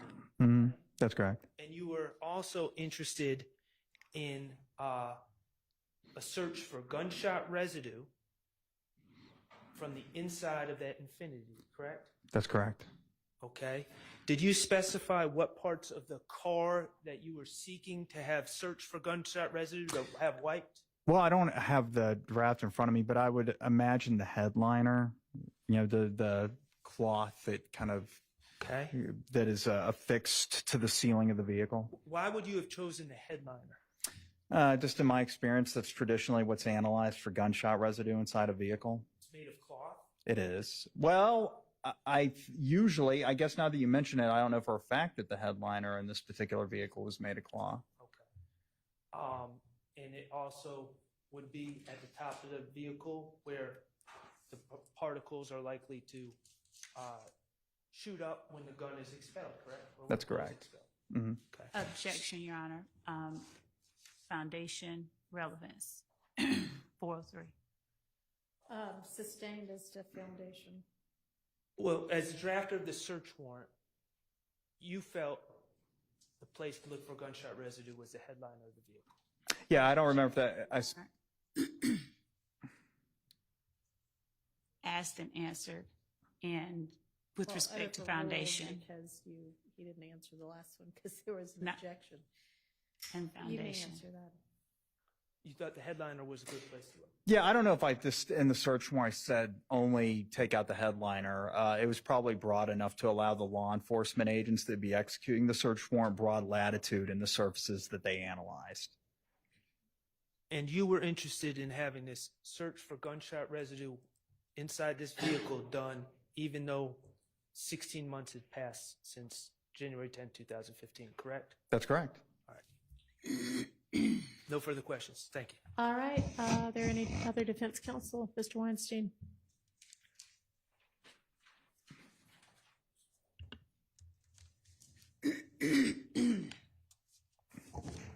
Good afternoon, DDA Sprinkle. How are you? Very well. How are you? I believe we met once before, but my name is Doug Weinstein. I represent Diamante Kendrick. Okay. It's good to see you again. Good to see you too.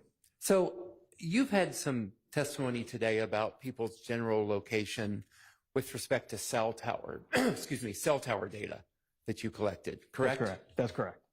And for a cell tower, you generally have, for example, in some towers, you know the tower and it might have 3 antennas, each of which, for example, have a 120-degree arc, correct?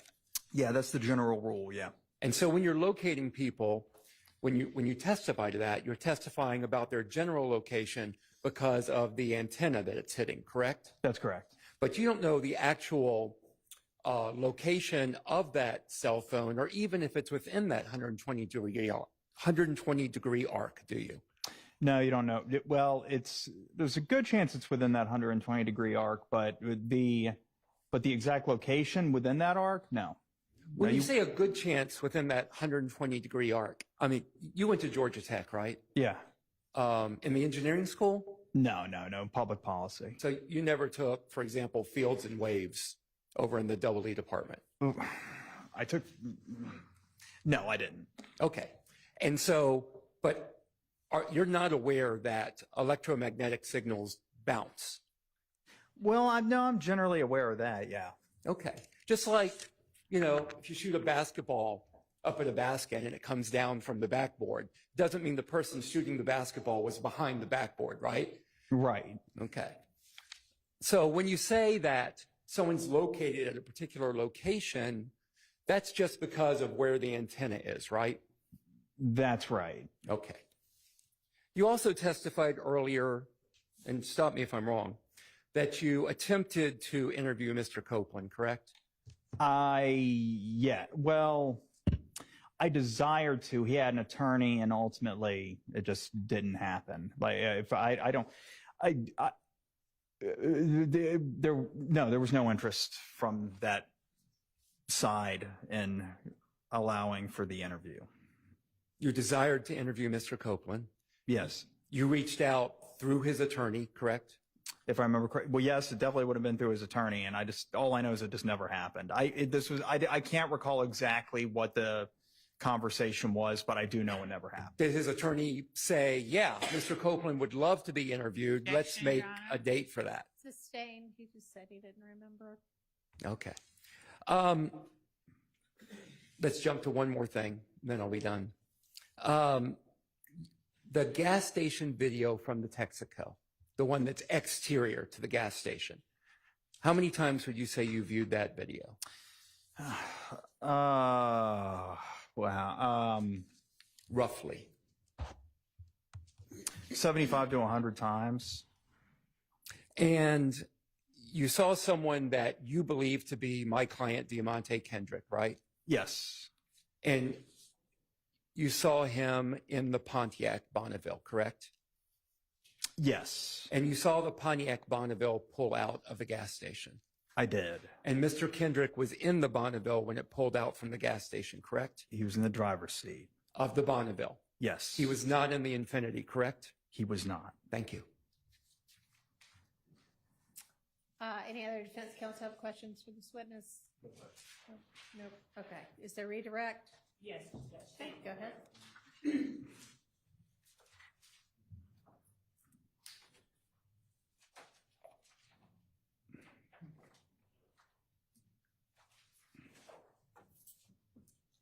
Good afternoon again. Good afternoon. You were asked on cross-examination by Mr. Adams whether or not you were able to, whether or not you saw communication between Demise McMullen and Kenneth Copeland. Correct. Paul, Yes. what was the number that you were able to obtain for Demise McMullen? So the number for Demise McMullen was 470-217-6080. And you were asked as well about efforts that you made to corroborate information that you were given during specific interviews. Do you recall? I do. I'm going to show you what has been marked as State's Exhibit 528 Yankee. And ask if you recognize 528 Yankee.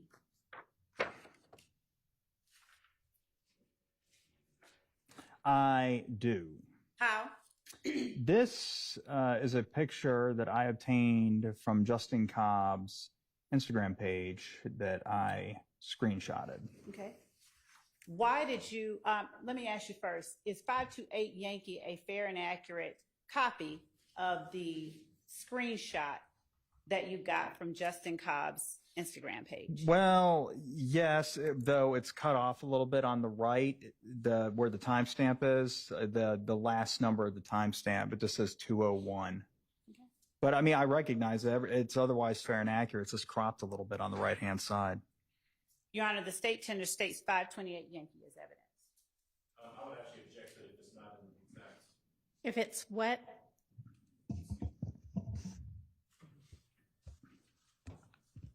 I would actually object to it if it is not as he remembers it to be, if it's been altered, or if it's not the same that he's viewed previously. Okay, well, it is admitted subject to the understanding that the date isn't to be relied on because we can't see what the date is. And I'd also object to any hearsay that may be contained within that document. I don't know if there, I don't know what the exhibit is. So is there, is that an issue I need to take up? I don't believe so, Judge. I mean, I can show the court in. Okay.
And Mr. Sprinkle, I'm going to show you the digital version of 528 Yankee and ask you,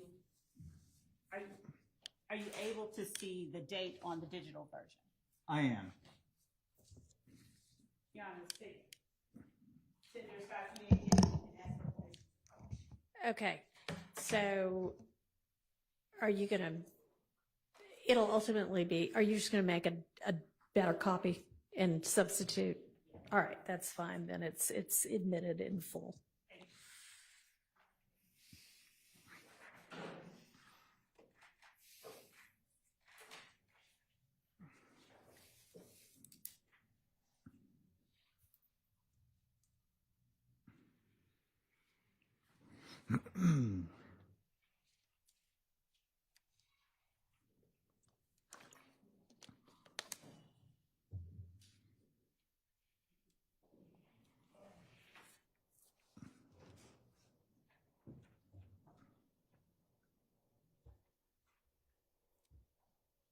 as we're pulling up 528 Yankee, would you tell the jury what significance you found in 528 Yankee towards your investigation?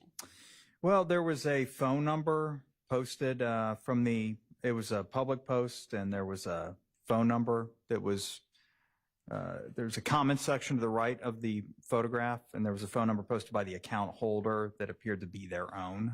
Okay. And was the account holder Justin Cobb? Yes. What was the significance? I'm going to object to that as hearsay and ask it to be stricken. Which part? Part about who the number belongs to. Sustained. Okay. What did you do to determine whose account this was? Well, I looked at the photos that were posted in the account, I believe. And I mean, that would, for the traditionally that's what I would do with an Instagram page. It's just posted in public view. Okay. And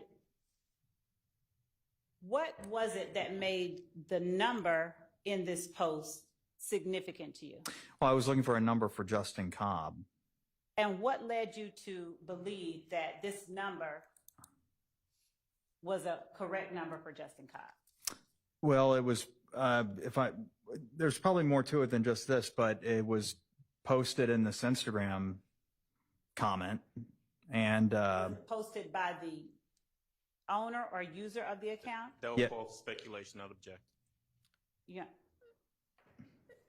If he has a basis to testify. Are you able to see and tell, looking at the posting itself, what name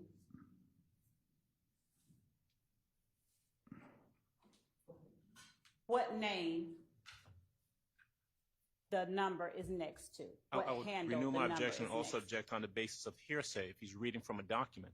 It's already in evidence, Your Honor. And, Okay, and Your Honor, when we were up here at the bench, so, Your Honor, I'll ask additional questions that I think will. sustained. Okay. So, after seeing this Your Honor, number, I have a motion, please. May we step up? Yeah. I'm going to excuse y'all to the jury room.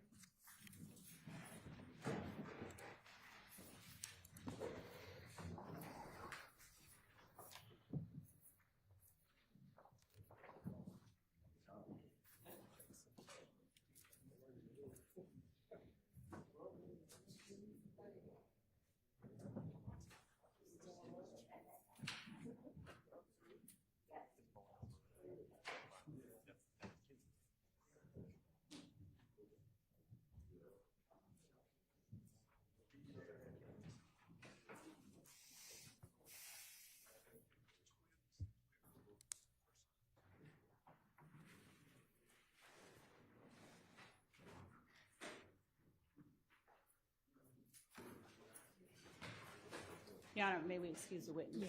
Yeah. Mr. Smirker, you can go ahead and step outside for us. Thank you.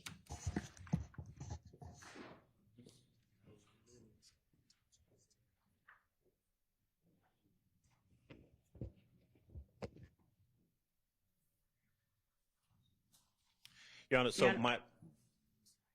well, first of all, my motion is a motion for mistrial based on the actions of the prosecutor. My objection initially to the item was that it contained hearsay. The state represented at the bench that it was not hearsay. There was no hearsay contained in it. We did not address the issue of what the state already knew, which is that there was a phone number attached to it that she was going to try to elicit testimony from this witness about who that phone number belonged to.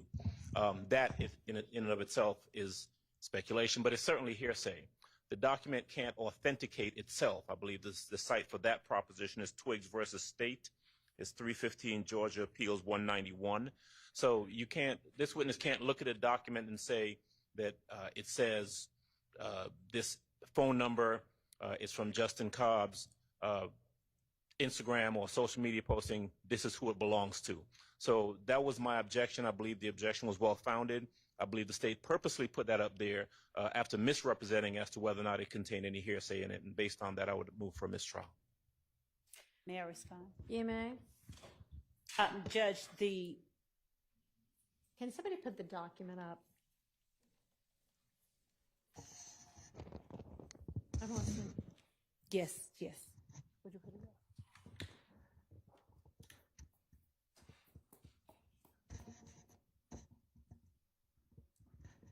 First, the state objects to a mistrial. Second, Your Honor, what Mr. Adams indicated that he did not want on here were the comments with. Where's the phone number? There it is. Yeah, Okay. the comments generally being all of the writing on the right side of the picture. Your Honor, And so I said to you, is any of it hearsay? Is any of it being offered for the truth? And you said, no. Your Honor, what I was asking the witness to do is to tell what was of significance to that number and what he did in terms of finding out and corroborating information that he obtained, because he obtained phone records. I don't intend that this evidence or this exhibit will prove or show that this is Justin Cobb's phone number. You're asking him that? And No, asking Your him Honor, to testify to that? I'm asking him, and I understand the court, I'm asking him you? what handle it's next to, and Your Honor, what he did after seeing what he saw on this That's social not what media you page. asked, though.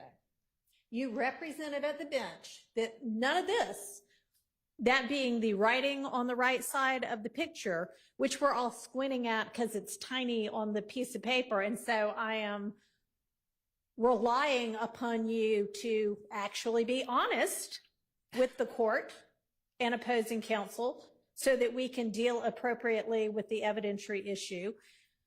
Was any of it being offered for the truth? And you said no. And then you turned around, and after it was admitted over the overruling of the hearsay objection, based on the representation that nothing was being offered for its truth, you drew the witness's attention to the phone number and tried to have the witness testify to whose phone number it was. If that is not offered for the truth, what is it? Your Honor, it What is explains what steps he next took. It wasn't that he sat there and took this phone number and said, okay, this is Justin Cobb's phone number. He went and sought records based on what he saw on this social media post. So it's not, this post can't prove anything, but I do expect that the witness will testify based on what he saw, regardless, because it's a legitimate. Why can't you just, at the bench, when you know that the reason you're offering it is for the phone number, and then to ask the witness other questions about what he did based on that phone number and seeing that phone number, say to everybody so that we know what we're dealing with, you know, it's this phone number, and then I'm going to ask him XYZ about the phone number, and then we'll know what we're dealing with. Because my understanding that what was being objected to was not the phone number, was the comments that was the words, Your Honor. And again, this piece of evidence does not prove anything, as anybody would be able to say. But when he saw this on Justin Cobb's page, or a picture of Justin Cobb next to what he believed to be Justin Cobb's handle, he sought additional information. The entire phone number one of the comments? I'm sorry, what, Your Honor? I mean, that is included within what you're now calling comments, all of them just being. And I asked at the bench what comments they were asserting was hearsay, Your Honor. I literally And asked I that. asked at the bench, is any of this being offered for its truth? And Your Honor, it's being offered to explain DDA Sprinkle's actions that he took next. Your Honor, these records have been collected as part of what he did in this investigation. He was asked on cross-examination, did he take particular steps to corroborate what was given to him in certain interviews? That was the preceding question before I asked him about this particular post. So the state intended and intends to introduce the records that DDA Sprinkle produced or obtained after seeing this post. This post can't suffice to prove that that is Justin Cobb's number. This post only explains why DDA Sprinkle got the number and why it was significant to him in this investigation, where his steps and actions are being questioned.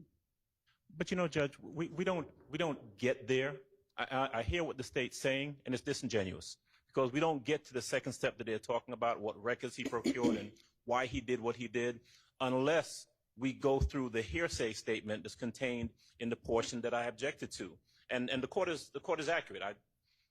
I was there, and I asked for everything that was on the right side, all of the verbiage to be. I said that was hearsay. The state said it was not. It clearly is, because to ask him that specific question, I mean, listen, none of us are obtuse here. It is what it is. I think that the state was disingenuous about it. The state's being very slippery in regards to their response to the court's questions. I think it's willful, and I think a mistrial is appropriate. And I'm asking I for one. can't figure out what it is. If it's disingenuous, if it is that, I don't want to malign the prosecutor standing in front of me right now, so I'm not going to say the possible things that it could be, but it is baffling to me that somebody with the number of years of experience that you have, time after time after time, continues to seemingly purposefully hide the ball to the extent you possibly can for as long as you possibly can. And I really don't want to believe that it is purposeful, but honestly, after a certain number of times, you start to wonder how it could be anything but that, unless it is just that you are so unorganized that you are throwing this case together as you try it. And I am sorry to say that. But this case is being made much more difficult for everybody because of the haphazard way in which it is being presented. I'm going to take a recess for a few minutes.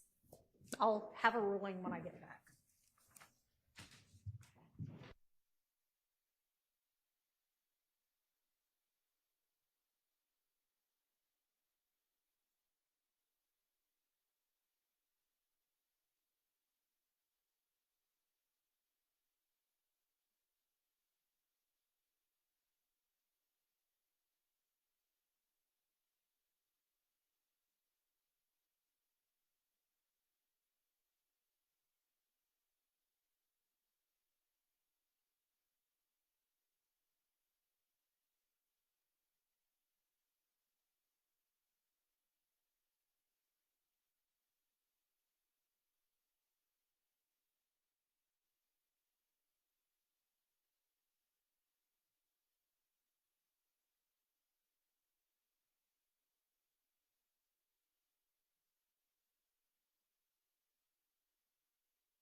All right, I'm going to deny the motion for mistrial. It's not as if the state couldn't have gotten the testimony in an appropriate way anyway. It's not like the testimony itself is that big of a deal.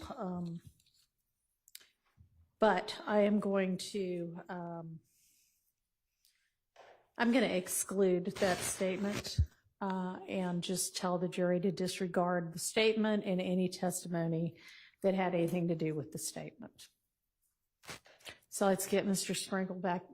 Did you want to put anything on the record, or are you just getting ready for the jury? I'd like to put just a matter Go before ahead. the record for the court. All right. Your Honor, this is from United States versus Roberts, Roberts. It's 640F second 255. It's the Ninth Circuit, 1981. It's been cited many times. It specifically says that continued prosecutorial misconduct may show a course of conduct establishing the intent to provoke a mistrial and bring into play double jeopardy considerations. You have not been here the whole time, and we thank you for being here. But starting with opening statement, and I know you got my motion. I know, and I know what your argument is. Here's the thing: is that, and I understand what that law says as well. Ms. Love does not appear to be trying to get a mistrial so that she can try this case over again, which I know if that were what she was doing, she wouldn't be able to try the case over again anyway. So that's just not applicable here. Now, is there continued prosecutorial misconduct merits a mistrial anyway, based on that? Yes, potentially we get to that point at some point. But there is not, from what the court's vantage point is, an indication that the state is trying to goad anybody into moving for a mistrial so that they can retry the case because they think they're losing the case. I think they think they're winning the case. I don't know what they think, but I will say this. This is not becoming in the state of Georgia of a trial. And it is all the time. It is all the time. At some point, it's got to end.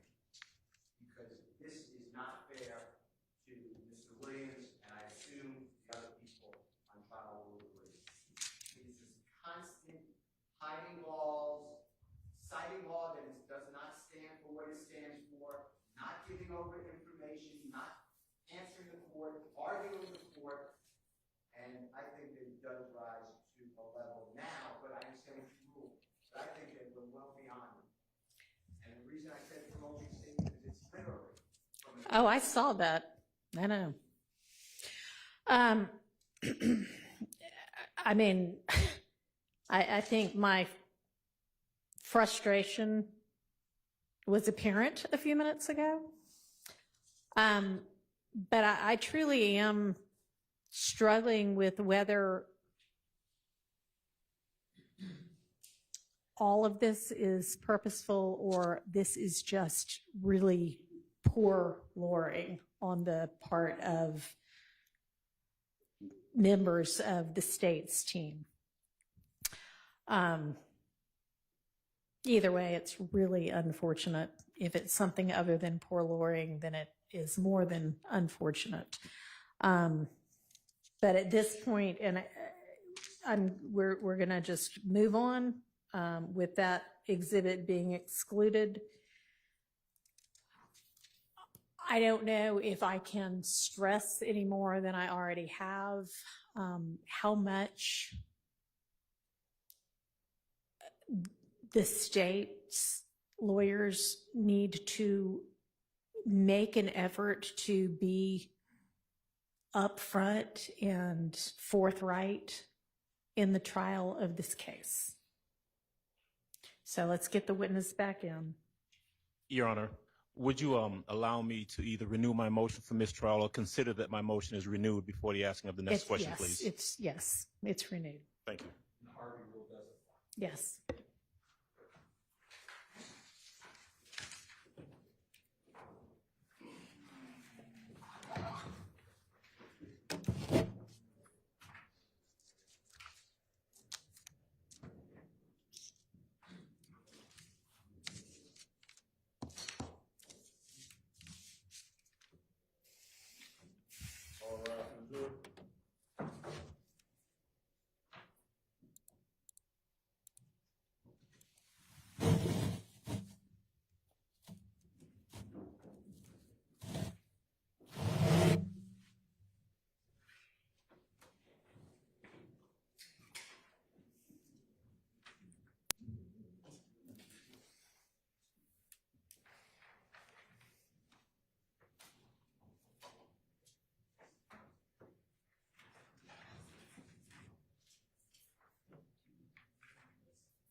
Thank you. Ladies and gentlemen, upon further discussion, that last exhibit, which is State's Exhibit 528Y, is excluded from evidence, and so that means that y'all need to disregard it entirely in your thoughts and in your deliberation in this case. And as well, you need to disregard any testimony that might have been given about that particular exhibit. All right, go ahead, Ms. Love. Thank you, Judge. DDA Sprinkle, you were asked on cross-examination about whether you attempted to determine whether Kenneth Copeland, in the words of Mr. Adams, lied when talking to the police. Do you recall that question? Yes, generally, he asked me something about whether I endeavored to detect that or figure it out. Did you make any steps to determine or to corroborate the information you gained from Kenneth Copeland? I did. Would you tell the jury what steps you took to corroborate information that you gained from Kenneth Copeland? Well, there was a number of things that I did. I, in particular, looked at all the cell phone records. Like, for example, so I looked at the call detail records, the times that people were called or made calls, the parties to those calls, and also the towers that the handset or handsets utilized by those calls. And as I've testified previously, you can tell somebody's general location based on the tower and the sector of the tower, the antenna of the tower that their handset utilizes to facilitate the call. And also, you can, in knowing who somebody is communicating with at a given time, that can tell you a little something as well. And so when I compared Mr. Copeland's statements to my analysis of the cell phone records, I tried to the best of my ability to corroborate as much of his statement as I could by analyzing all of that. You were also asked on cross-examination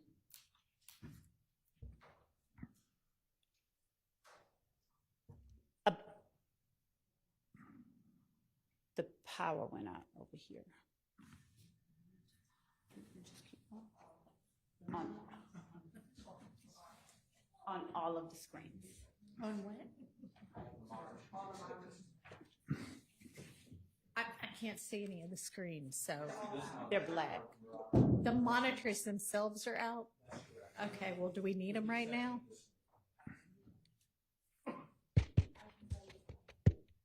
Do we need them right now? No, not at this precise moment, no. So, in terms of, is this one on? No. No? Okay. do we have our backup thing? It does sound like something went silent too, so.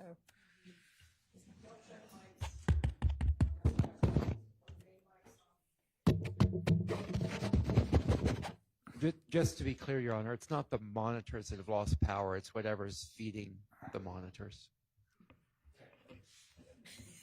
Okay. Well, we got the sound fixed, and so now we're going to have issues with the video, the site. Breakers. Yeah, I think maybe a breaker got thrown because it sounds like maybe the AC went out, which would make some people happy, I think. All right. I mean, if it's going to be a few minutes before you get to the next exhibit, you can just go ahead with the testimony, and Ms. Pursfield will see what she can do about getting some sort of monitor backup. Yes, thank you, Judge. DDA Sprinkle, did you utilize statements from other witnesses to corroborate information you obtained from Kenneth Copeland's interview? I did. Authentication clause. Not just from that, so overruled.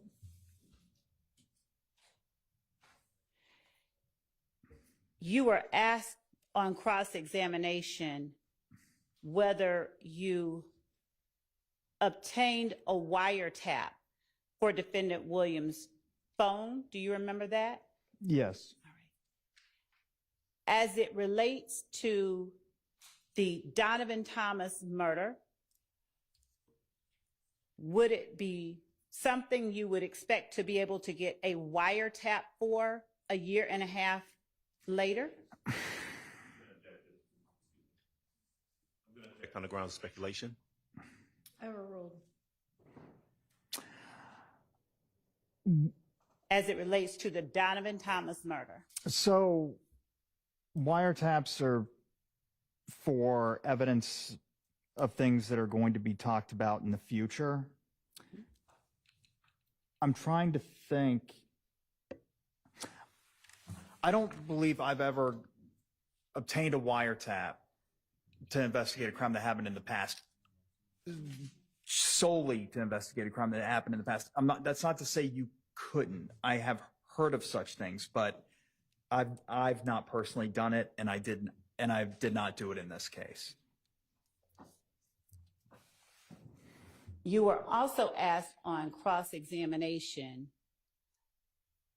about the photographs that depicted, or the social media postings that depicted Defendant Stillwell. Do you recall that? Yes.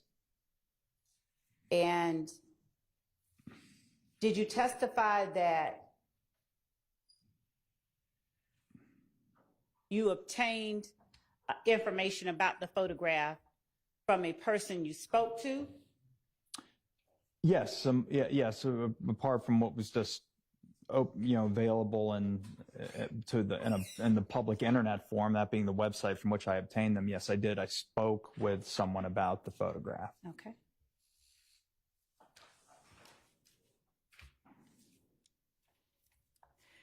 Mr. Adams asked you about Detective Thorpe consulting with Detective Gaither and Detective Dennis.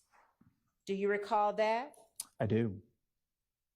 Do you have any knowledge of whether Detective Gaither or Detective Dennis were consulted with before warrants were taken out by Detective Thorpe?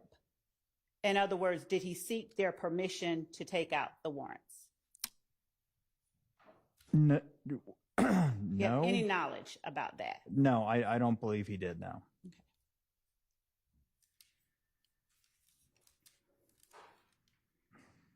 You were also asked on cross-examination by Mr. Adams about the dismissals and the NPGJ for certain people that warrants were initially taken out for the murder of Donovan Thomas. Do you remember that? I do.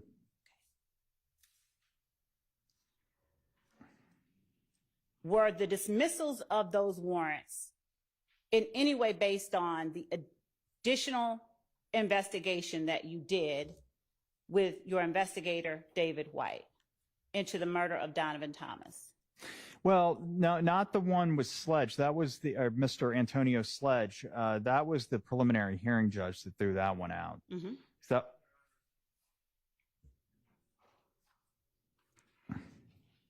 Did you? Hang on.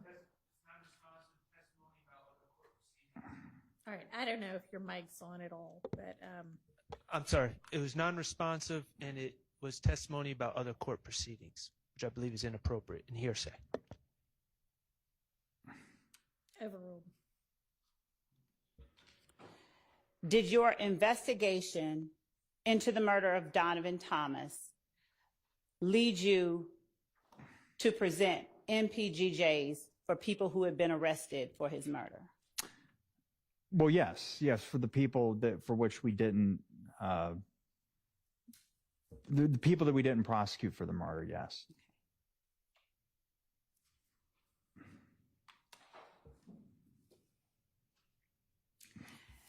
Mr. Adams asked you specifically about corroborating the information you gained from Kenneth Copeland's interview. And specifically, he asked you about phone calls with Demikian Garlington. Do you remember that? Yes. Are you able to tell the jury what information Kenneth Copeland provided you that you were able to corroborate? Well,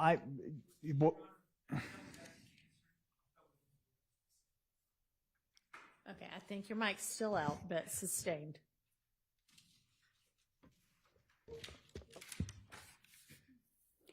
You were asked on cross-examination by Mr. Shart whether Kenneth Copeland said he was at the Green Store at the time of the murder. Do you recall that? I do.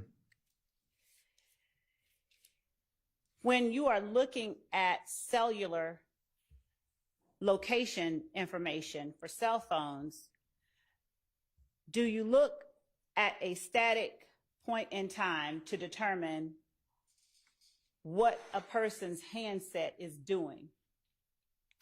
In other words, do you only look at the time of the incident in question, or is the time leading up to it and the time after it also relevant? Well, yes, the times before, during, and after the homicide, it can absolutely be relevant. Was there any point during your investigation where Kenneth Copeland said, "I was at the Green Store at the time of Donovan Thomas's murder"? I don't remember that. I don't have every single thing that he said during his, particularly the 9-hour statement, committed to memory, but I don't recall him saying that, being even cognizant as to saying that he knew exactly where he was at the time that Donovan Thomas suffered his fatal gunshot wound. Okay. As it relates to what Kenneth Copeland did tell you about his whereabouts on the day of Donovan Thomas's murder, were you able to get information as it relates to any significant others in Kenneth Copeland's life about where he was on the day of the murder? Well, so to be clear, I never spoke with Kenneth Copeland, but from the statements that he provided, yes, I believe so.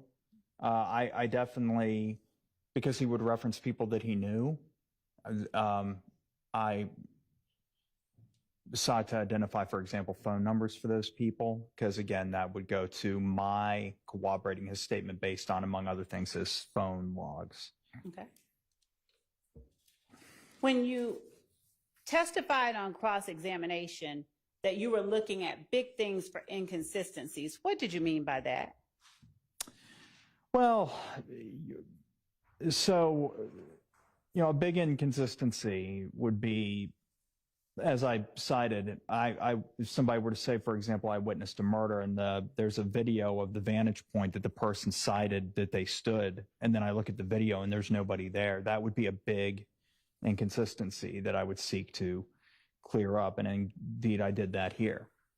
That's what I meant by that. Something that's glaring, something that you're not able to, something for which there's not a reasonable explanation that can clear this up for you. You were also asked on cross-examination about who was in possession of the Infinity that was at the Texaco prior to the Donovan Thomas murder. Do you remember that? Yes. Why did you say, do you mean, or if you mean, actual possession? Do you recall responding Yes. regarding actual possession? Why did you say that? Well, the person that was actually like at the helm of the vehicle and had actual control of the vehicle, not the person that had some sort of legal right to the vehicle through a lease agreement or otherwise. Did you see anyone else's name on the rental records for the vehicle, the Infinity that was at the gas station up the street from where Donovan Thomas was gunned down? I don't know. I don't think so. Just Mr. Williams.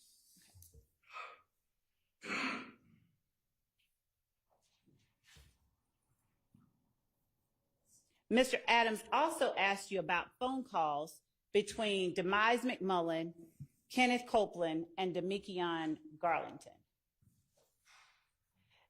In your review of Kenneth Copeland's interviews, do you recall him ever giving a specific time that he was in the car, as in 1 a.m., 4 a.m., a specific time that he was in the car with Demise McMullen and Demekion Garlington? Well, it was afterward. But no, I don't recall the specific time, or if he cited a specific time. From what I remember, he would cite. Generally, he'd say, I think it was around 10:30 or something. That's not a quote at all, what I just said. But no, I don't recall him having like a regimented timeline, like at 1927 hours, we went to this location or anything like that. Okay.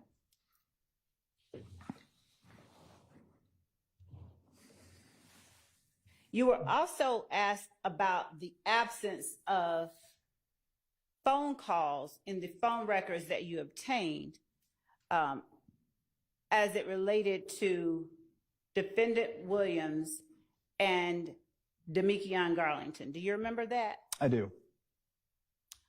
Are you able to tell the jury whether the phone records or the call detail records that you obtained would reflect FaceTime calls? No. Would those call detail records reflect WhatsApp calls? No. Do you know, or can you even say that there was no communication between Defendant Williams and Demekion Garlington? No, I can't say that. The records, like I said, the call detail records are only those that were logged by the cellular phone company. A FaceTime call would be facilitated through Apple, the Apple Corporation's platform, infrastructure rather. Did you ever charge Defendant Williams with Donovan Thomas's murder? No.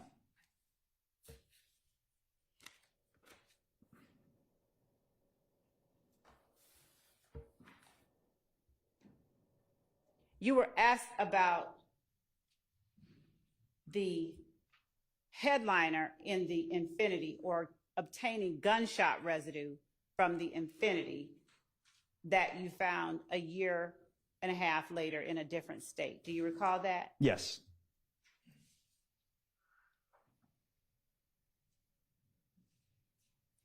Did you have any information about the number of people who had been in the Infinity between the time that Donovan Thomas was gunned down and the time it was located in a different state? No. And from what I recall, Hertz wouldn't have been able to provide me with records of that anyway. It's very interesting. I couldn't ask for the rental history on a specific vehicle. I could only ask for the rental history of a specific person.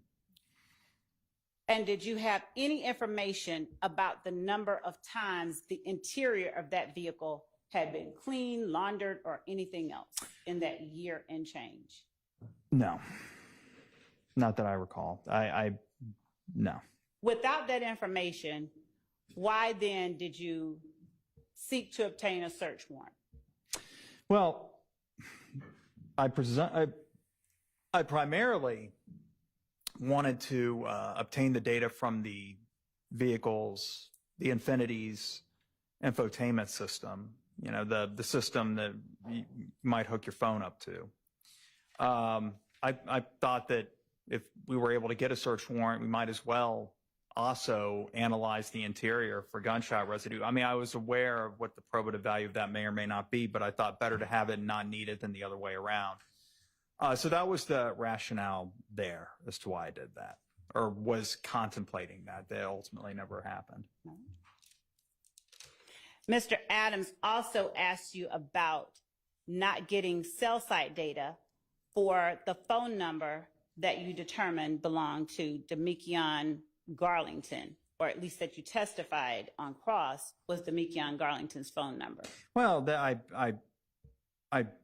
don't know that I definitively figured out that that was Demekion Garlington's number, no. And what information could you get without having probable cause to obtain cell site location data? You can obtain the subscriber information. That is the information that the phone company has on file for the person that pays for the line, if they have that information on file. You know, the person that they would bill on a monthly basis, basically. And also the what are called call detail records. These are just, I mean, these are anybody who's had phone service, you know, and they've seen a bill and it has a list of your phone calls. Well, that's essentially what this is. It looks a little bit different when you get them pursuant to a legal process like this, but it's just a list of the incoming and outgoing calls and text messages, not iMessages, incidentally, not messages sent between iPhones, but text messages, SMS messages. And that's essentially it. Notably absent from records, call detail records, if you don't have a search warrant, in other words, there wasn't a finding of probable cause, is that tower location data that I've testified to. That is the general area where the handset was, the equipment to which the handset connected to facilitate the communication. Without a search warrant, you cannot get that. You can only get the dates and times of the calls and the numbers that were that were part of that call. And talking about the lack of calls in those records between Defendant Williams and Demekion Garlington, if two persons or two handsets are next to one another, do you generally expect to find phone calls between those two people if they're sitting, for instance, in the same vehicle? Well, it's not impossible to call somebody sitting in the same vehicle as you. So I don't know why somebody would call somebody that's sitting down. Maybe they can't find their phone. I call my phone, I can't find it. I mean, there could be any number of reasons. I can't speculate as to why you'd call somebody in your immediate spatial proximity.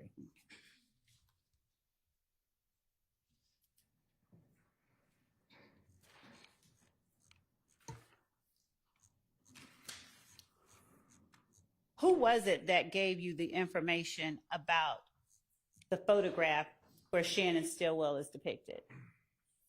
Quindary Zachary. And who was it that gave you the date, or the approximate time or date that the photograph was taken? Quindary Zachary.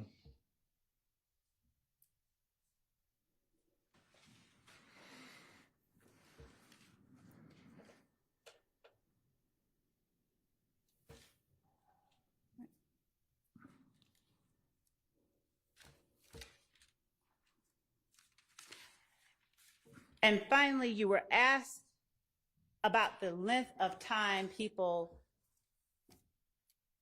remained in jail after being arrested for Donovan Thomas's murder. Do you recall that? No, I don't recall specifically being asked about the length of time they spent in jail, but I recall being asked about their something along those lines, similar to that, maybe. Okay. If a person is held on something other than the warrant for murder, would an MPGJ or a dismissal of the murder charges automatically allow them to be released? No.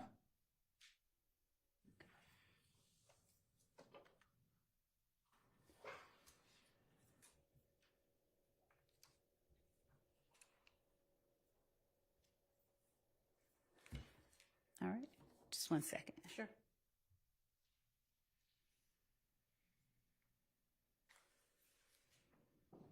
That's all that I have at this time. All right, is there any recross? All right.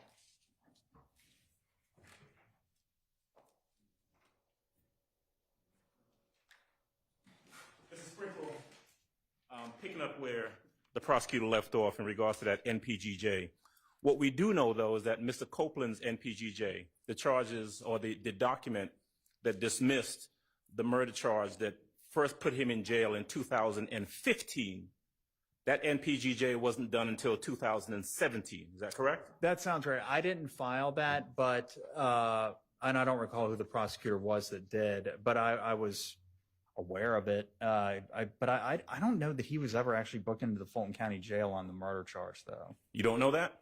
I think he was in the federal jail, if I remember correctly. The other three were, though, right? Well, not Mr. Sledge, Mr. Garlington, because like I said, Mr. Sledge's case was dismissed in January 2016. Mr. Garlington, Mr. Jackson, aka Mr. Stillwell, yes. Well, let me ask you this. You said Mr. Sledge's charges were dismissed in 2016. Where was he before his charges were dismissed? Fulton County Jail. Right, so in jail on that murder warrant, right? Correct. Okay, so he was in fact imprisoned on Thorpe's murder warrant until until his charges were dismissed, right? Well, in the jail, not prison, but yes, he was incarcerated, yes. Okay, I mean, jail, prison, you're not on the streets. Your freedom's taken from you, right? Right. I mean, it's a distinction without a difference. I'm just saying that, prison and jail are two different. Yes, his freedom was restricted. He was not allowed to leave. He was in a government facility. You were asked a number of questions about cell phones. Mm-hmm. And I wanted to kind of pick up there. Now, you were aware from the work that you had done on the case, as well as listening to Mr. Copeland's statements, his interviews, that he had multiple cell phones in January of 2015. You're aware of that, right? Mr. Copeland did? Mr. Copeland, yes. I'm sorry, I have one number for him. I don't recall him saying that he personally had multiple cell phones. I don't remember that now. How about this? Do you remember in an interview that he had with the detectives where on January the 11th of 2015 at about 3:30 in the morning, where he talks to the detectives about his cell phone or cell phones? Do you remember that? No, I don't recall that. I know I'm familiar with that interview, but I just don't remember him talking about multiple cell phones or anything like that. Okay. Are you aware that there were no calls? And if we're just going to just talk about the number that you're familiar with in regards to Mr. Copeland, let's focus on that one. Okay. Right? Are you aware that there are no calls from Mr. Copeland's, per his cell phone records, on January 10th, 2015, between 6:58 p.m. and 7:26 p.m.? Are you aware of that? I don't have the full records in front of me. I do see that the records that I examined, the last relevant call is at 6:58 p.m. Okay. And you had, when you got his phone records, we've talked before about the fact that you've got the cell tower data. So you had some idea of where you thought he was at particular times based on those records, right? Well, I take that back, actually. At 7:01, 7:23, 7:24, 7:26, 728, 743, 745, 749, 751, and 754. There were calls. Calls coming in or going out? Let's see. There was an inbound call at 7:01. There was another inbound call at 7:23. There was an outbound call at 7:24. There was an inbound call at 7:26. An inbound call at 7:28. An outbound call at 7:43. An outbound call at 7:45. An inbound call at 7:49. An inbound call at 7:51. And that's it. Okay. And so having his records, knowing the cell tower data, you were able to opine on where he was at a particular time on that night, January 10th, 2015, right? Well, his general, the part of town, basically, that his handset was located. You placed him, according to your report, either at or near the McDonald's on the evening of January 10, 2015. You remember that? I do. All right. Now, you don't have any cell phone or cell tower data records on Mr. Copeland that shows his phone going to what we've called the Sky House on that night, do you? I don't recall that. Yeah, I don't believe so. Nothing in your records that refreshes your recollection that you've got any of that. You don't have any of that to show that he went to the Sky House or his phone, the phone that you're saying is his, went to the Sky House on that night. True? That is correct. I don't believe that. Yeah, just taking a look at my notes, it doesn't appear to me that I found that his phone traveled to the Sky House. And one of the things that you were asked about these phone records, I think the prosecutor asked you, well, the phone records won't show you WhatsApp communications, right? That's correct. Asked whether or not the phone records would show you, or said that they would not show you FaceTime communications, right? Correct. And so I think your answer, tell me if this is what you said, was that you can't say that there was not any communication between Mr. Williams's phone and, for example, Mr. Copeland's phone on that night. You can't say that because it could have been maybe WhatsApp or FaceTime, right? Yeah, some sort of platform for which we just don't have logs. Right. And so what we have ultimately is that there is no evidence, none, right? Because we can't assume a negative. Mm-hmm. There is no evidence that there was any communication between those phones on that night, right? Correct.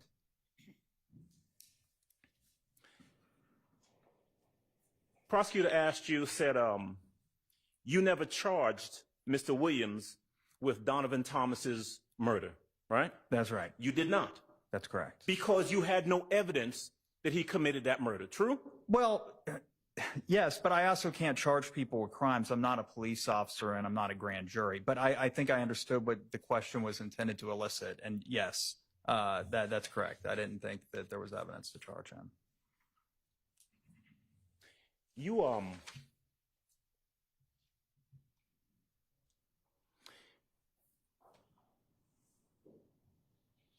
I got a question about a video. I'm not sure if it was a prosecutor that asked you or whether maybe it was Mr. Shard who asked you about a video, specifically at the McDonald's. You didn't get any video from the McDonald's, right? I did not. Okay. Are you familiar with different recording systems where there's something recorded and it's kept for a certain period of time and then either recorded over or deleted? You familiar with that? Yes. Okay, I think we talked about that you talked about that a little while ago, right? Yeah, basically that there's only a finite amount of recording space, so eventually the recording has to start over again. Now, when we're talking about that, the recording starting over, you said before that some recording systems record for a certain period of time and then maybe a day, maybe a week, maybe 2 weeks, something like that. You remember that testimony? Yeah, depending on the size of the recording, the size in megabytes of the recording media. I mean, presumably they don't have them on tape anymore. Yeah, it would depend on that. Right. So if you've got, not hypothetically, but just based on your knowledge and your experience, right? Mm-hmm. A system that records every 2 weeks. It's not that you've got 2 weeks of recordings, then all of a sudden that goes away and it starts over, right? Isn't it just that you have 1 day and then a particular day is taken up by the following day as it starts and goes all the way through? Do you understand what I'm asking you? Yeah, I think I understand. It's a hard drive that the data is being written to. So, I mean, I don't know that as the drive fills up, you're right. I guess what you're asking is that after 2 weeks, does all the data just immediately go away at the 2-week mark? No, I wouldn't think so. No, I would think it would be an incremental deletion. As it relates to this, if there's not knowledge, I would object based on speculation as to any particular. Sustained.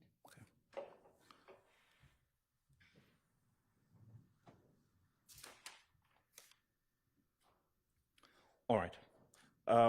Mr. Sprinkle, you were asked, I think following up on a question I'd asked you, then the state asked whether or not you were aware of if Detective Thorpe consulted with Detective Dennis or Gaither. Remember that question? Yes. And we had talked earlier when I questioned you originally on Cross about the fact that you knew that there were interviews, for example, with Mr. Copeland, where all of those detectives were present, right? Yes. And those would have been things that took place after January 10th of 2015, correct? Yes. As the murder investigation was being conducted, right? Correct. Okay. Then we have the arrest of these 4 individuals on October 20th of 2015, right? Correct. Okay. Well, I don't know that they were all arrested on that day, but that was the date the warrants were obtained. Got you. That's the date that Detective Thorpe made a decision, and I'm gonna arrest these 4 guys or get a warrant for their arrest, right? That's right. Okay. Which he was wrong about, right? Well, Yeah. Sustained. Okay. You were asked whether or not you thought that, or you knew whether Detective Thorpe sought permission from either Detective Dennis and or Gaither to swear out the warrants for the arrest of the individuals in the Donovan Thomas case. yes. All right. I think your response was either you don't know or you don't think he did. Well, no, I don't think he did. That'd be very odd. The permission lays with the magistrate judge or a judge, not with his coworkers at the Atlanta Police Department. But to my knowledge, no, that never happened. But what you do know from speaking to the detectives, and by the time you grab a hold of the case, right, is that certainly Detective Gaither and Detective Dennis had been involved to some extent in the murder investigation, right, or at least assisted with it, right? Yes. And after Thorpe swore out the warrants in October, they were aware that these 4 people were sitting in jail, right? They were. Neither of them, these 2 seasoned investigators, either came to Thorpe or you and said, hey, you know what? We got some problems here. I think we got Detective Thorpe didn't do what he was supposed to do. We need to take another look. That never happened, did it? Objection, relevance, and vague and compound. Sustained.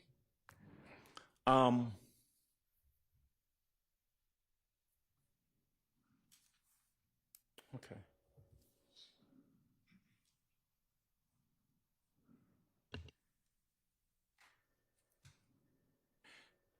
In regards to the infinity, we talked initially, I questioned you, not talked, about possession of the infinity. Mm-hmm. And you used the word actual possession. Right. Right. You said, no, I do not know who was in actual possession of the infinity on January 8th, 9th, 10th. Right. Fair? Okay. And you were just asked a question about the importance of actual possession. And actual possession is something that's important to you or was important to you in making a determination about the infinity, right? Yeah, that's right. Right. Mr. Williams's name appears as the person who the car was rented to, right? Yes. Right. Now, in terms of your investigation, if you believed that there was something that was done or crime committed using the infinity, right, that is why it would be important to determine who was in actual possession of the infinity at the time that the crime was committed, right? That's correct. Because I can rent a car and it be in my name, but if someone else has possession of the car and is committing the crime, they're the person that's committing that crime, right? That's correct. I mean, unless I were able to show that somehow the people that actually possessed the car did so with the encouragement of the lessee. But yes, you're right. And specifically in regards to this case, this Infinity, Mr. Williams, you had no such evidence. True? That's correct.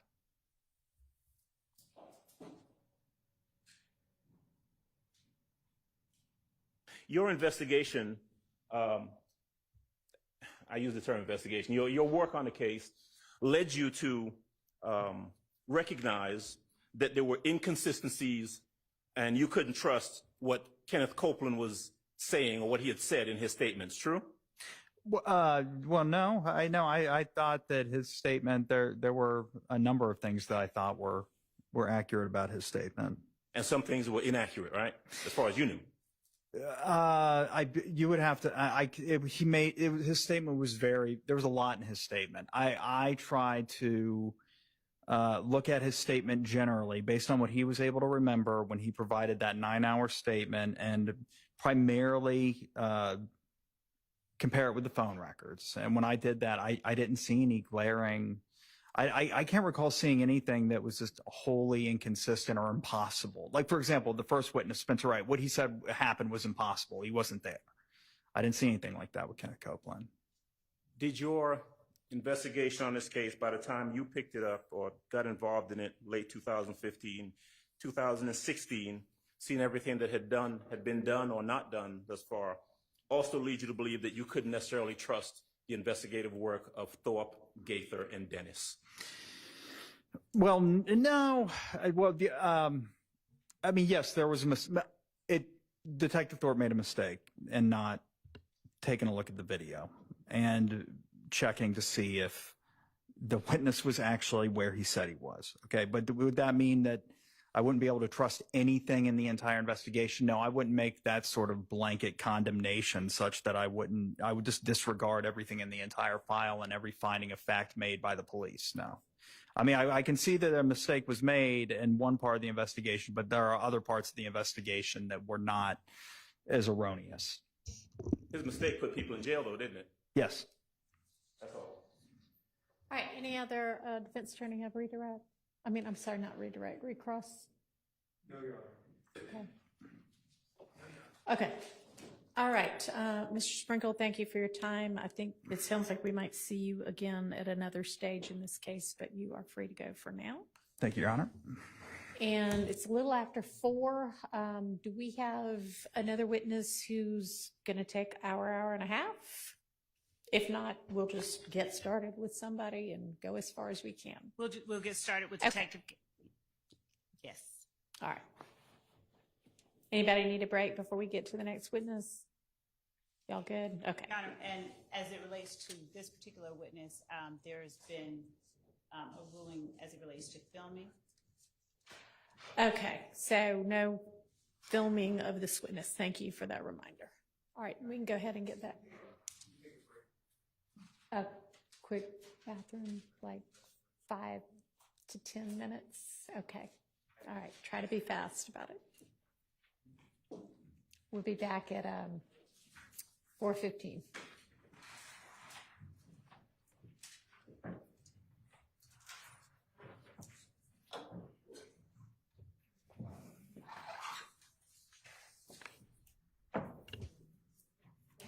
And is the first system operational again? Okay, do you need to switch it back over at all? Okay. All right. I mean, it's fine, as long as it's not going to cause us problems.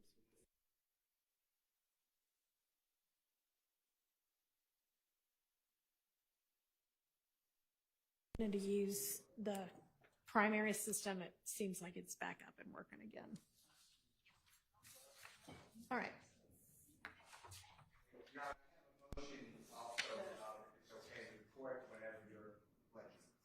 Well, I mean, you're the one who also wanted the restroom break, but I can listen. And thank you. So, Your Honor, I'm objecting to a wholesale playing except for what the court redacted from Mr. Zachary's August 5, 2015 video audio recording interrogation. And there's Georgia cases that I have at my fingertips as well, but the first one is L as in laughter, K as in kitten, L as in laughter versus Ellington, Ellington. Your Honor, it's 2018 United States District Court, Lexus numbers 208774, decided December 10th, 2018. And in that case, the district court wrote that the trial court ruled that because AL's statement during it's CAC, but Child Advocacy Center interview was hearsay, and the prosecution had not introduced the interview, counsel could only introduce those portions of the interview where AL made an inconsistent statement, not the entire interview. And that's what I'm saying. Here the state, and I raised this at your bench 3 times. I said what I foresee is that the state is not introducing the interrogation, either one, there were 2. They're going to not use Mr. Zachary, and they're going to put it up with another witness, and you said, we'll see what happens. We'll see what happens in the future. Well, that's exactly how it played out, and it is my opinion that if there are true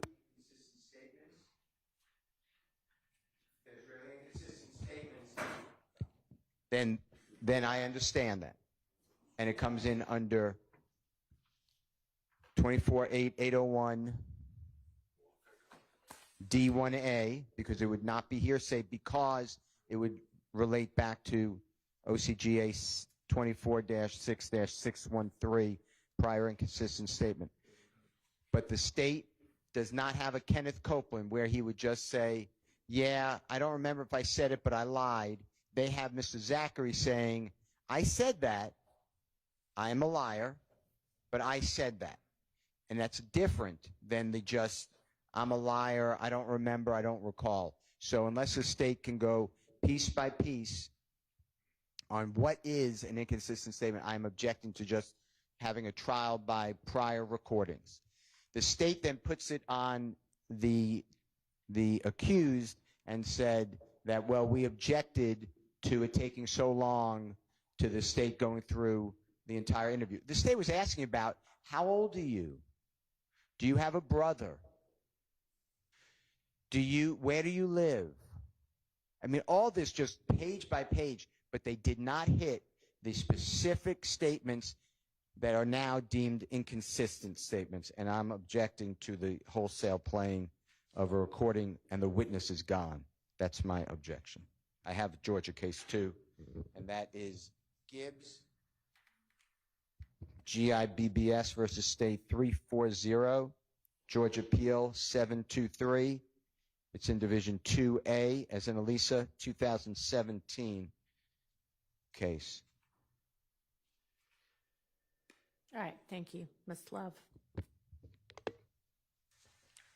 Your Honor, I believe that the court accurately surmised that the testimony of Quindarius Zachary was given the way that he testified and what he testified to, much like with other witnesses in this case, he has set up where he has denied with the state information that he gave in the interview. He has claimed to not recall information that he gave in the interview.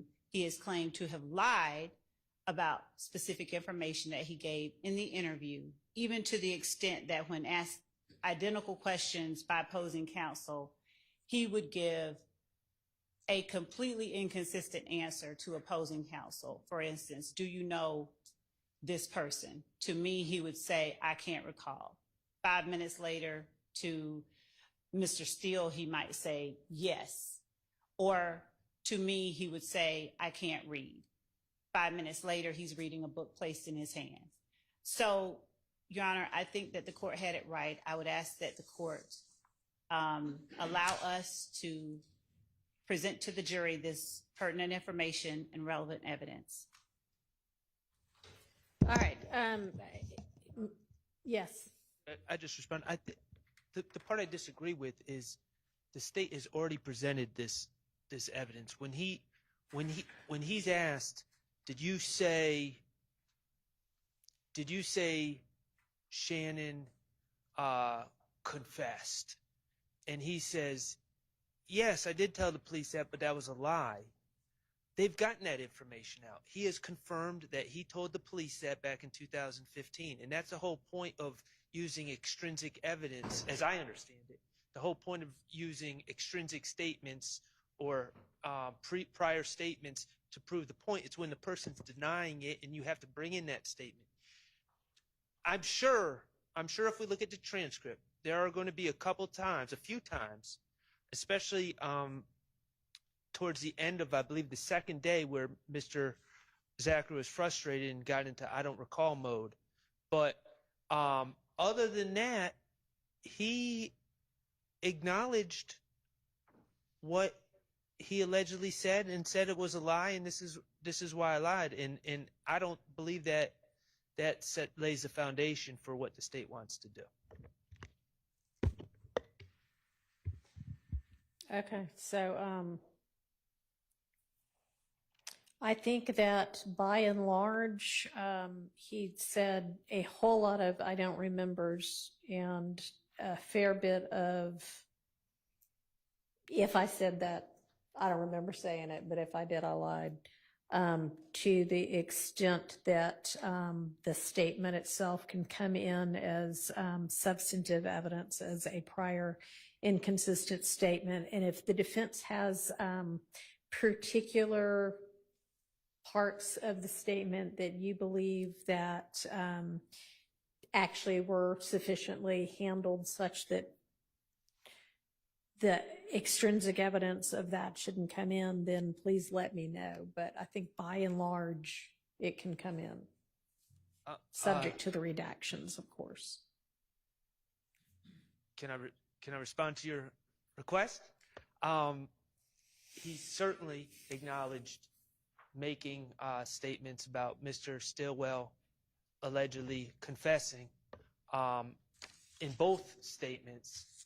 And the reason I can remember that is because I went through them and talked about how they differed.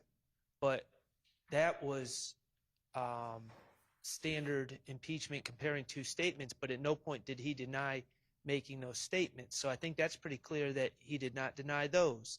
He also did not deny giving when I believe it was Miss Love leading, or I shouldn't say that.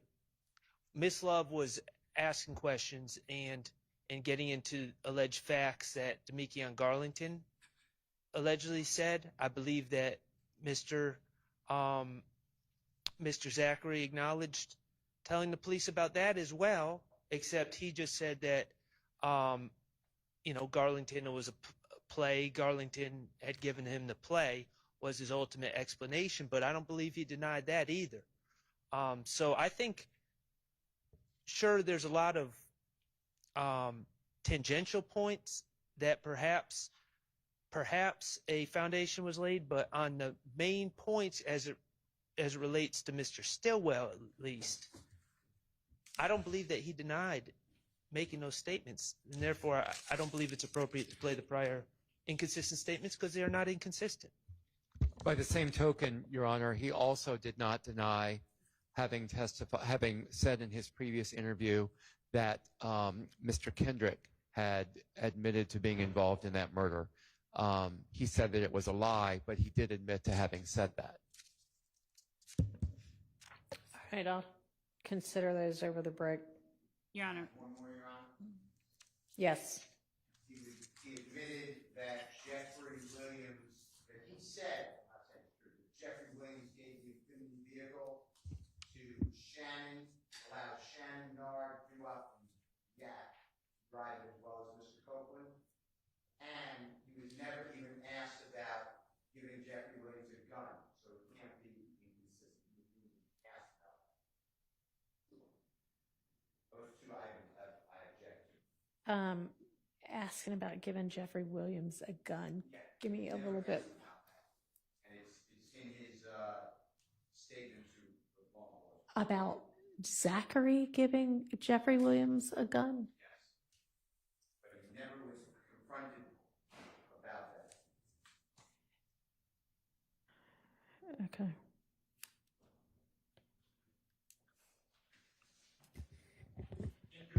Your Honor, now that I think about it, he also acknowledged giving the statement to law enforcement about, well, yes, he acknowledged giving the statement to law enforcement about Mr. Copeland being at Big Boo's house and then saying, let's go, and then returning and learning that there was a price paid on the head. He acknowledged saying all that. He said he made it up, but he acknowledged saying all that. And he also acknowledged telling the police about what he observed at the Lil Wayne bus shooting when he was at Club Compound and cars leaving from there.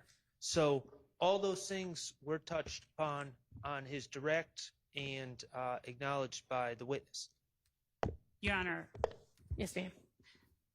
saying that he told the police that and then saying, but it was a lie, makes the prior statement an inconsistent statement. Additionally, he said to the state, I was high on, or I was withdrawing from 3 or 4 different drugs, depending on what time he was talking about it.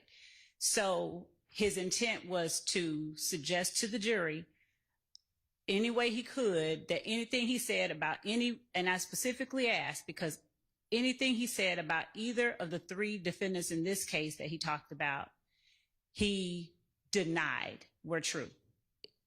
Everything. Okay. Let's take our 10-minute break, which at this point will bring us back at 4:30.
specifically to the, whatever you're talking about with, I guess, where in the interview, Mr. Steele, the reference to Quindarius Zachary either providing or not providing guns to Mr. Williams? One gun, yes.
Yeah, I'm really thinking it's 4:35 right now. Can you go ahead and let the jury go for the day? We'll see them at 9. We can just discuss some evidentiary issues for the rest of this day. Okay, that's fine. A couple of them might need to get their things. I don't know if you want to just grab their blankets and things.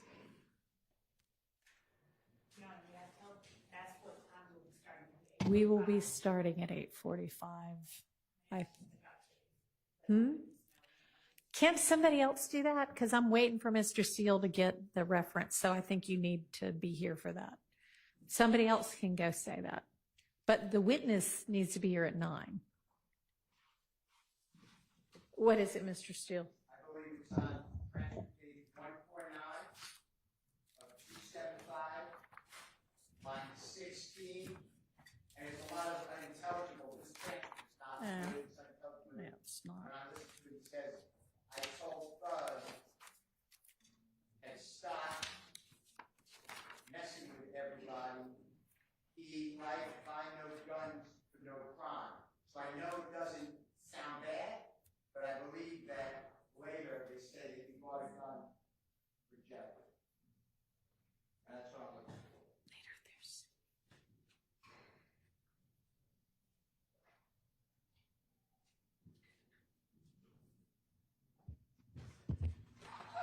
And if it's not there, Your Honor, then that's the only reference.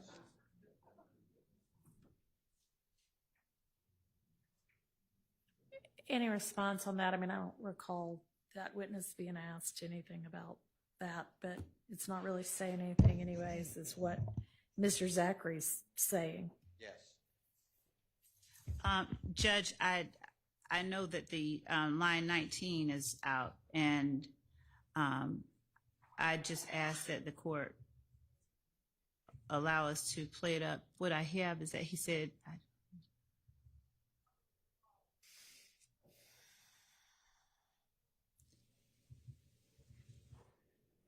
that I'm looking at it. I know that I disagree with with Mr. Steele about it. This particular sentence needing to be put on him. He said everything he said about each person in this courtroom is not true. And so this is not one of the redactions that were previously ordered. I think Hang on.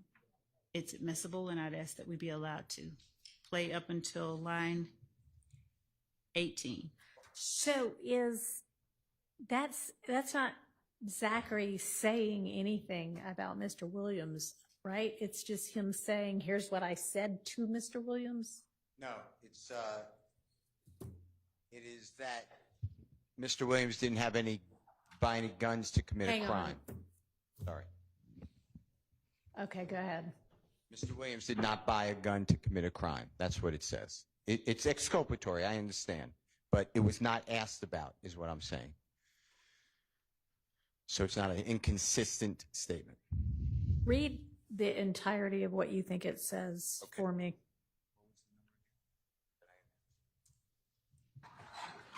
Oh my gosh. Okay. I don't know why they keep opening that door, but it's closed now.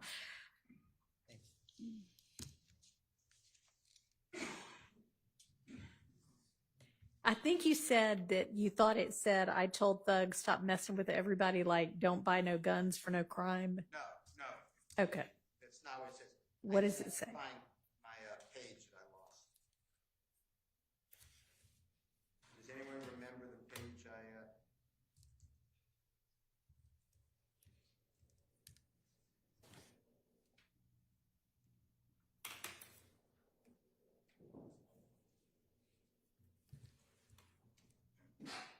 Bless you.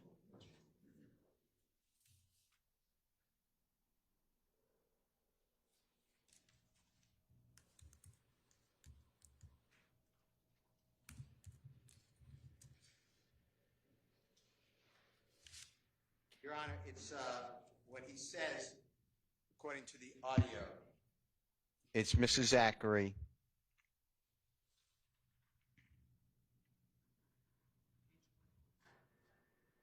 I have 149 again, and it's Detective Dennis saying, so they just got sticks on deck, meaning guns? Right. No. Where are they getting them from?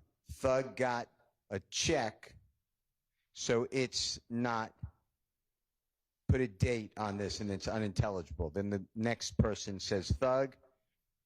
Mr. Zachary says thug, and then Mr. Zachary said, I told thug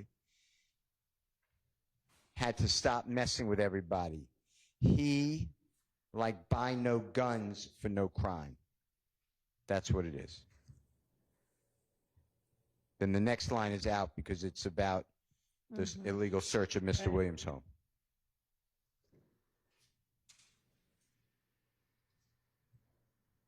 All right. I mean, I think given my ruling, when Miss Love was doing the examination, and I told her stop going line by line, that I'm going to permit that to come in. But with regard to the rest of your specifics that the variety of you raised right before the break, where Mr. Zachary acknowledged saying something, but then said, it was a lie. That does not prevent that from still coming in as a prior inconsistent statement under 613. I mean, he's given an opportunity to explain or deny. He doesn't deny, he explains it by saying it's a lie. So the prior statement is still a prior inconsistent statement and can come in.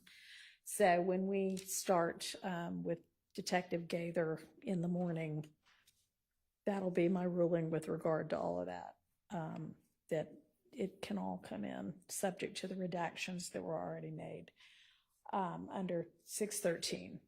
Okay, so a couple of questions about, did we ever get Ms. Love, you were going to provide us with the specific parts of that?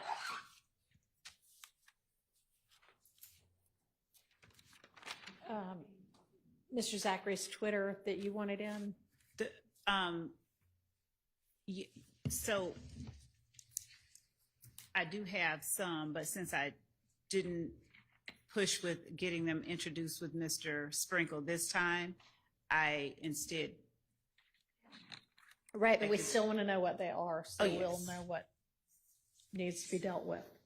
Yes, So sure. can you tell us what they are? Yes, so it was page 32 of 259, and what I'm going to do, Judge, is just scan them all. It's Okay. page 32 of 259, page 63 of 259, page 64, 66, 74, 79, 81, 86, 87,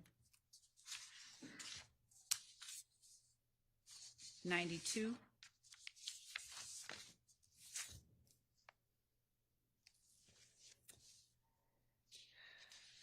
12, 15, 142. Hang on, 12, 15, what does that mean? That's the page number 12, page number 15. I had, Oh, so we're going back. So before 32, page 12? I'm just confused. yes, it was. Okay, It was, I so had page 12. just And- begun. all right, and then what? Page 12, page 15, page 142, page 131, page 128, 129, 127, 126, 122, 119, 117, 100,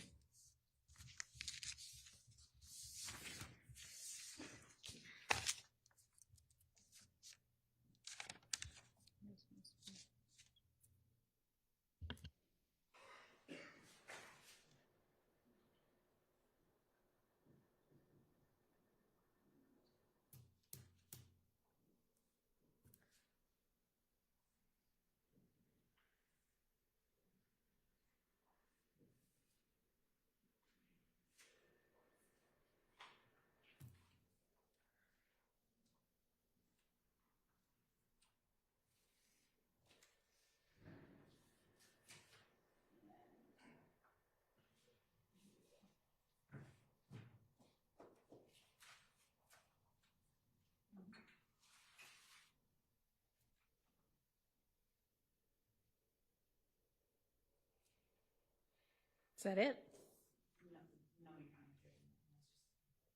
page 3. And like I said, I was scanned these in order. Page 109,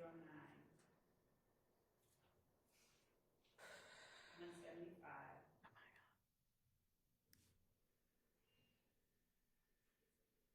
192, 198,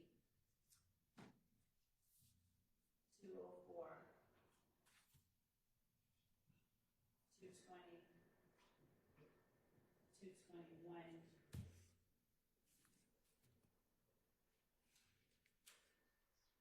240.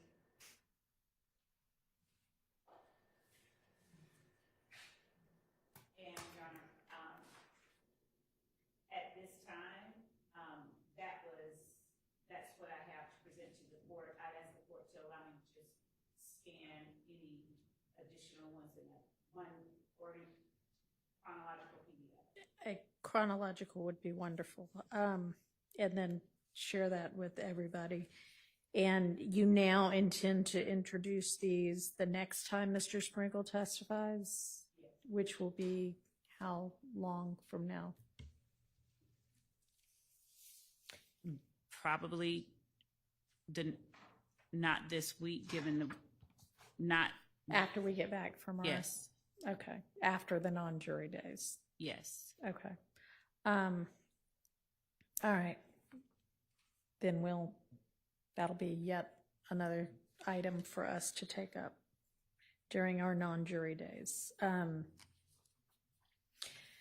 Okay, Mr. Steele, I have a question about your motion in limine number 61. In your paragraph 4, you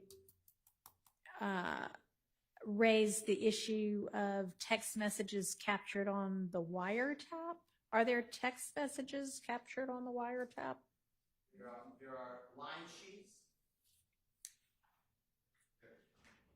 There are line sheets that write in proposed text messages, and I believe that would be hearsay. Line sheets that write in what? So line sheets that the agents create, and they're doing the minimization, and then on that they have text message and they write what the text message is, but that would be hearsay. Okay, I'm sorry, write that there is a text message or the substance of a text? Substance. The actual substance of a text message. And under the case I cited? Yeah. I mean, I looked at the case you cited, and it doesn't seem to have a holding on much of what. Best evidence rule. Okay. I couldn't quite tell the purpose for which you were citing that. So you're basically making a best evidence That's true. objection to these. Okay. I was trying That's to true. sort out what your objection was. Okay. All right. So that'll be something that the state will need to address. But you know what the objection is now. All right. With regard to the rest of it, I mean, I've already made a ruling that the text messages it was just the Verizon person anyway, that they are sufficiently authenticated that you can certainly argue to the jury. And it's ultimately up to them anyway, but it's a prima facie case for authentication, and that's been made. And it is not accurate that it's already been proven that those text messages are not verbatim. What the witnesses testified to was that they may or may not be verbatim, not whether they are or not. That it's possible that something might not be verbatim there. But anyway, with regard to authentication, they have been authenticated, so I'm not going to exclude them, and that'll just be an argument that you all can make to the jury. Okay. And then we'll circle back on the best evidence with regard to the wiretap texts. Okay.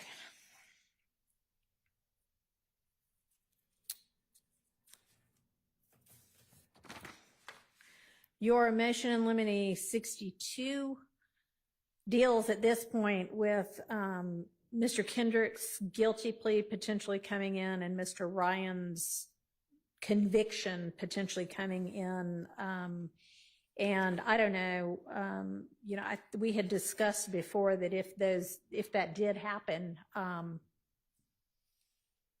that there would at the very least need to be a very tight limiting instruction about that. And I don't know if it is the state's intention to introduce either of those things And if they are arguing that they can come in against anybody other than Mr. Kendrick for his and Mr. Ryan for his, or what the argument is. So can you elucidate us on that so that I know what I need to be thinking about? Judge, I agree that there needs to be a tight instruction, and I just asked for the opportunity to submit a proposed instruction. All right, but you agree that it's a confrontation clause issue with regard to it coming in against anybody other than the person who was convicted of it, right? With respect to the plea, definitely, and with respect to the conviction, probably. And I'd like to look that up. I want to make sure, but definitely with respect to the plea, because that's a statement that he's making. Okay, well, it's equally clear with regard to the jury conviction, so you can look it up if you want to, but it is a confrontation clause issue with regard to it coming in against anybody else. I don't know when that might happen, but Not before we come back into. Okay, I'm still trying to make a determination. Okay, so I guess that's the only argument right now, is that it's a confrontation clause issue, and yes, it is. So at most, it could come in against those specific people with a tight instruction, and I'll see if anybody else raises anything else. Okay, and I tried to craft an instruction, and I can't do it because I don't believe that it passes intellectually to expect anybody, a lawyer, to really hone in and say, okay, I'll just use this against Mr. and I'm not picking on, but Mr. Kendrick for this purpose. And yes, I could use all the evidence against everybody in count one, but not that one piece of evidence, but I'm going to use it against Mr. Kendrick. And by the way, in that indictment, it says the gang YSL, but I'm certainly not going to use that as an admission against anyone else. So I gave up on an instruction. All right. So, I mean, yeah, there's definitely a potential danger there. So if we don't come up with a good enough instruction, then that stuff can't come in. So it's incumbent upon the state to present something that's workable. All right. And then on the motion limiting number 63, I'm not going to go through the specifics of that one right now. It's pretty detailed. But that's another thing we're going to have to go through. Now, in terms of, and I don't even know if Ms. Good is going to testify or not, but I guess you're not limiting it to Ms. Good. You're saying these portions shouldn't be used with any witness, right? That's true, unless it's better than, I heard from my cousin who heard from this person. That's how it comes out. Okay. So now you actually say from asking questions and playing for impeachment, which that's one thing, or to refresh memory.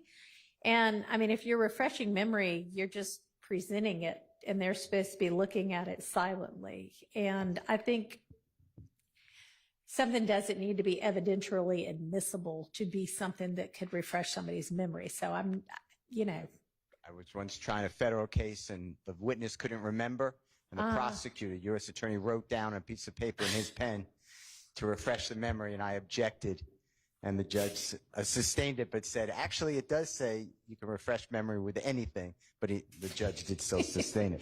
But my point is, yes, I understand, but it's inadmissible anyway, so I was focusing on some are good. And why would we refresh memory on something that's not admissible? So because it might refresh their memory.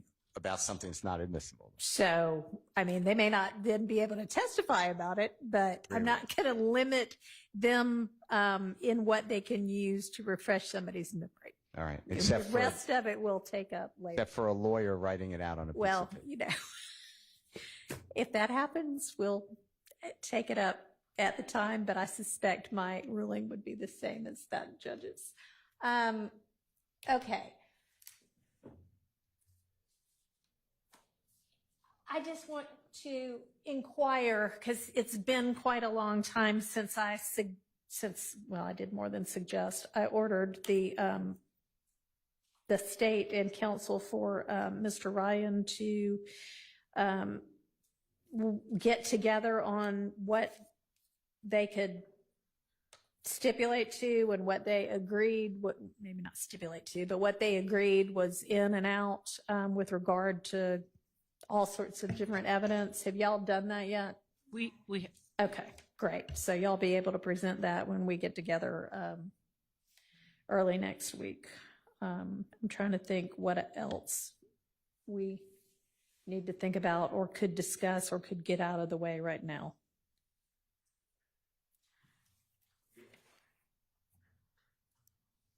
That hearsay, double hearsay matter. Are we ready on that? I mean, it's been a while too that we were going to take that out. That was, we had kind of gotten stopped on one of the wiretap things.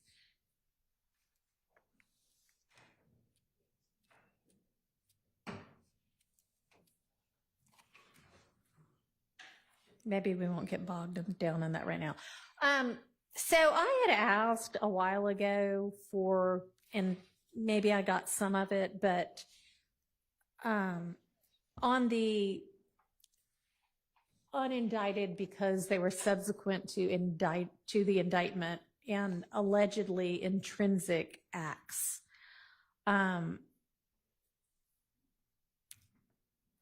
I had asked, and I know y'all wrote briefs, but did anybody come up with, and Ms. Abbasi said she couldn't find anything, but has the state been able to come up with any case law where that's kind of factually in alignment?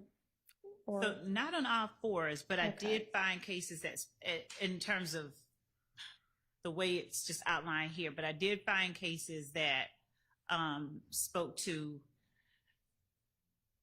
the admissibility of overt acts that occurred after and the admissibility of overt acts that were not included on the indictment. But that was what was in your brief, though? I Or think additional ones to Okay. what was in the brief. Do you mind just maybe sticking those in an email with the sites and sharing those with everybody? No, I do not mind. Okay, that would be wonderful.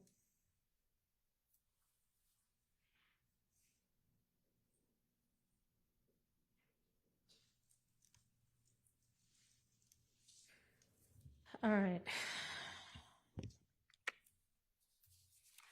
Anything else? Your Honor, Oh. I just wanted to put a couple things on your radar. I also filed a motion similar to Mr. Steele's regarding witness good. Just so Okay, I that did was not see that one. that was filed today. I just emailed it to Ms. Persifield. Okay. It's been accepted today. But the other thing I was wondering if the state could just tell us where. I assume at some point in the near future we're going to discuss these Twitter records from Mr. Zachary or whatever they are. I think they're Right. Twitter. Could you just tell us where in the discovery they are? Yeah, yeah, she was going to resend the link. What's easier? I sent it to people internally and they had problems opening it, so I'll. Okay, do you know which discovery tranche it was shared in? No, not the discovery tranche, just a link for them, but I know that, I'll do a search in Dropbox for Were they served in discovery? everything else in the file that it came from, including attorneys. I don't think they can hear you. Pull the mic to you. I believe that they were, considering the fact that the entire file that they came from was served, inclusive of notes, internal emails, and the like. Okay.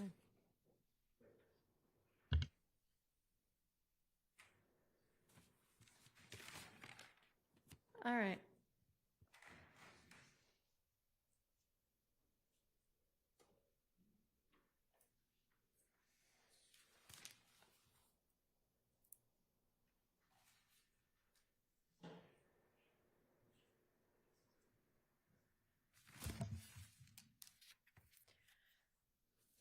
Okay, so if everybody can just do the things that we all just talked about, I'll see everybody at 8:45. Thank you, Your Honor. Thank you. Yes. There was one matter that I believe the court had said that we were going to revisit. What was No? that? I don't know. Your Honor, I just wanted to briefly, when one of the upcoming witnesses is Agent Burney, who did the cell site tower analysis. Okay. And so I think this was back in August. One of the events was the shooting of the tour bus on April of 2015 of Mr. Carter. And so I had told the court and defense counsel to give them time to digest that analysis because it happened after that Axe testimony.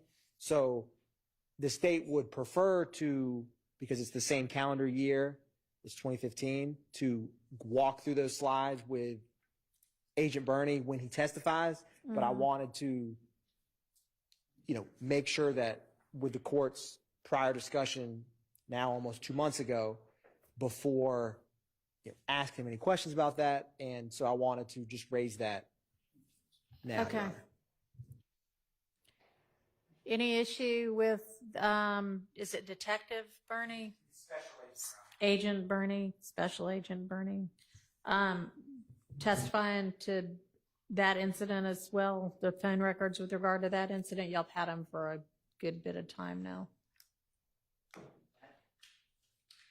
I have the phone records. I'm prepared for it, but it is cumulative. But I made this argument to you before, and I believe you said that, or the state said that Agent Racy was challenged as to his qualifications. That challenge was overruled, and he testified fully about it. We went on, and I don't remember how long, but with the state putting down on a pad in front of the jury all these different calls and all these circles and diagrams that the state brought in. So I still maintain it's cumulative, but I asked you that before, and you said that you would allow him, my memory is you'd allow Agent Burney to testify, but not to go through the whole thing again. That's how I remember it. And if I'm wrong, please correct me, Your Honor, or anyone else. But I really don't want to sit here again and do the whole thing. And I don't mean that to be curt. It's just, it's inappropriate to keep redoing the same thing, because I didn't challenge anything about Agent Burney for that shooting.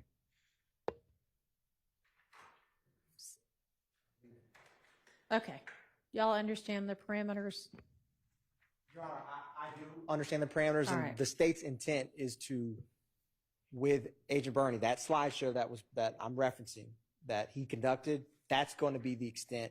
The state's not going to be rehashing ground that was covered with Detective Racy. All right. The August 8th, that Dropbox link, it's in Special Agent Burney's subfolder.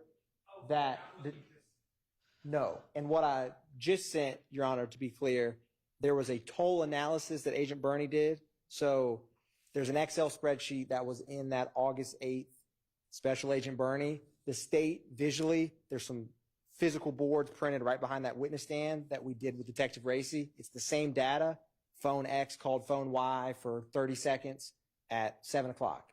Phone Z called phone S, on and on. So the Excel spreadsheet, those same calls, the same data that Agent Burney conducted is visually it's being printed on physical boards.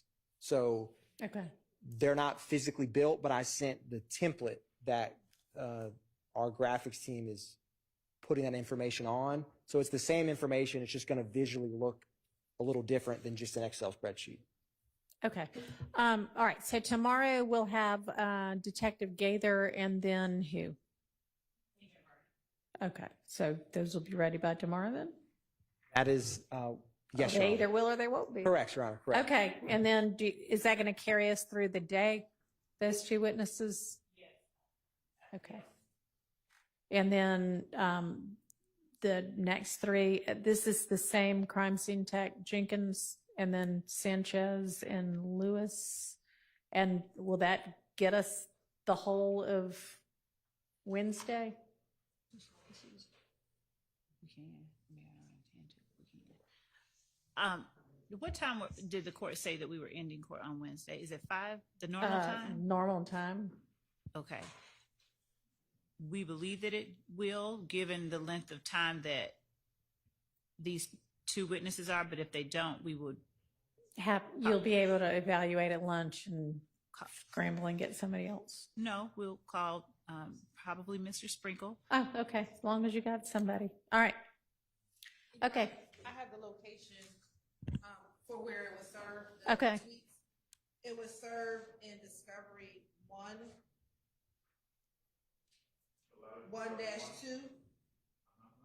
back in July of 2022. If you're looking at the consolidated discovery, it would be in folder 1, counts and indictment by act. The next folder, acts 16 through 20, count 2. Then the next folder that says count 2, 16 through 20, discovery 1 to 2. Then the next folder will say social media. And the next folder will say Quindarius Zachary. Or Zachary, Quindarius. All right. Thank you. And Ms. Love, can you, like in the next hour to hour and a half, get us the chronological scanned Yes. parts that you actually want Yes, thank you. published? Thank you. Okay. Okay, and then, Mr. Shart, I'm in receipt now of your motion limine with regard to Ms. Good, and we'll take that up during our non-jury days as well. Okay, anything else? All right, anybody? All right, I'll see everybody at 8:45. Thank you.